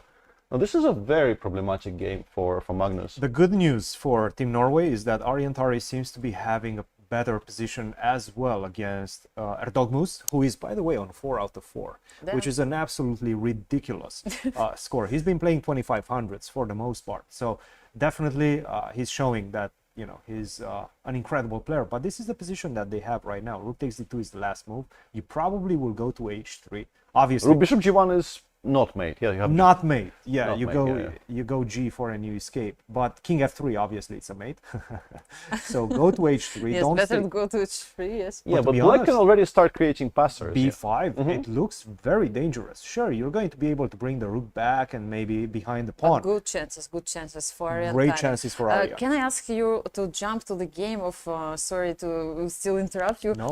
between Richard Rapport and Vasily Ivanchuk? Vasily is playing with 20 seconds on his clock. That's a And I huge have feeling that this game might be finished soon. The king is already on e5. Just look at the beauty of this position. You don't see it that often. King on e5, queen on f6, and Richard just played this spectacular move, knight b8. I think it was the last move. I love it. And I think this move is really strong with the idea of playing knight c6. And Look at Richard. He cannot believe his eyes. He's like, what in the world is, how am I mating this king? Yeah. It's just We should still be watching this, but just as a kind of a development that we've been expecting. Gukesh has now won his game against Suleimanli. So India is leading 1-0. Vidit, it appears, will not beat Shah, but India is doing well everywhere. Prague is fine, and Arjun is now much better on board 3. So it looks like India will beat Could have been Azerbaijan. 3.5 most likely, but Vidit probably will. Yeah, beat it. now it's Now not it's going to gonna be be like 3-1. well, yeah. 3-1 is still very much on the table. Yeah. Yeah. So by playing rook d6 at this moment, I think Vasily is trying to defend against knight c6. Obviously, he will take this knight immediately. Yeah. The The problem is, what if I just go queen c4, queen c2, queen g4 as well? Apparently is a decent move. To be honest, queen c4 makes the most sense, at least to my eyes, because you want to take on c3. You are supporting knight to c6. yeah, knight queen c3 is quite also a I'm threat. Yes. Seeing and queen c5. I in know. the Shall I position play as like well. rook d1, hoping to put my rook on d4? But I think there are some. I can simply just go knight Yeah, to take c6. it. Look, Or the position what- is equal, but your Yes. king is on e5, which Yeah, I mean, doesn't really help your case. Also, you're losing all of your pawns, right? It's a very funny looking position for the yes. simple fact that the But he material made is a still move. balanced. I think Queen actually c4, queen yeah. c4 is on the board. Yes, Yeah. good point, Christian. You It's the most natural move, Yes, and you just cut perhaps the king. You make sure the king doesn't go anywhere for queen the c2 moment. seems to have been a little bit better. Yeah, but I think the point is, I was trying to figure it out. Knight c6 and you take on d1. yes, yes. Ah. I think the engine very much likes the idea of So queen d- snacking on that rook and not the other I one. don't want to see any of your pieces below the 5th line. All of your pieces need to be above the 5th line. But actually, it's funny. Like if I try to play a move like rook c4, it's immediately queen d5. Oh, he lost on time. Well, He he lost lost on on time. time. He Oh lost- my. he just goodness. flagged. Yes. So He just flagged. yes. Okay. Position also didn't look great, but yeah. Yeah, it's a pity because it would have been, I'm sure, a very nice end to this this match. By Yeah. the way, queen f4 I think was the last move. f6 I think finishes the game. Yeah, after queen c4, I think he just didn't. He played queen f4. Queen He f4. Yeah, was queen about f4, to play f6 queen is maybe f4. even This made is by game. force. It's just game over. Yeah, just reminds me the fact that when Vasily played in 2013 London Candidates tournament, he lost I think 5 games. I think he lost 5 in total and yes. three on time. Oh, three on not time, not yes. every single one. Yes. Yeah, some of them were just lost. Yeah. 3 And games he that lost was, on time. Yes. I think the beginning of no increment, if I'm not mistaken. It was one of the first few tournaments, major tournaments without increment. I might be wrong. No, This England, Candidates I think it tournament- was still in place, but for some reason, specifically for London, Yes. we played 2 for 40 without increment. and Absolutely it was, right, It yes. was just very, very harsh on Yeah. on Yeah. Vasil in particular. Yeah. Yeah, So- some crazy moments we had. By the way, there, this is a huge victory for Team Hungary. Obviously, to my eyes, I don't see any other games that will go in a decisive manner. So probably this is going to end 2.5. Yes, it's 1.5 to half right now because Ruslan Ponomaryov made a draw on board number 2. Still, Anton Korobov is still playing and Vladimir Onishuk, but Should we check with? I just wanted to say, Yeah. you Yeah, go please, please. you go wherever you want to go. Yeah. I just want to say, it seems like for the time being, the dream is dead because Canada, I think, is losing to Iran today. Okay. first board, yes. So The dream of not losing for as many rounds as possible seems to be seems to be dying before our eyes. On board 1 here, a very cute final move here by Parham against Sean Rodriguez Lemieux. Rook g3, g5 plays with the idea of knight g8 mate. Wow. And then if you play king e7, I can simply, I guess, take on c1 and just queen my h-pawn. So Canada loses on 1. Canada is in a lot of trouble on 2 here, although definitely was more trouble literally 40 seconds ago when I checked. I think black played b5, c takes b5, c takes b5 just recently, giving white a lot more freedom. But black is still perfectly fine. I mean, is I think still favored to win this game. On board 3, Bardia Daneshwar is, the king is just much more, it's a very sharp 4 rook endgame, but this is a dangerous passer and the difference in king activity is quite stark, so looks like only white can win. And on board 4, once again, maybe Nikolai Naritsyn is not worse, but I think Poya Idani is not going to lose this, and this means that it's very likely that Iran beats Canada today. Iran is looking good. Let's check with the United States, who obviously the rating favorites, but lost their match yesterday against Ukraine. So definitely needing a comeback. And once again, Fabiano, with the black pieces, needs to win, needs to keep his energy going, his good form going. He's on 3 out of 3 so far. I was checking this match. It wasn't that easy, not right? easy at all. But he did win his game. Okay. In fact, this game is over. Yeah, and let me just show the very end of it. Okay. Because it's quite striking. This is a position which is where 5 ply 3 moves away from a resignation. It doesn't look like anybody is even particularly better. Yes. Yes, the king on a1 is not very safe, but the king on g8 isn't very safe either. The bishop on b2 is a very strong piece. e5 is sort of hanging. Fabi goes queen g2. Now you can play f3, f4, arguably the most natural move in the position, trying to dig at the structure. You want to take on e5. Yes, black can probably establish a very nice blockade on the e6 square, but we can play queen g6. Game is in progress. The engine says nobody is even better. It just gives zeros after most logical moves here. But it's just a sharp position which you just play it out. Who knows who's better? Instead, after queen g3, queen g2, Fernando Peralta goes c5, which is a very understandable idea in general. You want to include the rook in the game, and after bc5, rook c5, I'm sure he thought he's about to take on e5 and start to break through. And then f5, f4. And suddenly, the connection between the e5 pawn and the queen is cut off, and if you take, you just get mated after rook b8.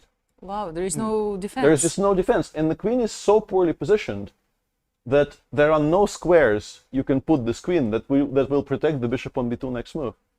So Peralta he saw the move f4, he realized what he's done, but there is no coming back, and he just resigned here. So a very, very quick turnaround. And from important. Yeah, and an important because I'm looking at the other games. Levon Aronian does seem to be better. Take a look at this one, this endgame, king f7, rook h6, perhaps rook to f6 was better. It's a very unusual move because it seems like you're helping black, but in fact that's not the case. Rook to g1 is going to come with a threat of bishop takes f4. You're going to have to lose another tempo to defend everything, and yeah, don't go to h8. You're going to get checkmated after bishop to f6. So a very nice potential for white, but he didn't. Still, the position very difficult, and this is what we have right now. Rook to g6, forcing me to take on h7. Thank you very much, I'll take it, why not? And this is the position we have right now. Rook to g8, I can just simply take, and bishop to f6. You're going to lose all of your pawns. You might be getting my pawn on b3, but it doesn't matter. No. Your majority doesn't move as fast as mine does in the center, and also especially the h-pawn. Couple that with the rook to g1, rook g7 idea coming, this one looks pretty hopeless for Thomas Souza. And that's a win, by the way, for Levon, potential win for Levon, and an important one. What's happening in the other? Diego Flores versus... you're on update. Yes, update here before we go to women's section. So let's finish with your match. Let's finish this one. So Argentina versus the United States, and take a look at this one.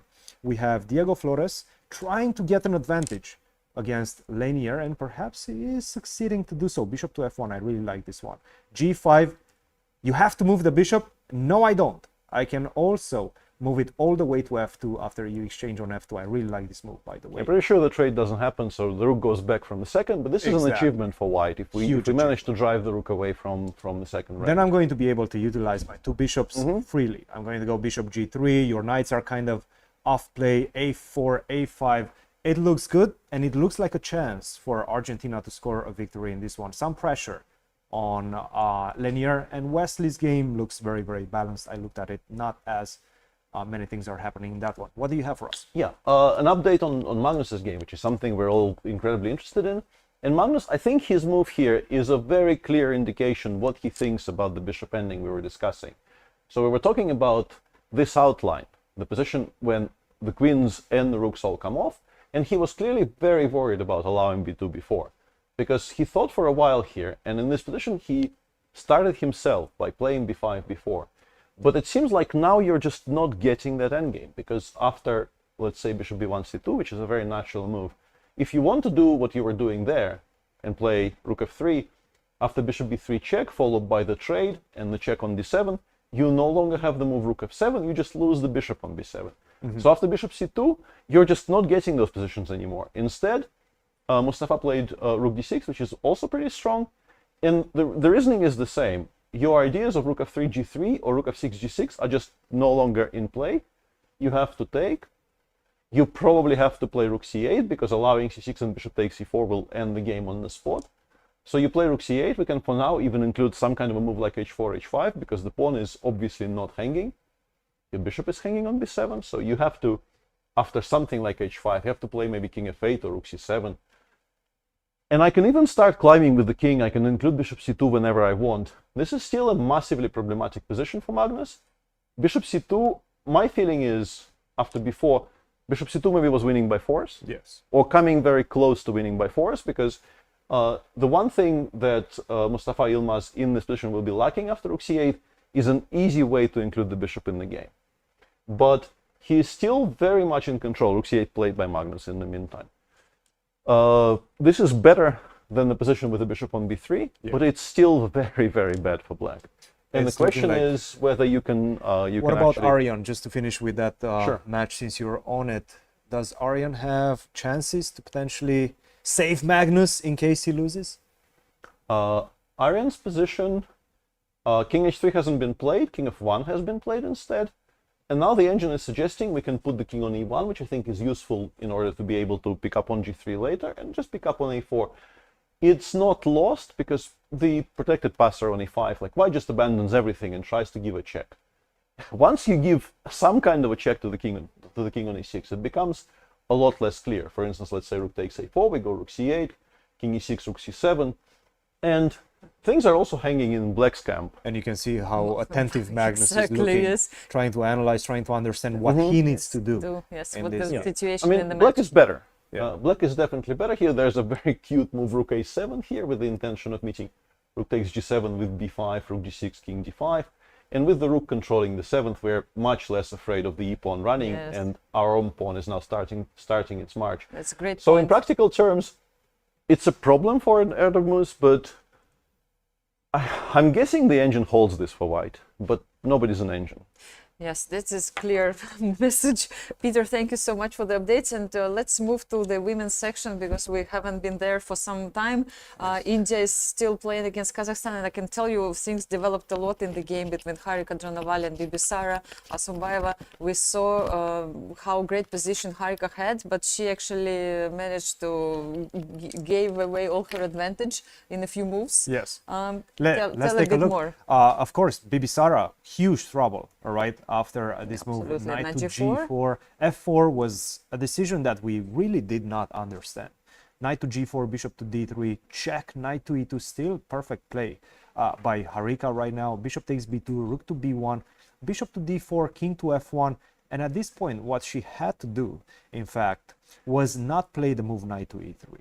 Don't help me. Yeah. Waste the tempo, right? This knight is much stronger than the bishop on d2. Keep some threats also, like knight f2 would First be of all, so unpleasant, why right? wouldn't you take Yes. another pawn, right? Yeah. Why wouldn't you take another pawn? And the idea being that Sure, it does look like at some point maybe you have to worry about bishop takes f5, but bishop takes f5, I can go king to b8. You take on g4, first of all, you lose the rook, yes. right? This is a good trade for me. Not only that, but also I pushed your bishop away, so now I'm going to be able to come back, and that's going to create a very unpleasant pin. So I have a feeling that, you know, in this type of positions, you have so many great choices that you kind of lost actually by choosing the best one. Yes, yes. And you end up calculating all these lines, and maybe she could just play bishop a2 was something not else. the only move. Yes. As you just mentioned. Maybe even bishop, better, yes. getting this bishop out of the way, a bit But unusual. probably didn't want to give this pawn on f5, but simply after bishop f5, maybe you have... It doesn't matter. Yes. You take this one, the bishop on d2 is hanging. Yes, Yeah. and rook goes to the second rank, and everything is fallen. You're playing without the rook on h1. Exactly. Yes. You're playing on all sorts, and you're dealing with all sorts of pins, Yeah. which is pretty much impossible to play on. For example, right now, if you try to go back, now I can go knight to f. Knight f2 is such a huge threat, exactly. Anyway, it's hard to understand what happened, but Harika spoiled the position and gave away all her advantage. I would say not only spoiled, Yeah. right now she's worse. Yeah, which is like We will see in just a almost second. unimaginable. She got completely outplayed after that. Bishop d7, and now we have this position in which I don't even want to compare it to what we used to have. Yeah. Because right now, I got rid of my very bad rook on h1 that was never getting into play. All my pieces are active, especially the knight on g3, looking to target the We pawn have on the same f5. amount of pawns, like why Now I'm a should be pawn up. worse, right? It's Now even you got my pawn back. but these pawns are, those pawns are moving, and what about black pawns? Where they go? Exactly. And no, this is, first of all, you can go to d6, but then that's going to allow me to go knight c8, and we're going to transition into this endgame. I can take Which is better for white, of course. much better. Yes. It has to be much Look better. at the pawn structure, and You have 2 versus 1 basically on this side. I have 3 versus 1. Exactly. If we don't count the double pawn. let's check what's going on the other boards. We were discussing with Peter position between Vaishali is Vaishali, winning. yes. Vaishali seems to be winning. Still a technical task ahead, but this one 90% of the times with 2 pawns to the good. The bishop supporting the b pawn.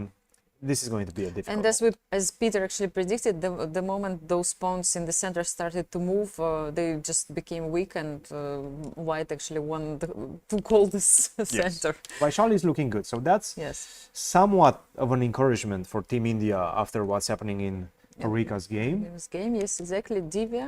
Divya is still super complicated, and I see some arrows that were probably drawn by Peter a long time ago, right? Yes, we were discussing. I don't think anything But else has been played. no, I think it was this quite was interesting his moment analysis. with This was his analysis. Knight f7 was played. Just maybe we can draw attention. Look at Yes, this yes. moment. Yes. Let's take a look. Queen to d8, f4, knight to f6. Wow, what a great idea! Just Knight look to at this. f3. Knight takes f7 here. Let's bring the knight to e5, or maybe even take on e7. Very nice. Rook Wow. takes f7. I like it, but Yes. it's a dangerous decision. Dangerous decision because anyway, you give 2 knights for the rook and 2 pawns. Yes. And if you don't Right. give the checkmate, and this knight comes to e4, and the queens are still on the board, then you Yeah. might be in some danger. Some danger. So, but still, she decided to go for it, and ended up in the position which is like still very, very complicated. And Queen takes a4. Yeah, this one is looking good. This one is looking good, but I would say 3 pawns and battles, rook, but 3 knight battles. on e4 can create some troubles, yes, for white. huge Yes. troubles, huge troubles. If- And the thing is, you're also going to couple that with the action of the queen. course, Queen yeah. g4 or queen h3. So Very complicated still. complicated, yes. I'm looking at the clock. I'm a bit worried for Balabayeva. She only has a minute left against 10 minutes, so that could be a Divya difference still maker. has some chances with black pieces to keep balance in this game, or Could be a maybe difference play maker, even yes. for something more. And on board 4, this is Vantika versus Alua Nurman, who I believe she's only 16 years of age, maybe 17 by this point, but she's a player that came out of nowhere. She started playing in the Pro Chess League. I remember her, and she was doing amazing online. She was about 1900 at that time. Right now, she's 2300, obviously a player that was growing at incredible speed. Playing for national team, yeah, it's But Vantika really... is looking good.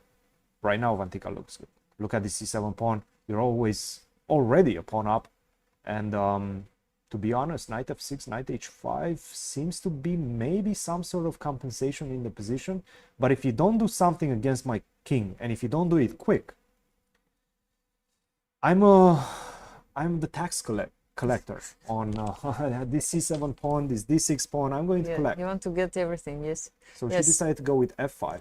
Black tried to create some kind of counterplay on the king's side, but yeah, I'm collecting. You just get everything, yes. And the thing is, this pawn on f3 does such a tremendous job of stopping you from giving me the check on g4. And you cannot really, you don't have time to take on f3 because you lose the knight on d7. As you can see, she's collecting all of the pawns. And now bishop takes f4. I'm not sure if I like this, but this should be enough. There's no more counterplay. Look at all these pawns, yes.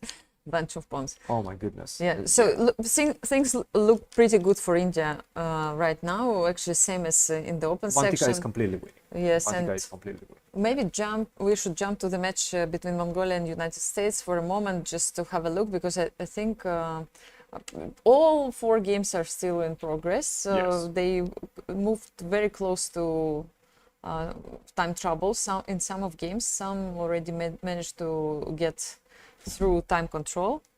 Yes. Remember, we were checking. We didn't check. Mungzul versus Begim. Begim.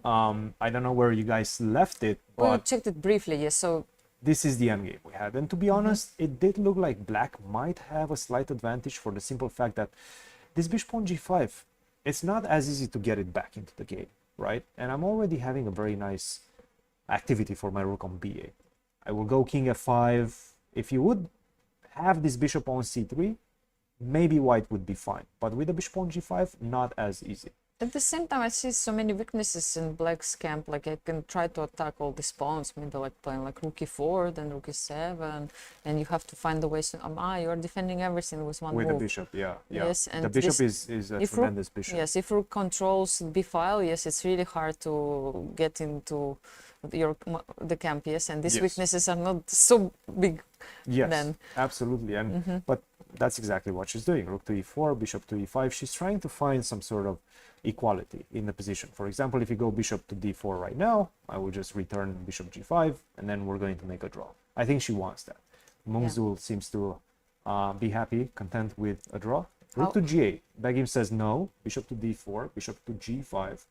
And this is where we stand right now. Yeah. To be honest, I'm for the most part seeing this sort of repetition. Rook to b8, because you cannot allow me to get control of the b file. Rook to b8, I'm going to go rook to e4, you're going to come back, I'm going to attack the other pawn with the bishop, and then we're going to have this dance. Yes, it seems like that. Karisa was in trouble. We were checking this game with Peter earlier. Let's have a look what happened after. I think we left it somewhere around here. Yes. Rook to b1, queen to e4, knight to g5. Was played. Queen to e2, yes, this was problematic. This is not looking good. Yeah. But knight to e5 seems to have given her a second life because of c5, but also because of queen to e4. This pawn lives. This pawn should not have lived. Yeah, she Queen should takes have c4 taken was yes, the this better pawn. move. Yes. Because this is the only source of counterplay for white. Without that pawn, you're pretty much busted. I'm a pawn to the good, but this is such a strong pawn. So she didn't do that. She took on e5, bad decision. Knight to e4. Knight f3 seems to have been winning right now. For the simple fact that after king to g2, knight to e1. Yes, and if you go back, now I can go. I see some. And this is a very no. Okay, I try to find some checkmate bishop ideas. a5. Yes, no, there are not some checkmate ideas, right? It's just it's very difficult. Difficult to find. Yes, okay. She played bishop d4, which is much more natural. To try to human focus move. Yes, okay. On f2, bishop takes c5, but this gives me some time to liquidate, right? Yeah. And still, black is doing great. Pawn up. And this bishop on e5 is very powerful. Versus knight and this d3 pawn. Yeah, big chances for Bathuyak Manguntul to. But let's see where we are right now. Win. So d2 is still in play, and right now, okay, pawns are equal. So if you don't do something with this d2 pawn, then I might be able knight to squeeze e2 probably, or knight g2 is the only move. Like rook e1 was I think a knight threat. 2 is the only move. Yeah, yeah. Bishop to a5, would you go there, or maybe bishop to b4? Maybe, yeah, You good cannot touch point. it. You cannot take because d1 queen. You are threatening to take the pawn on c5, so I have to play like c6 or something like that. Yes. But you have rook yes. d8 or what? I think I'm just basically going You to just say want that to do... you don't have any moves. No, but actually you even had maybe rook d8. Actually it's Rook nice d8, to I'm show gonna it. go rook d1. It's nice to show even that maybe you have I see. had c7. I see what you want. Yes, I This see is what a you very want. funny moment, yes, like You c7 wanted to say- and I have no chance to play this move because I'm losing This would due be a to the fact that tremendous knight mistake. is controlling c1 square. Yes. Yes, that's a nice miss. You cannot stop my pawn from promotion. Yes. Very nice, nicely Yes. spotted. But Easy again, to the make position mistake, is- yes, like that. I would say bishop b4, bishop a5. Sure, you go c6, but I'll just stop you again. You don't have moves. That's the problem. At the same time, just pay attention how many moves do we have right now? Right now we're at move 35. if And I'm they not have 5 moves to make and 40 seconds for Batkhuyag right now. She played bishop a5. She and played I'm bishop trying to see whether we a5, which is have- natural to play this move because by playing this move you also keep an eye on c pawn. Yes. Yes. And Carissa is thinking, let's have a look on what's happening on the board number 3. So Carissa Irina in some, Krush still in some danger. Yes, Irina Krush is playing with black pieces, I think. Black pieces against... Yes, Please. let's see. Yes, Please, let's see the because pairings. I'm yes. very bad with the name. No, I see the too. name. It's just going to be very difficult for me to So you want me to do it, yes. to read that. Davademberel. Davademberel Namin Erdene. Yes, Davademberel, I would from say. Mongolia. International master, by the way. Yeah, we were discussing that Mongolian team is really, really great fun. Yes, we got a free bonus from our producer for doing that. For managing to pronounce that somewhat correctly. Good job, Somewhat you know. correctly. Queen to b2, this is the position right now. It's very complex, very, very complex. But I'm looking at the practicality of it. I'm seeing that this bishop is controlling the entry squares for your rooks. So this bishop kind of cancels the rook on a7. You've spent a lot of resources trying to invade via the a file. In the meantime, I feel like I'm going to be able to create something on the king side. I think this is what Irina should focus on. Move 37 right now. Yeah, we know Irina's style very well. I think this position is kind of position of her style. Yes. Like she likes to keep this kind of pressure, tension, and maybe break through at certain point. And we can see also she left 3 minutes on her clock while her opponent has down to 50 seconds. And Yes.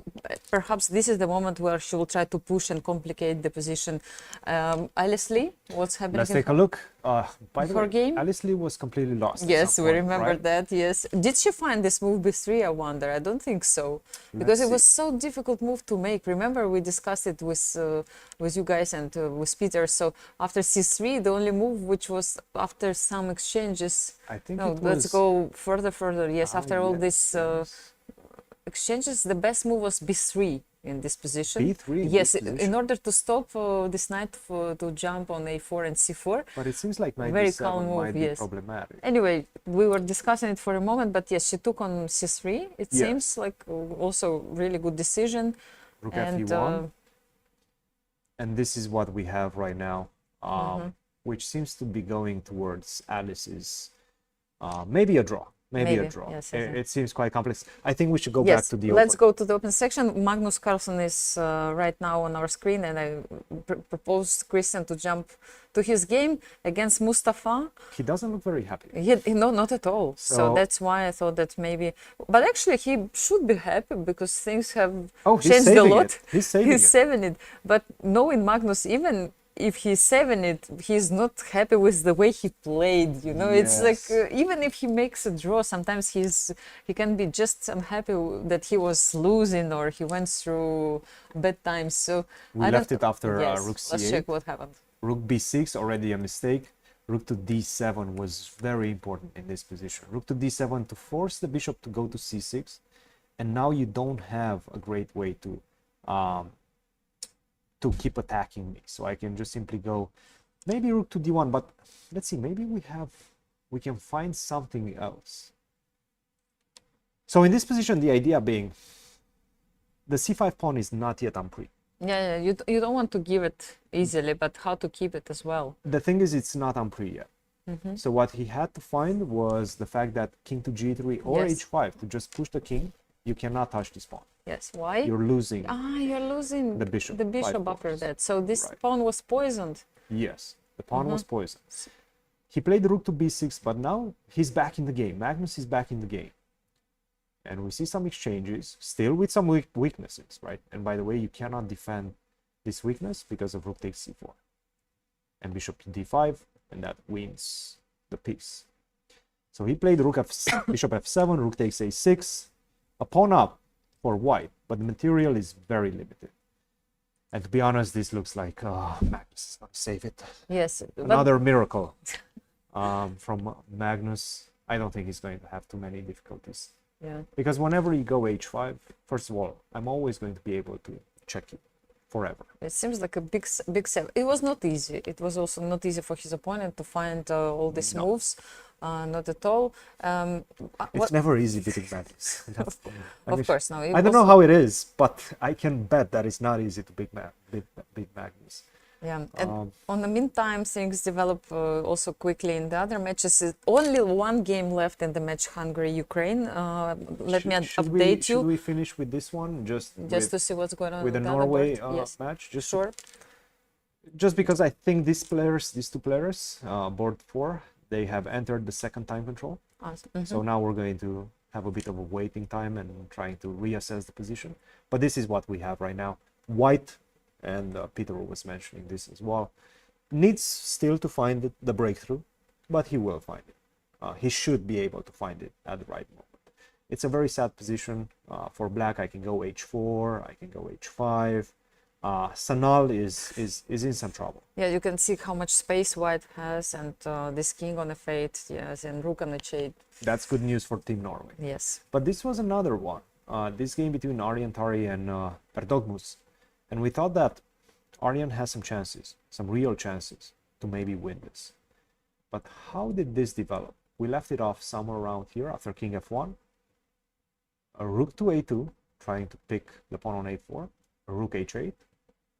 Rook to c8, trying to recover that pawn. King e6, rook c7. And now, You remember Peter was proposing something like rook a7 with ideas of b5, even, yes, but not and king d5, protecting c6 pawn first and then playing b5. yes. Yes, I don't know if it works here. It's Is difficult it to make. concrete or not? It's Because difficult to g7 make. pawn is hanging, right? Also. Right, the thing is that if you go king d5, I just give you a check. And now you have to go back. Yes, If you try to go forward, my e6 pawn it's moving forward is as well. is going to be a big problem for you. So you have to stay connected to that. That's why I think he's going to go b5. I think he's just going to sacrifice this pawn, get the king to d5, win a tempo. Yeah, it's very important tempo. He activated his pieces, he pushed his pawn forward, and he will try to promote it as much as possible, also taking into account that the bishop on g5 right now is not really participating Precisely. in the game. Precisely. So he'll try to push it Yes, rook to e4, I think it's an important move just to get behind the pawn. just to make sure you keep control, right? And then just Same push time it. you give this chance to move the king forward, but yeah, I mean, maybe we're on time. I want to go to c4 as well. That's kind of the plan. Though I have to be careful because whenever I go to c4, Bishop e7 comes, yes. So anyway, it's a big decision. And I do believe that they've made time control, these two players, right now. Yeah, we have still many matches in the progress. China, Spain, the last game is still on the way, and Wei Yi probably got some chances in his last game. It's 1.5 to 1.5 at the moment, and this game may decide the fate of the match.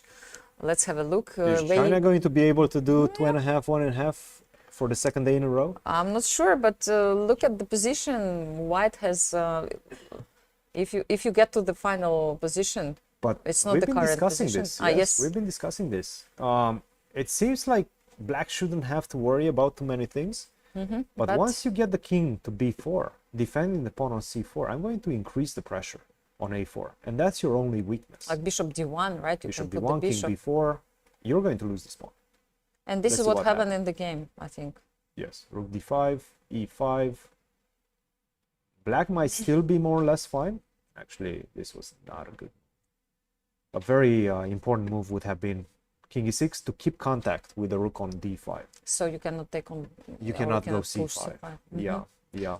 And the game continuation, in fact, is a huge mistake, because after c5, I put the king behind the pawn. There's no more counterplay. And in fact, I'm just going to utilize this pawn to completely break through. Your position is busted. He probably knows it at this point. King to b4. And now you're going, you got my c pawn. Good job. The problem is you're losing both b and a pawns. And now my a pawn is going to run down the board. I'm seeing Wei Yi winning this one and giving China the victory. Yeah, it's very, very possible. And let me update you that India has already won the match against Azerbaijan, 2.5 to half a point to India for the moment. And one game is still in the progress, but it is not going to decide anything. Shakhriyar Mamedyarov is still playing against Vidit right you see, now. I was yesterday making my way back to dinner after a broadcast, and I met the coach of the Serbian team after losing 3.5 to India, and he looked at me in disbelief. He was like, "These kids are like machines. There's nothing works against them. They're incredible, Incredibly strong." Yes. And he was talking specifically, mentioning the focus that they can maintain for 5-6 hours. And Gukesh, he was referencing Gukesh and his win against his top player. I don't remember. I think it was against Pretke. Yeah. He kept his focus, just incredible, and the pressure was on all the way until the end. And even the coach was quite impressed. Everybody were depressed, yes, of course. He was impressed. He was impressed. And yes. depressed. And yes. depressed, probably. At the same Yes. time. Yeah, so let's go to Peter, who just came directly from the plane Yeah, venue, full of impressions and emotions. By the way, I just want to point that we are here in Budapest, and it's very important because we have this opportunity to go to the plane venue. Peter, give us everything. Yeah, I just had my first impression of the playing hall. I've been on the other side of that experience a number of times, but walking it as a kind of a free man, free of the the nervous tension of either being a captain or playing for your country, it's tremendous. You can actually enjoy it, understandable. yes. It's understandable why it's not open to spectators. Spectators really should not be among the players, so it's only viewable from the gallery. But the feeling on the floor is electric. Yes. The tension is very, very palpable. And I noticed some interesting results which we did not get to, and some of them as a kind of a continuation of a conversation we've had going into the round. It seems like Germany will lose again today. No. Vincent Keimer lost on board 1 to Kadrich. My goodness. We did not, this game... We didn't go so far, we were focused on the top boards. Yeah, yes, but of course it's not a check match that was really kind of on our radar because it's pretty far down. Please show us what happened. Yeah, I didn't really watch the game properly. I tried, they left the score sheets on the table. I tried reading the score sheet. It's not a done thing really, but I thought maybe I can get an impression. Only thing I can tell you immediately is that it was an Italian. And it was a kind of an old school Italian. As you can see there was a trade on b3. This is how they used to play these types of positions. Let's say in the days where the biggest kind of a trendsetter in the Italian was perhaps Virial Bologan or maybe Sergei Movsesyan. This is how they would treat these types of positions. They would put the bishop on b3, allow it to be traded. One thing I can tell you about Denis Kadrich is that he has somewhat of a heads-up start compared to everybody else that picked up the Italian in the last few years. He's been playing it his whole career. Yeah. So he's a very dangerous Italian player. Yeah, but also I think Vincent was not really playing it particularly well because what you see there is, it seems like things are happening exactly symmetrically. White is, the bishops were traded on b3 and d6, another one is about to be traded on e3. But this is a much better knight than this one. And also white is about to play d3, d4. So you have to pay attention. And for instance, in this position, the engine suggests maybe you should have offered this queen trade. I think the point being that if we chase the queen away, we can now perhaps take on e3, and without the queen on b3, we will be in time to play d6, d5. And if black gets to play d6, d5 first, black shouldn't really have any trouble. But what happened in the game was Vincent took on e3, once again, time to play queen e6, was not played, knight h7, a kind of a strange looking move, d4, knight g5, rook d1. You are already at least a little bit worse because you have given up control of the center. This knight is coming into f5. The knight on c6 is very restricted, trying to protect the pawn on e5. Black played g6, white played knight h4. This is already looking very shaky because even move by move, at first I couldn't realize why the engine gives white such a massive advantage. g6 is hanging because there is this pin on the pawn on f7. I thought, okay, what's wrong with king g7? G takes e5, and f2, f4. And these two knights will just get forked and you lose material. So Vincent played knight a5, queen d5, queen a4, b3, queen takes a2. But you can see this going in a completely wrong direction because these pieces are misplaced. And now after rook e1, we are threatening to play rook a1. So black has to play knight c6, and white just takes on g6. And this is complete ruins. c6 was preferred by Vincent, but once again, eventually this kingside will get picked apart because there are just no pieces defending it properly. And this is a very picturesque final position where white is a piece down, but there's this knight on a5 which did not come back. For the rest of the game, it stayed on a5 completely as a spectator to the carnage that white is wreaking on the king side, and this is just mate in 5. So a very important victory there for Kadrich.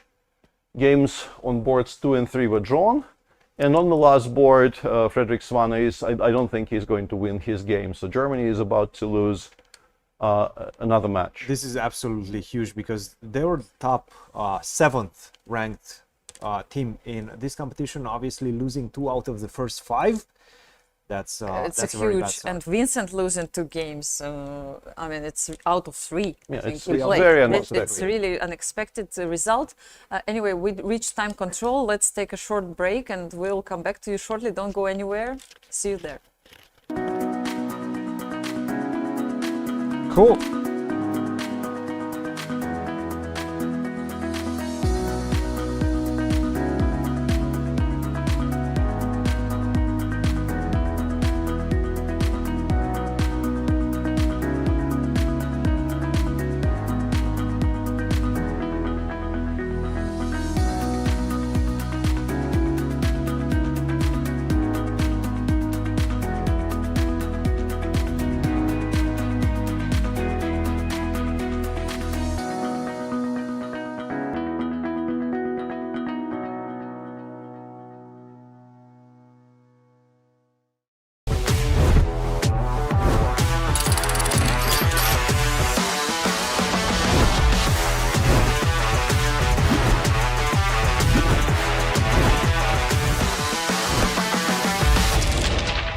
Welcome to 100 Endgames You Must Know.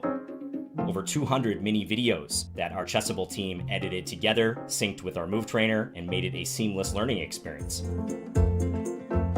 So thanks for watching, happy studying, and enjoy the material.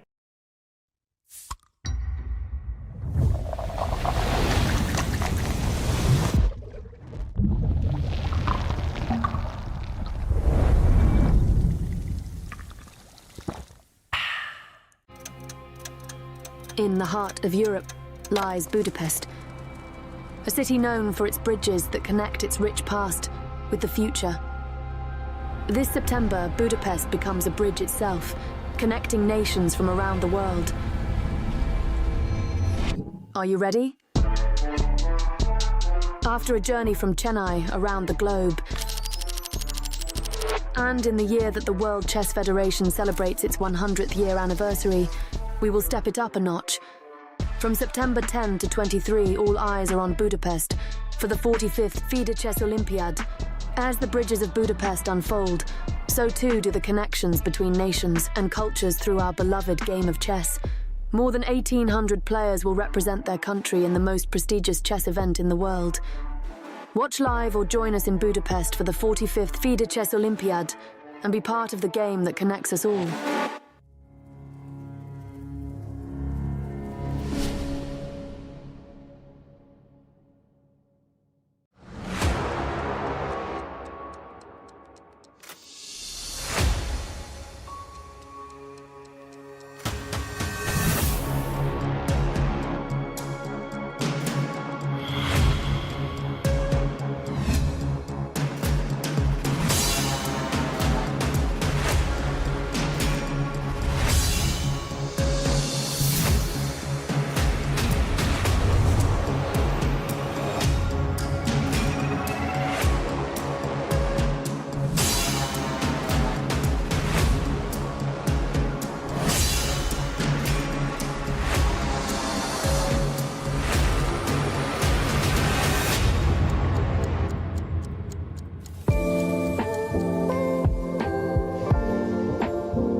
Okay, so Hungary. Hungary. Is it Hungary? This is Hungary. Hungary.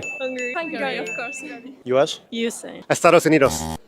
USA. United States of America. Okay, that's USA. USA. India. India. India. India. India. So far it's easy. Azerbaijan. Is Azerbaijan. Azerbaijan. Azerbaijan. Azerbaijan. Azerbaijan. That is Azerbaijan. Poland. Yeah, Poland. You're killing it. Poland. Poland. Poland. Poland. Argentina. Argentina. Argentina. Argentina. Argentina. Oh, this is Uruguay? Indonesia. No. Indonesia. That's Indonesia. Singapore. Singapore. Singapore? Singapore? Yeah. Ah, okay. Canada. Oh. Lebanon. Lebanon. Lebanon? Lebanon. Oh, it's not Kenya. Oh my god, what did you do to me? Oh no. It becomes only like harder, yeah? Africa, yeah. I don't know. Afghanistan. No. Malawi. Is that right? Yeah. Oh wait, Malawi? Yeah. Okay. No, that's, I don't know. Where? This will be too difficult. I don't know this one. Yeah, it's getting hard. Oh, this is a beautiful flag, and I feel like I've been to this country. It is Barbados. Bahamas. Yeah. Bahamas. Okay, nice. Bhutan. Yes, well done. Okay, I think you scored like the best. Yeah. Malawi, I was not gonna get. And we are back with the Yes, we final are. moments of round 5, Peter. The graveyard shift. Lots of yeah. things are happening. Yes, a lot of matches have already been more or less settled. So we begin, I guess, with the news of the world champion definitely surviving what was a very, very dodgy position Yes. against Mustafa Yilmaz. And that probably brings victory to his team, because there are two positions which are quite good for the Norwegians, and they probably should win at least one of them. This is Magnus's game. 2 against 1 on one side, and even the pawn on h4 seems like it's dropping. So not a lot of hope for Mustafa here, I think, to bring this home. And on board 3, he escaped. Magnus escaped. yeah, Magnus absolutely gets away. Play the great No, that is not his usual standard. This is board 3, where honestly, I thought this was more. This feels like it probably holds for Erdogmuz there. You still prefer black mainly because there is this bishop on g5, which is really not participating in the game particularly. But e5, e6 is currently a threat. You can always start giving checks from behind. Let's take a look what the machine says. The machine says completely lost. Interesting. So okay, to check. I guess at some point it's going to be some sort of a race, right? I have King to include my d3. king. We Rook go rook a3, a3 yes. check. We go. King c2 looks like the natural. Yeah, I would put it on c2, but the machine just takes on g3 and says there are no threats. And the point, I guess, is that after e6, b3, you just... You're first. Yeah. You're first. So this is maybe the reason not to put the king on c2. We play king d2. And now the way to win is specifically, I think, bishop e3 check, which is not the most obvious move in the world. Rook a2 Rook a2 in the meantime has been played. So the point is we lure the king to c2, and then we play bishop d4. And if, let's say, rook d8 check, the king goes to e4. Right? And b3, b2, b1 is just too much of a threat. In the meantime, we see some score sheets being signed. I believe that's Bibi Sara that just won her game. You remember how that started? Yeah, I'm making very big eyes here at this result. This should not have. We sort of expected it from our last update because she was already doing better, but the way that game started, she should have never won that game. Yeah, that is a massive, massive turnaround in fortunes. And continuing to analyze the Arian Tari's position, rook b8 looks logical, stopping b3, and now very specifically rook c1 check, king d1 b3, and if white pushes a6. Okay, we switched We're going to giving for the mate, or? Yeah, we're giving mate here. No, I think bishop e3. Yeah, bishop e3 first. Yeah, and then king f3. Can you go king f3 first? e7, king f3, and this is an unstoppable threat of. You get your queen on the board.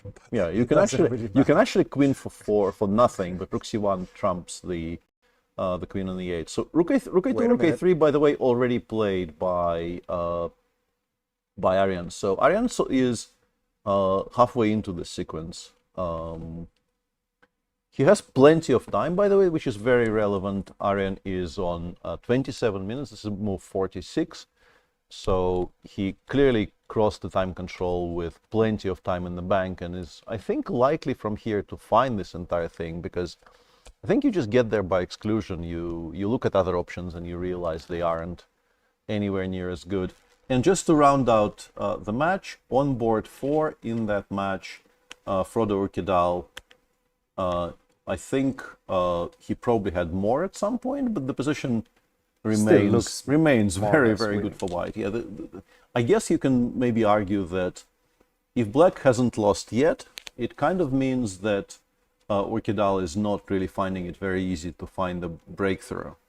Because black, for the last 15 moves, black is moving bishop b4, bishop c5, and also shuffling this bishop along this diagonal. I don't see any other moves on my screen. No, black also played h6, h5 at some point. But for the rest, it's bishop g4, bishop c5, bishop b4, bishop c5, bishop b4, and shuffle, shuffle, shuffle, shuffle. At some point, I guess we do have to go e4, e5. Yeah, right? draw agreed in Magnus's game. There you see them signing the score sheets. Yeah. Magnus doesn't seem happy, but given what's happening in the other boards, definitely he should be happy. I love the way we switch things around. Anastasiya sometimes is with us, sometimes I'm not with you guys. Peter, you take your breaks as well. Anastasiya, welcome back. Thank you, Christian. Yes, I was running around the playing venue, trying to catch up with the action, trying to see what's going on. I checked the last game in the match between Hungary and Ukraine. Anton Korobov is trying to create some chances, hoping maybe to get them, because he really needs to win in order to make a draw in this match. Yeah. I don't know, Peter, if he has any idea to win. Honestly, in this position. Doesn't look like that, particularly right? likely. No, I'm looking for a way to absolutely make a forced draw with black here, but the biggest issue is that it's just I don't see any threats for black? Korobov. I guess the threat would be something like Rook G. I mean, let's make a for stupid example, move. yes. Maybe Check. the threat is like check and then Rook B7. Well, the thing is, with the rook on the b file, yes, Rook B7. Rook I thought the B7, ace and tab I'm trying to queen the pawn after the trade. And this does appear to be a winning threat. was A7 winning also with the Let rook me on check. B2. Yep. I guess this still still pretty winning good. also. Still So pretty good. actually, he has created a He created threat, a threat, but there is Rook B1. Yes, I don't know. I was trying Maybe to Rook F2 calculate. also, Rook I F2. think it What's should going on work. here? Like, what? Or Rook A2 makes the most sense to put it behind the pawn. Like I'm trying to. Is it one way for black to make a draw, or there are plenty of ways? There should be more. let's check Rook A2. Yeah, Rook A2. What I'm worried about happening is having to play, I don't know, some sort of a And position. again, Rook B7. Oh no. Okay. Rook I'll go B7 still King G8. exists. The only move is King G8.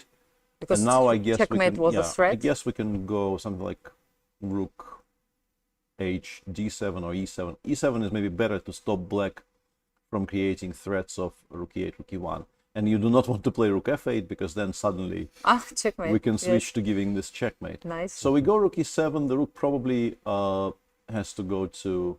Actually, the only move to make a draw here is King F8.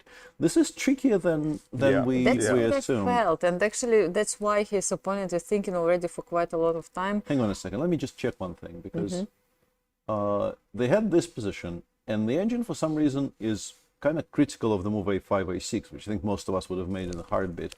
The engine suggests that it was better First to give it check. to put the rook on C7 for some reason.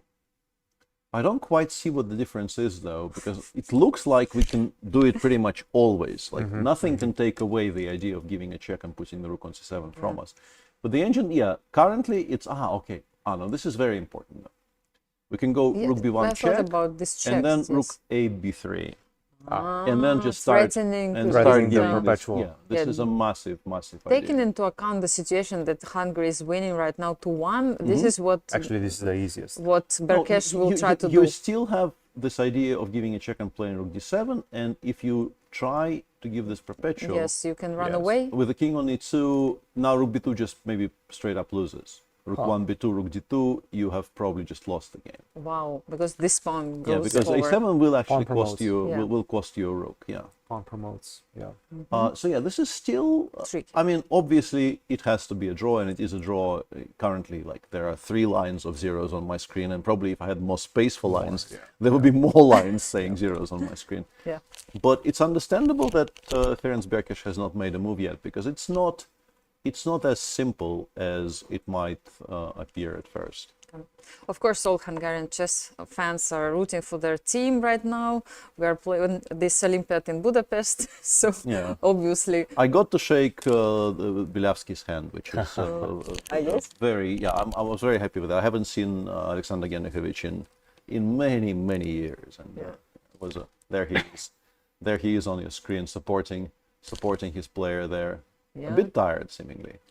Not unexpectedly so, because Maybe he's honestly, falling asleep even. Maybe he's focused on the games. Who knows? I suspect he's calculating this rook ending more than trying to falling figure asleep. things Yeah, out. knowing him, he is probably He's deep only in calculation. only Yeah. pretending that he's falling He's asleep. In thinking, fact, he's he's thinking, he's thinking. Yeah, knowing Bilavsky, he probably actually does a lot of opening work for his team as well.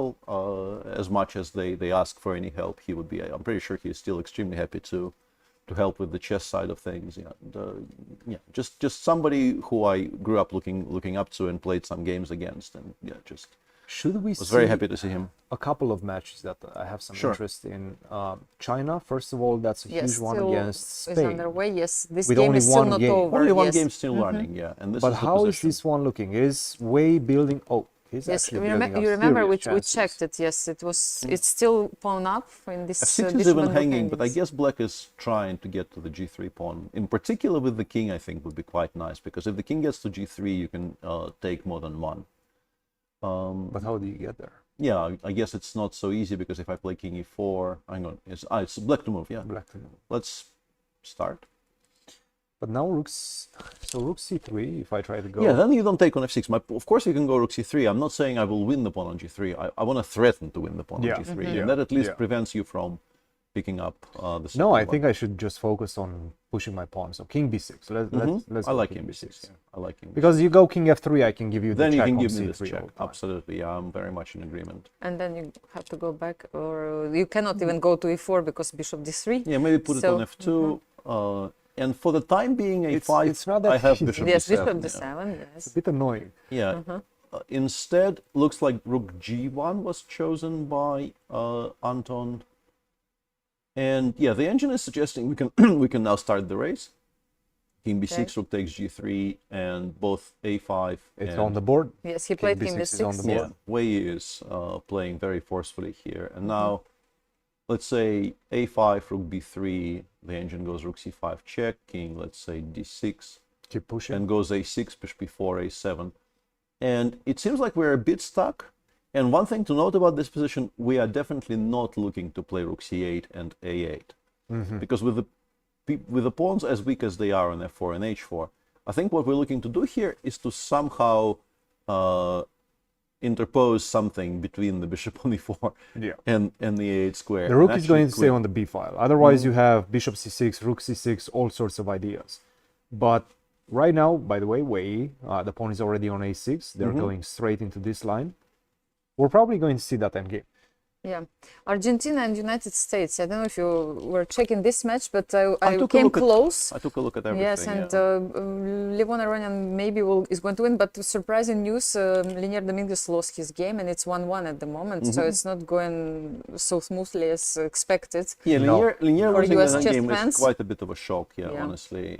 There must have been a big mistake, but... We were sort of already understanding that white is building up some serious pressure. Somewhere here, despite equal material, these types of positions are tremendously dangerous and very, very difficult to play. Yeah, and somewhere between... I think after I think he missed bishop f1, actually. Yeah, I think... g5, bishop f1 was a tremendous move. Yeah, and already after bishop g3, maybe... the engine suggests you have to play knight h5, try to maybe at least get it to f4. And when those pieces weren't activated, like this is equal material and the evaluation is +4 and a half. Wow. Yeah. Yep. Because the bishops are just too strong. Yeah.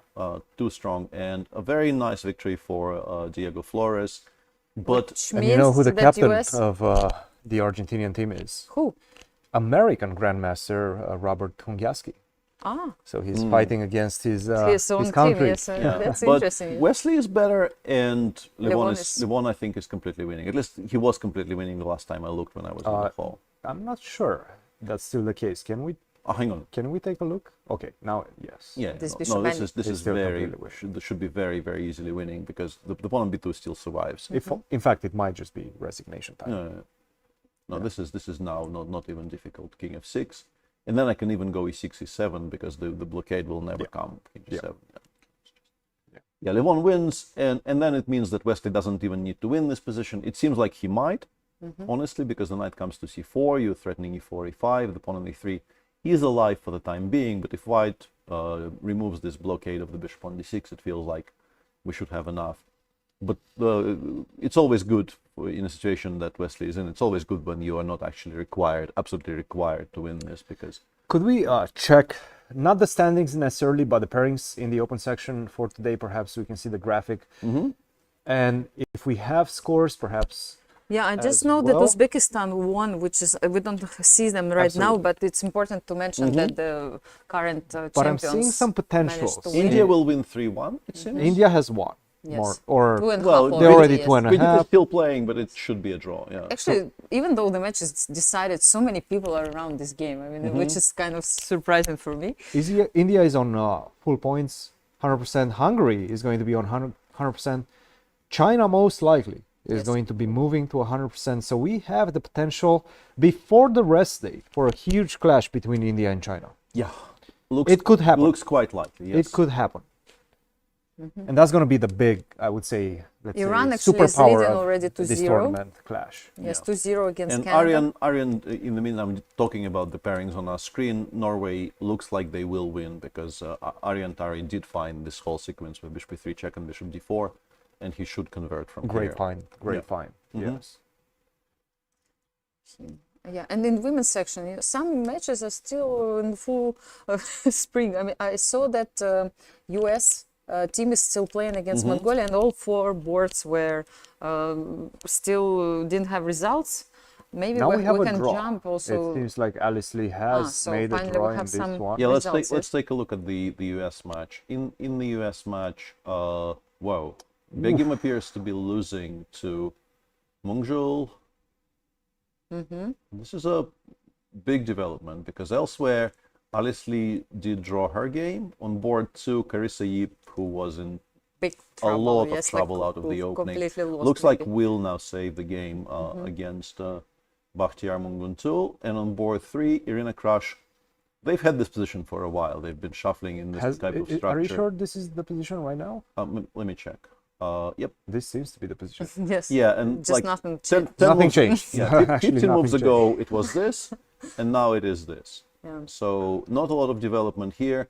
White has full control of the only open file, but there's nothing to attack on the only open file, which is kind of regrettable for opponent of Irina. Yeah, and Irina might have to win this somehow with the black pieces. She because does. As She's in we need of a mentioned, victory. yeah. Yes. So maybe actually it's very professional from Irina's point of view. She's waiting until the results on the other boards to understand what she needs to do in this position. She Guys, keeps I think this she already position. knows. Yeah. I'm seeing now a she huge knows it. result up there. Yeah, Just what above. happened? Anna Sargsyan seems to have won her game against Miao Yi Lu So China is losing to games finally. Armenia. To Armenia? They might be losing the match. Hang on a second. So this is Zhou Yinair against Lilith Mukherjee. Oof, this is a huge Completely development. winning for Lilith because the G-pawn is about to become a queen. Yes, this is over. On board 2, Yuxing Song gave mate on the board Beautiful. to Miriam Wow. Mukherjee. Queen. And on board 3, there was a draw, kind of a quiet game compared to the others, where Nishikun and Elena Danilian made a draw. But and Miao Yi was winning out of the opening, or much better So out of the opening. How did this It's happen? a draw in the match right now, 1.5 to so 1.5. this is the game between Anna Sargsyan and Miao Li. Sorry, yeah. And this is. I remember you showing this game and Yes, saying black yes. is much better. After knight to b4. Yeah, what happened here? Okay, knight takes a2. The engine disagrees with and says now rook c6 is quite strong. Bishop takes b3. Suddenly white develops a very strong attack on the king Rook side. c6 was a very nice move. Knight f5, d4, and now you see the outlines of a very strong mating attack. Yeah. It's looking good, yeah. And a few more inaccurate moves later, white just delivered mate on the king side. There you have it. Wow. Whoa, this is a Rook d3. yeah, very cute move. King d7, knight e6. Very nice. Please show what would happen If queen black takes d3, I it. guess the idea is just simply knight to play g7. knight g7 check and queen takes G7. d3. Yeah. And yes, you can win this knight on g7. No. but I unfortunately- think queen h8, knight c6. Yeah. And queen takes d8, and queen But takes this is d3. also pretty decent, yeah. That's yes. That's awesome. That's also pretty decent, yes. So a very nice knight e6 check here by Anna Sargsyan, also a very beautiful move. Beautiful move, yes. Using the fork She on played a c5. tremendous game. From some point on, yeah, she played a very striking attacking game where the king on h2 looks like it might be under attack as well, but it's not because the king on e6 is just so much less safe, and eventually more pieces joined in the attack, and Miailu resigned before Because of checkmate, yes. allowing queen d6 Or mate on the rook e8. board. China losing to Armenia. Yes, because Lilith Mukherjee eventually, I think she's winning right now. She's Can we check? completely winning right Yes. now, yeah. I don't know if we saw the game, but Yeah, I showed it briefly. yeah, okay. I don't know what happened early in the game, but g2, g1 is just an unstoppable threat. You can give a check on g8, but it does nothing because after king b7, once again, you can't even attack anything.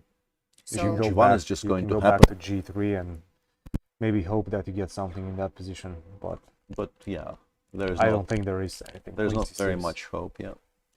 In the match Azerbaijan-Ukraine, also Ukraine is leading right now 1.5 to half, but still 2 games are in progress. We're seeing some big developments in today's round. I have to say, Yeah. China Still- losing was not on my bingo card. Nor on mine, yeah. Georgia versus Kazakhstan, there's still all 4 games in sorry, Georgia, Uzbekistan.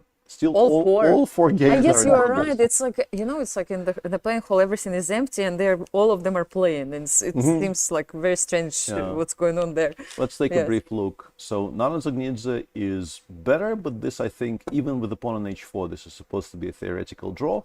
But Not an easy one. But people lose Not this an easy endgame. one. People lose this endgame all the time. It's one of those really, really dangerous endgames where you And can, especially if you play against Nana, who's yeah, like you can go wrong very, very easily. Board 2, also rook ending. also rook ending, and I guess here it very much. I would like not to play g3, g4 here because then a lot of checks will happen from the side. So the big question is this winning? It should be, and it's not. And it's not. Yeah, honestly, I thought it might be, but apparently So there king is f3, enough here. what's, King f3. What's the Let's draw? try to figure out what's going on here. The only move to make a draw is g6. G5, yeah? No, g5 loses G5, to g4 and G4, h5. Yeah. Uh-huh. But g6, and we just cannot make progress in this position because king f4 runs into g5 check. This is the trick. You go to f6, and then you keep this kind of a position. But this position apparently is drawn with either color. Like if it's white to move, it's a draw. If it's black to move, black plays g5 check. Yeah, and if So you go that g5, means- king e6. Yeah, that means that the only winning move is actually g3, g4. Then black can move our king as far away as black wants to move our king. But then eventually we will Rook play rook G5, g5, rook rook g6, h5, and then we will bring the looks king. But what if you put the king, the rook on h2? How do you make the progress? Good question. I guess we go king e4. We're now threatening g4, g5 check, so you have to give this No, I check. give you a... now you And go- I'm just in time to play king g3. And then I get to play rook g5. And then Can I and then- transfer my rook to a3 and give you a check? Yeah, that would be a pretty strong move if we could do that. But Yes. It's a little bit difficult. Sadly for black, not allowed. So on board 2, it seems like the Georgian player is close to victory. Yeah. So both games are good for... Okay, but you know what, Saashvili? The engine says, it's not obvious to me, but the engine says this endgame is lost. Which is, okay, 3 against 2. Of course it I is, think because the your bishop has is- no squares, yeah? It's Ah. close How do to how do we do it, trapped? though? Not king f3 because of h5. Yes. That might, in fact, be a bit problematic. Yeah, so we probably have to play king f4, then the bishop escapes. But after f6, I guess eventually we just come to h5 and pick up on h6. So The still plan some is work to very be simple, done. yeah. Still some work to be done. Bishop d3, you put the king back on g8, and I just do this. And then this. And you just pick up. And And then you have and then two this, and if you play pawns, yes. bishop f3, I can play bishop f5. And then I take on h6, and with 2 pawns, it's not going to be very difficult. In fact, it's actually very Yeah, trivial. it's actually pretty straightforward. And this is a board on which Georgia is 430 ELO points ahead, by the way. And Unbelievable. the Uzbek player Umida Amonova is about to beat one of the strongest women players. Can we check who Umida played? Because Yes. I've seen this type of result in last round as well. You can just press her name on the screen. On the screen also. Yes. There we have it. Yeah. So she drew Nurgul. This is what I was Salimova, remembering. yeah. She drew Salimova and won her first 3 games. So Against 2200 very, level. very good player. players. Clearly, probably a very young player. Currently performing at about 2400 level, and that's not counting this game. After this game, she will be performing at about 2450. She's type. right now Yes, winning I'm trying to 63 see also. rating points. Yeah, she's 2000 18, yeah. Yes, she's 18 years old. Yes. And most likely it's going to go towards 100. Yeah, so, okay. That can be breaking news. Returning to this match, where were we? Just to, guys, give you an update. It seems like Mongolia did win on board 1. So they take the lead against the US. Irina Krush, the only GM in the US team, yes, who can- knows what she needs to do right now. In order to equalize the score in the match, she needs to win this game, which is like really hard to do. We jinxed No, Miss please. Samonova. She played king of 3. No. And this is h5 now- happened, yes, And this is it's now a progress. comfortable draw because this pawn does not win with the bishop. Yeah, it was my not easy goodness. to find it. This ending, yes, you have to go very deeply to understand, like, Why yeah. is this such an easy draw? h6 check. It's very simply king f6 is always met by king h7, and without king f6 you cannot really make any progress. And if you play bishop d3, Black goes bishop. This position is a draw. This is kind of heartbreaking because it looks like we're so dominant.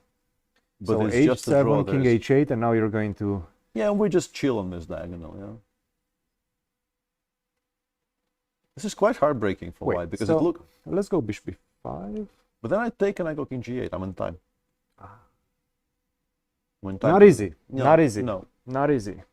And one final board for this match is board 4. So Georgia is better on 1, probably winning on 2, now drawing on 3. And on the last board, Bela Khatanashvili is completely winning. So Georgia will eventually beat Uzbekistan, but not without a massive scare. No, it wasn't easy for them at all. And you can see even judge from the time.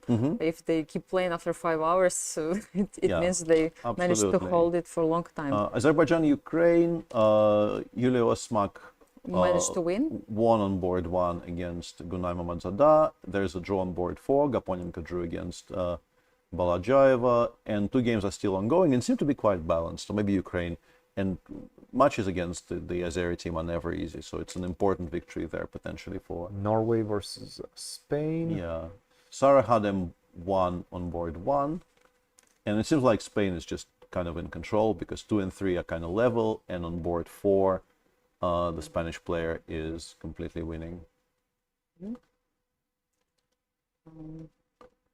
France is probably, no, hang on. France-Iran might end in a draw. No, I'm sorry. No, France-Iran is going to be a victory for France. And we see Magnus hovering over his teammate Arian Tari. Yeah, let's go back to the open session. Actually, he didn't leave the playing venue, and he keeps standing there. I don't know if it's the finishing allowed touches. actually, because normally, Peter, maybe you remember the rules better because you played many times. Maybe at the moment you finish the game, I think you have to leave the playing venue. Yeah, it's a little. Right? I guess he is Magnus after all. Yeah. Of course, no, I'm not. Don't. Magnus is Magnus, and I'm not complaining. I don't think we should start you those shouldn't type take of me wrong, but I'm just trying to remember, like, how is it? Yeah, maybe it's different here, but generally speaking, yeah, arbiters tell the players who finish their games to. Good luck to the arbiter who has to tell court. this to Magnus. Yes. Yeah, and to show, because Arian is now winning, and Arian is winning in a very kind of a straightforward fashion now. He played rook d2 king e1. Just now, we've seen it on our screen, and now you play rook b2. And you play king f3. Yes. And you combine ideas of giving mate with ideas of winning material by discovered check. Arian, it seems like he is confused by something, but he has 20 minutes to find this sequence. I'm pretty sure he'll manage. The immediate king f3 might also be winning. No. Rook takes b4. I'm not sure. Yeah, rook to b2 is he played rook b2. Yeah, he played rook b2, and from here on out, I think it's not going to be a difficult conversion from him, because king f3 followed by, well... What about king d1? King d1 we can throw in before b3, I guess. Take away the c2 square. Take away the c2 square, and then we are threatening king f3 and rook b1. And again, the reason white is losing is his bishop on g5. There is just never any time to include in the defense, and with black basically playing with an extra piece, this is going to be a very important victory by Arian Tari. On board 4, Ukidal, they're still shuffling the same moves. White included a... For some reason... He's waiting for Arian to I think finish. he is. Honestly, I think he is. He's trying to make sure that Arian is winning his game, and then probably he's going to offer... Actually, what do you do in this situation? Well, if the captain forces you to offer a draw, you offer a draw. But the captain but there is no captain, yes. Yeah. The captain is not allowed to say anything. Odin in this situation, he can look very threateningly at you, but he can't really say anything to you. And you can, after the round is finished, you can tell him in the team meeting, sorry, I didn't see you looking at me. Right. Yes. And you just continue playing. But yeah, it's kind of tricky because he is completely winning, but also there are still pieces on the board you can blunder, right? So correct. He is like... Maybe offering a draw is even correct, quote unquote correct. It is correct because he also has no idea what the actual eval of the position is. He's a pawn up, and he understands he's good. Yeah. No, but it looks good, huh? Come on. He understands he's winning. Rook on h8, even I understand. He Sorry to understands say he's this. winning. No. I'm not saying he doesn't understand that. I'm just saying that at this point, with the 2 bishops on the board, with the king a little bit airy, right? Yeah. G3, H4, something bad can happen. You only have 30 minutes no, on the clock. you can actually blunder something in this position. No, he just wants Magnus to leave the Poland, just to feel more like calm, about all his decisions. It's possible. To be honest, I don't think he's seeing him because Magnus obviously, and as a teammate, you need to stay behind the players. I think it's even in the rules. Yes. No, I think it's in the rules. You're right. I think it's actually in the rules. You cannot be in the field of vision. Yeah? You cannot stay in front Captain of that. for sure cannot be on the other side. sure I'm it not sure applies about to the the players. players. No, but if you eventually came, I think maybe not for the players. Maybe for finishing players. Yeah. Finishing players should leave. Yes, this that's we true. know. That's So I just wanted to mention that Levon Aronian Levon did win. finally won Levon his did game, win, and it's so 2-1 for. He's on 4 out of 4. 4 out of 4. Levon. 4 out of 4, yeah. So is Fabi, by the way. So is Fabi. So is Fabi, yeah. They're the And motor of the team right somehow, with 2 people on 100%, they don't. US is They've not doing actually well. dropped team points. Yes. So Yes, Wesley they have. so needs to Which make is a draw. quite something, yeah. To No, Wesley is, it's make impossible sure. to lose that position. Let's just briefly. yesterday we were also thinking that it was not possible. Yesterday there were a lot more They were pieces possible. on the board. Okay. Yesterday it was possible. Saying impossible is very dangerous. Yes. I know, yeah. We're trying to avoid I this. feel quite confident making that statement today. Okay, that's fine. This is Wesley's position. He is not going to, yes. he's not going to lose it. No, I sort of agree with you. Yeah, put the knight on e2 and just bring the king back. He's not going to lose this. Just want to bring to your attention that He's not going to win it either. No, probably not. It seems like. that, but it's going to be enough. that England won their match today. English Already? players managed to Okay. win, and it's important because David Howell is still playing. I just wanted to bring your attention that it's bad news, but good news for us that the match is over. He's not going to be able to keep us here No until way. 9 p.m. again. Yeah. Yes, because we know. Mickey Adams won on board 3 and Gawain Jones won on board 4. They're playing Australia, so kind of a chess ashes is in progress, and it's being convincingly won by I just the want correct team. to stay with the Arian, and maybe we can even see the full image of Arian, because I have a feeling Magnus is going to show some emotion once Arian finishes. I think that would be a cool moment to capture. Yeah, and I don't think we're very far away from. No, and Or maybe doesn't have much time either. So this Maybe this the should other be- angle was even better. I'm not sure because we could see Oh, the yes, whole yes, team. yes. The other No, angle, that maybe one- we that can one come for back sure. to the Yeah. other one. Yeah, Arian's opponent played bishop b7 and king f3 is the fastest. Yeah, and this is what he plays. King f3 forces white to go rook takes b4, and this is a full rook. Just bishop d2, bishop takes b4. The game is basically over. Yes, Because if you play it's king resignation d1, time. if you play king d1 after b3, you still have to give up the same rook to stop rook b1 being made. Yes, and that's a very nice Mm-hmm. position because all of your pieces are working to basically cage the king on d1 on the first rank to checkmate the king. Very nicely done by Arian, and it definitely is needed because the match wasn't that easy, and Magnus was in trouble. Magnus could definitely lose this game, and everything could start falling apart. But Norway is doing well still in this match, and maybe even the board number 4 has chances. Rook to d8 was Rook played. d8 chosen, but now rook h2 followed by b3 is actual mate in a few moves. It says mate in 5 on my screen. So. Oh. Rook h2, perhaps you can even start with b3, but it's B3 not necessary. Yeah, b3 shouldn't throw anything, but starting with rook h2 is very logical. Yeah. Rook h2 is the...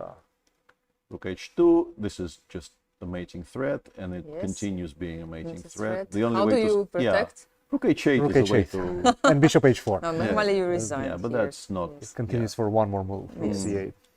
Yes, so probably yes, this game is gonna finish soon. Yeah, the big question whether Urquidal is going to once he sees Arian 1.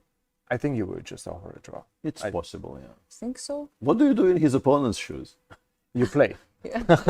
Like You have to play. yeah, this is your position, and you have to play. Yeah. Yes, for victory.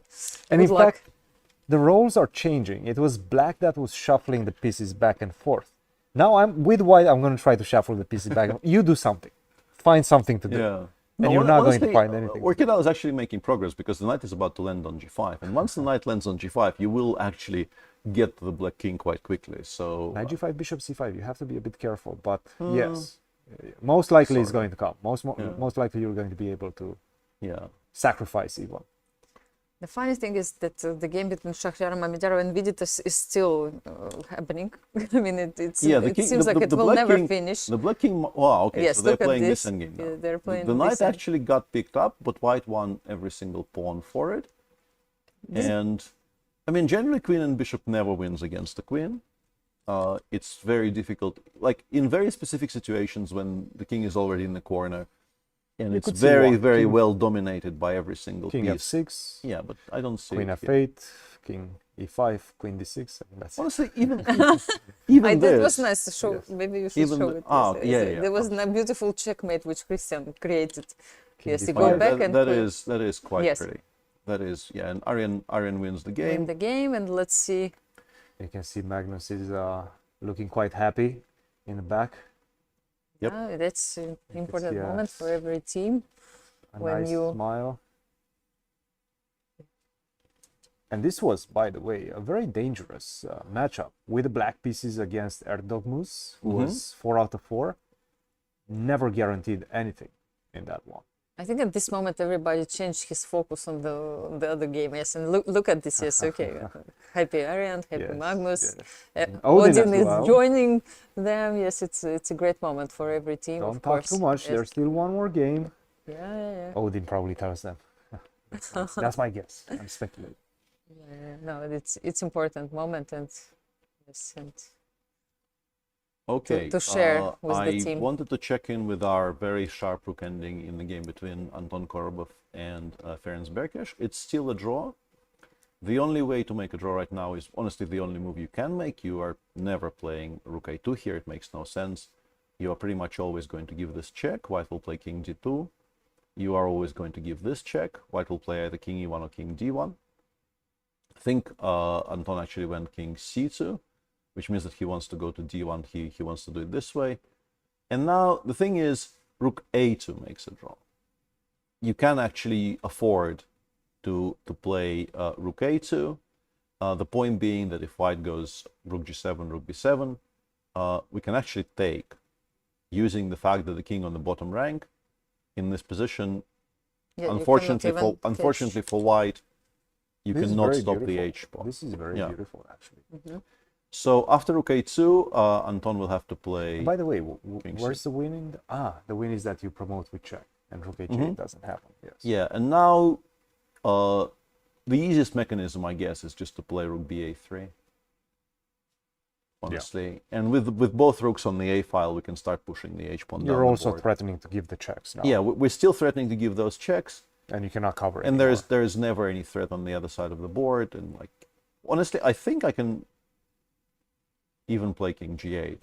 But yeah, the bigger idea is just to give those checks forever, and if white puts something in front of the check, we can take on a7. So Berkesh is now really Close to make this draw, yes. one final decision, and maybe not even a very difficult decision away from drawing, and that draw will bring victory to the home team here due to the very, very important win, a somewhat fortuitous win for Richard Rapport against Vasil Ivanchuk, because he was in trouble at one point. He definitely was in trouble, but I think Ivanchuk tried to win too cleanly. Yeah. And spent so much time, yes, looking for this best move. Maybe even more importantly, I think, him burning so much time on his decisions and then choosing to play a4, which I think he chose simply because he thought of the two, just briefly, because maybe some of our viewers did not see that moment. The crucial moment in that match came very early on in this game between Ivanchuk and Richard Rapport, where Richard actually misplayed the opening. And here, a very obvious move, which Ivanchuk obviously saw. It's impossible not to see the move bishop h6. Would have given him a very big advantage. But he decided that he wants to include a4, and I guess maybe he expected queen a6. And then bishop h6 gains in strength significantly because the queen no longer has access to the squares on the b file. But unfortunately for him, there was this option of knight g3, sacrificing a full knight to bring the king over to d3 and then knight a6. And white already needs to defend really, really precisely, and in the end, this was a Vasil very was beautiful not, concept. Yes. was not by able to. Ricci. Don't ask Richard twice, yes, to find this kind of creative ideas, and he found it, of course. And and so far a couple of checks was given. I think, king d1 and rook a3 played by by Gukesh with similar ideas. I'm guessing you have to play king. If you want to continue, you play king c1, and then I'm assuming Ferenc will play rook b8-2, and then really there is nothing stopping him from giving these checks forever. So either one side or the other will give a perpetual with the rooks. Exactly, yes. And is China converting? Yeah, Wei actually is like, his pawn is already on a7, as you can see. It's good news for China. China. Let me take a look. It's really close to be promoted. But yeah, this is the position we actually, I think, had on the board. The pawn is on a7. And yeah, the engine does suggest it's completely winning. It wins it in a very concrete fashion somehow. It starts chasing the bishop around, because obviously if we attack it and take it, the a-pawn just wins. So after, let's say, bishop h1, it goes check on d4, king e6, it goes king c5, I guess introducing some threats of bishop c6 somewhere. And honestly, without being able to calculate everything cleanly from the word go, it's not immediately clear to me that this is... Yeah, he played rook c8 instead. He's going for that endgame. Yeah, it's apparently giving up some of the advantage, but not really throwing away the win. But yeah, the advantage is maybe slightly smaller now. But my feeling is you can always return to the plans that you don't have to go correct, because black really does not have any counterplay. You cannot leave the b file, because unpinning this bishop probably leads to disaster immediately. There's a big threat right now. Rook d8. Rook d8, rook e8. Yeah. Rook d8, rook e8, pick up the bishop on e4. Yeah, bishop h1 is the best move. Good move. That's what David Anton played. Yeah. And the question is, what do we expect now? Do you expect rook to g8, perhaps? Or is rook g8, bishop c6 already a big No, then rook d8 check. No, rook g8 is a playable move. I don't know why it's not being suggested to us. Ah, whoa, this actually does throw away a vast majority of the advantage, because the king comes over to f5 and f4, and you suddenly find yourself in a situation where rook and bishop against rook starts being a very serious possibility. I feel like rook g8 is a very easy move to make. 4 minutes against 2 on the clock, and this is a decisive game of the match, so it feels like... and that was a draw. We have a result, yes, so like it's a draw, and it means Ukraine loses this match against Hungary. Great news for Hungarian chess fans, of course. Let's not forget, we are in Hungary, and everybody's rooting for their team here. Big news also in the match Georgia-Uzbekistan in women's section, 2 draws on the first boards. Remember this position Nana Dzagniza didn't manage to convert, and also a second draw on the second board. But Bella will win. But probably Bella will win, but it doesn't look like... And Nino shouldn't lose. Yeah, let's bring this up for a second, because yeah, that is a big development. Yeah. Really surprising that the Georgian team, which on a paper looks like a big favorite, is suffering in this match. Yes, yeah. It didn't go that easy. In that position, actually, Leia Jevakashvili did exactly what we checked and decided that she shouldn't do. She switched to this pawn ending, which does turn out to be a draw. There's just no way to make any progress here. And somewhere here, they just agreed to draw, because black's play becomes very, very easy. You just keep a position always, and there is no winning plan. And that means that Nino Butseashvili now, their position looks like this. It looks threatening, but this king is exactly where it should be, because you have to meet king f8 with king f6. You have to be in touch with the pawn from behind. It's exactly where it's supposed to be. And yeah, this is, I think, a fairly comfortable draw. It's kind of scary. Bishop b3. Bishop b3. Yes. And king f7 doesn't help me. I need to go to f8 so that I can transfer my bishop. But that's not going to happen. Yeah, you need to be on d8, and you're not, like, even if you get to d8, my king by that point will be on d6. Yeah. Yeah, so this is honestly, it looks very scary, but it's not difficult to hold. And it looks like it will all come down to board 4, where, that's a lot of pawns. As Jan Gustafsson likes to say in these types of scenarios, too many enemies.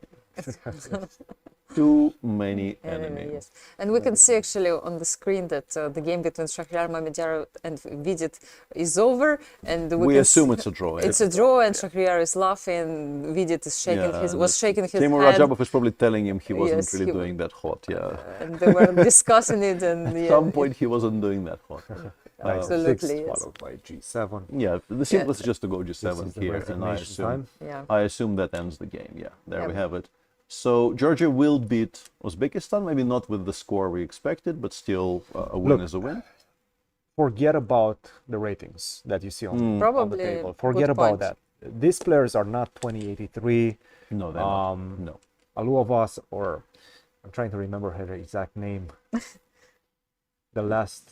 Yeah, the player who played against Batsiashvili, Yes. yeah, Umida Amonova, who is Monova. 2032. Umida, yes. Yes, 18 Yeah. years She's old. not 2030. She is not 2032. No. She's 22, 2250, maybe 2300. Absolutely, on you're a absolutely good right. day. Yes, and On this age, evidence, yeah. you are progressing so quickly. Just that your rating is not. Maybe in a year we can actually see what her level Yes. is, and it will be somewhere around, I guess, 2300. And whenever you're getting ready for this type of matches, you cannot look at the rating. Mm-hmm. Like, you're not playing at 2032. You need to realize that and prepare accordingly and take the game seriously. Also, Which I'm sure they do. yes, you're checking this match between Ukraine. Yulia Smyko won her game, but look what's happening in the game between Natalia Buksa and Azeri player.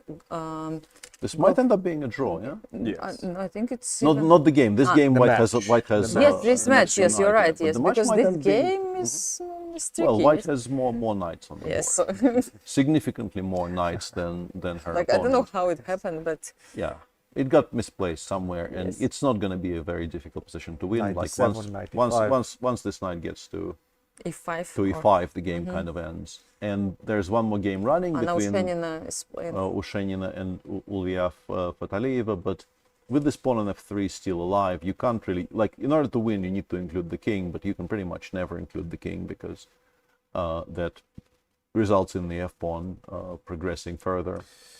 Could we try, though? Let's go King G3. Okay. Let's go Bishop E1. Bishop E1. Yeah, you're not taking the pawn on E3. I don't think I need to touch it with my, yeah, like... I would like you to touch it. I would No, like you to no. take the pawn on E3. Oh, you can play E4 Okay, now. I E4. think it's still a draw, though. Let's say Bishop A7, and yes. I And chill on this now diagonal. let's say I go King F4. With or without G5, I'm not sure.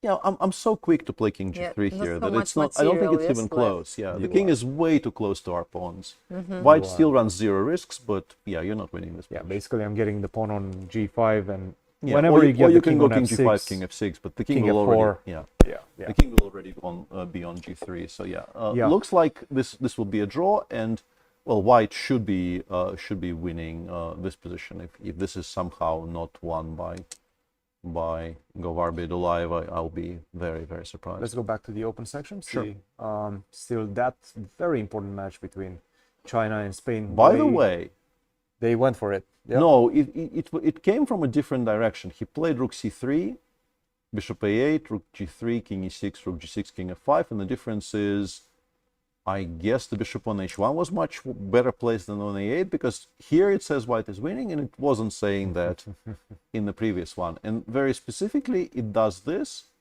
And I think with the Bishop on H1, it was giving this as a draw. But here You're getting an extra we win a tempo. hugely important tempo with the Rook Yeah. H8. And somehow this ends up being enough. So But let's this try is to now figure it very out. touch and go, honestly. Let's try to figure it out. Yes, because it's not clear. So you go We go Bishop Bishop H1. F3, yeah. Or I think Bishop Bishop F3. F3 here, yeah. Actually, H5 is not on my screen, which seems to suggest H5 is a draw. So what exactly do you do? It goes Rook F8. Okay, Basically, let's say- I think it says this is winning if we remove the entire king side, because we will be able to Bishop put something G2? on C6. Yeah, let's say Bishop G2, we go check, King G5, and Rook H2. You run out of squares. It's But just let's very go to awkward. A8. Let's go to A8. Okay. Bishop A8. Bishop G2, we understand is bad. Bishop A8, we go Rook F8, and then once again we start chasing. You're Bishop not going to D5? find the safe square. King C5. I go King C5. King C5, and I start threatening to play Bishop Yeah, C6. yeah. And after Bishop B7, for instance, it goes Bishop C4, starts creating threats of like Bishop D5.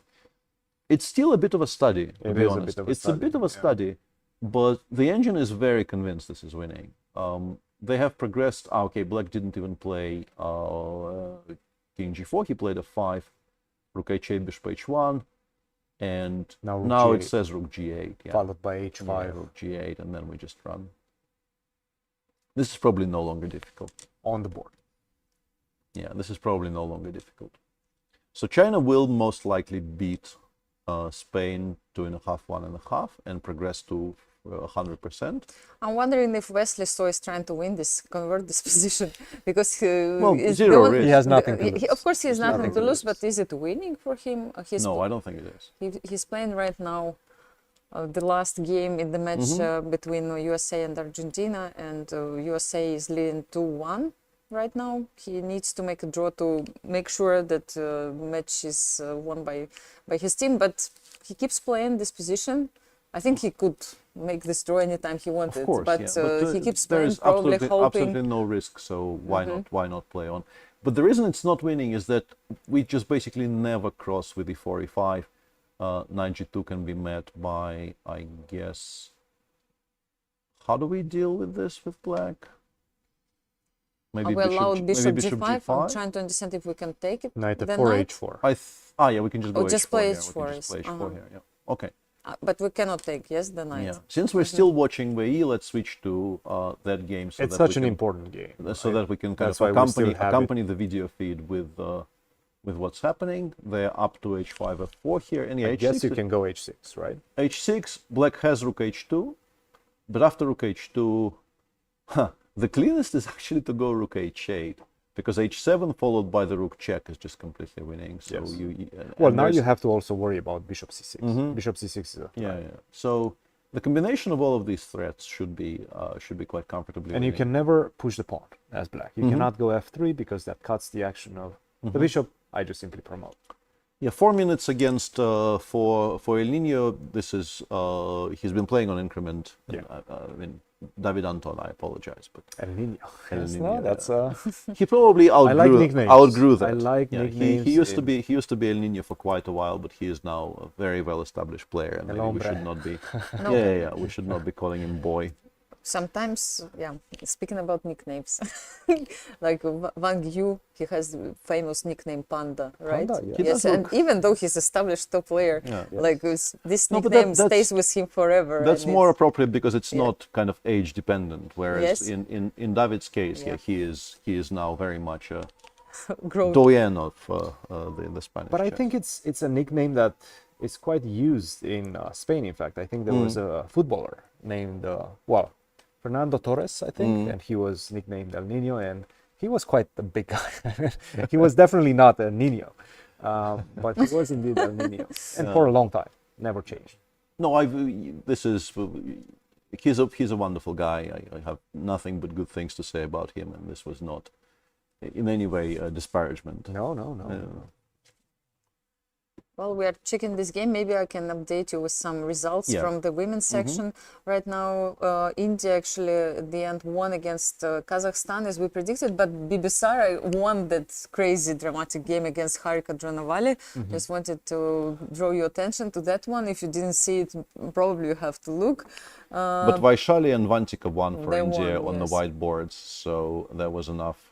4-0 in Hungary against Impressive. Estonia. Hungary is Impressive. having a good day today Yes. on both sections. Armenia won This against is a- China. This was huge. A massive result, which we did not really expect. Then United States lost against Mongolia. Irina Krush did not find a way to continue, I guess, there. Honestly, this is a little bit surprising that this game is already finished. Yeah. Because the match was clearly dependent on her trying to win that position with black. She is slightly worse. She doesn't really have very many active moves, but the match situation demands that she try. No And matter I what, expected, yes. yeah, I expected that game to finish the last and with both players on like 30 seconds. Me too, yes. But It's already finished. it's- And we have a it's bit of over. a change. H6, Rook H2, Rook G6, Rook G6, instead of yeah. Rook to H8. Still Doesn't- winning. Still winning. It's still winning. Now Bishop C6 is coming even with more potency in the position. Rook C6 is also a threat. Like all of these things are now a threat. Bishop Which is A8. why he plays Bishop A8 to stop at least the Rook C6 idea, but Bishop C6 is probably just winning right now. It has to be. Bishop C6, F3. Bishop takes A8, F2. Bishop G2. Yeah, but Bishop G2, Rook takes takes G2. G2. We can simply take on G2, F1.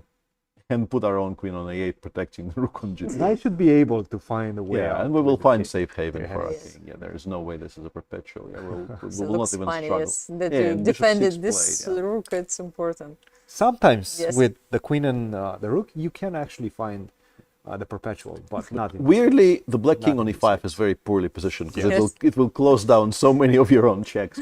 You need that king out of the Yeah, way. it needs to be in a corner somewhere, not really distracting you from the important business of giving 25 checks in a row. Yeah.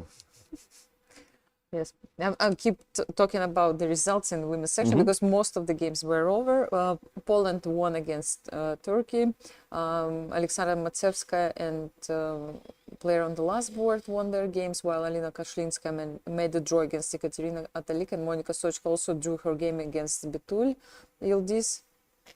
Then Ukraine lost against Azerbaijan.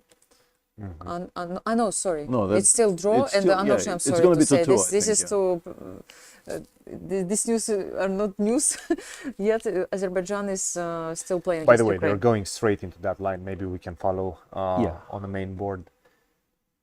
They indeed are all the headed. way there. Yeah, and Wei Yi, no hesitation, just goes rook takes g2, puts the Yes. This line which we Illegal just move? discussed.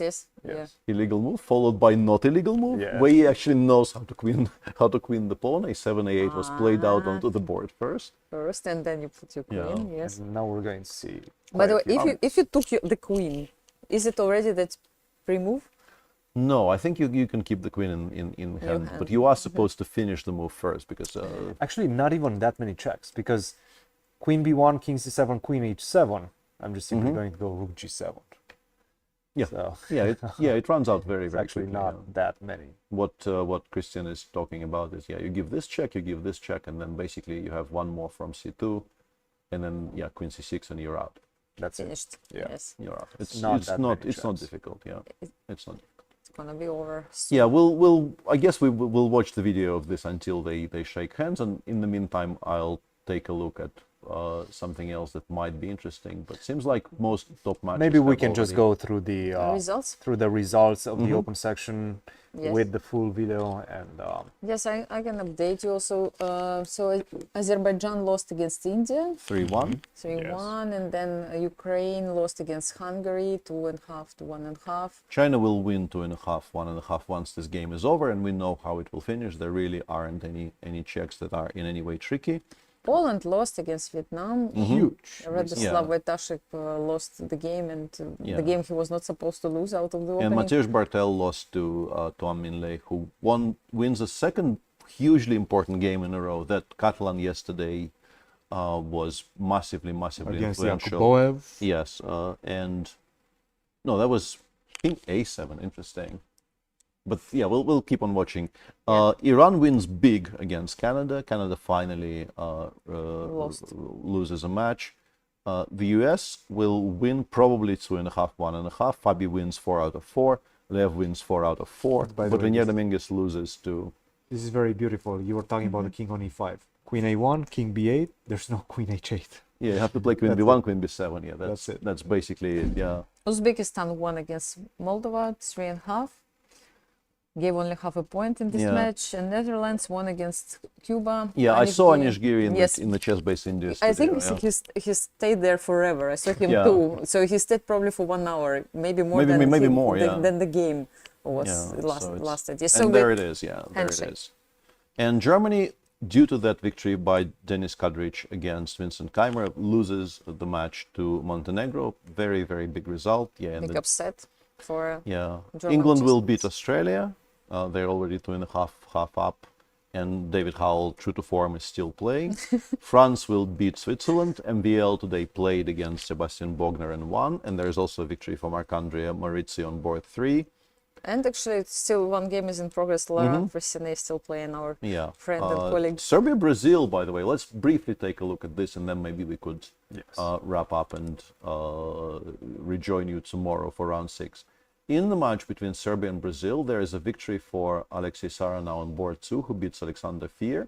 But on board 4, Renato Quintiliano Pinto beat Robert Marcus. Slightly against form, I guess, because Robert Marcus is 25.86, and His Brazilian opponent is 24.99, but seems like a very nicely played game by the Brazilian player. And we have 2 games running. On board 4, Velimir Ilić is pretending. It's going to be a draw. Pretending, yeah, against Diego Rafael de Berardinho.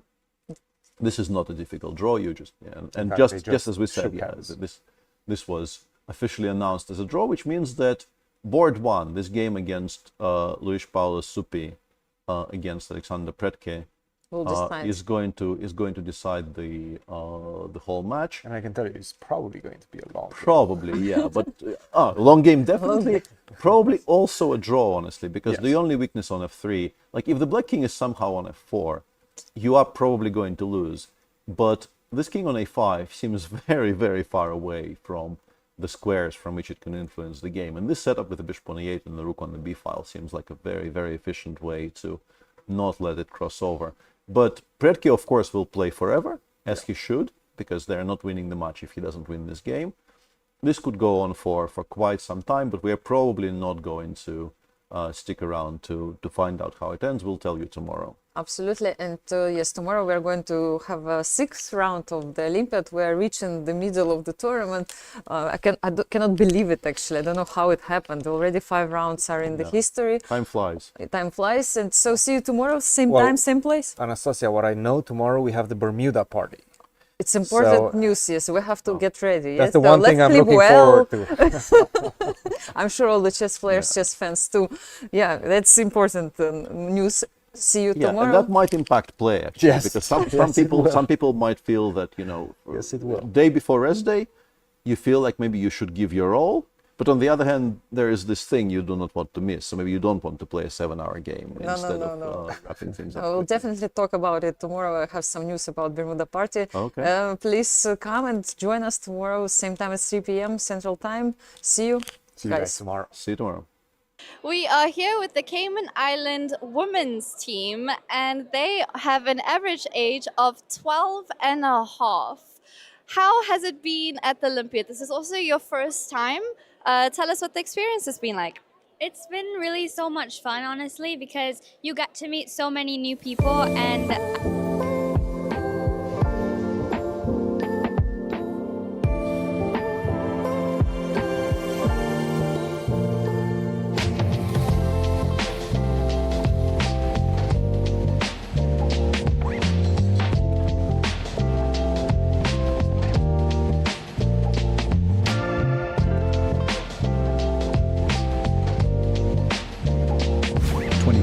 saw the start of a battle. Now, witness the next move. This is chess amplified. Every move is a statement. Every sacrifice, a strategy. And every win, a declaration of power. 6 teams, 6 icons, 24 superstars, 6 prodigies. The world's biggest mind game, Global Chess League, coming soon.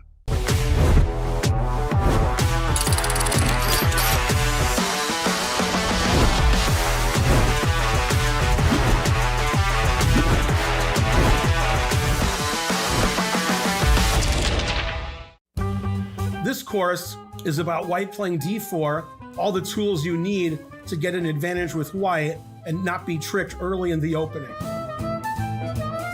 Now, it has a really long, complicated name that I'm going to mispronounce now, so you can make fun of me. Okay, don't make fun of me too much. I'm trying to help you here. It's called the Chelyabinsk variation, and I'm probably mispronouncing Chelyabinsk. That's why I call it the A6 Slav.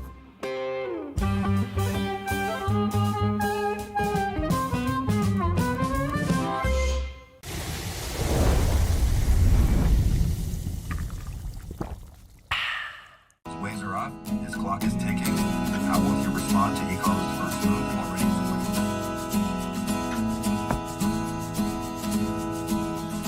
Who's gonna swing across the channel? I'm a strong swimmer.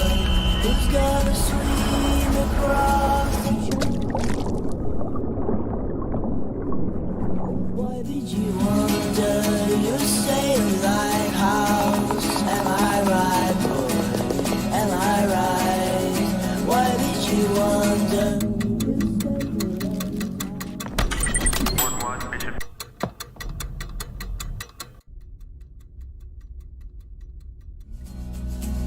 Why did you wonder? Make your move. The 45th FIDE Chess Olympiad, Budapest 2024, where the story becomes history.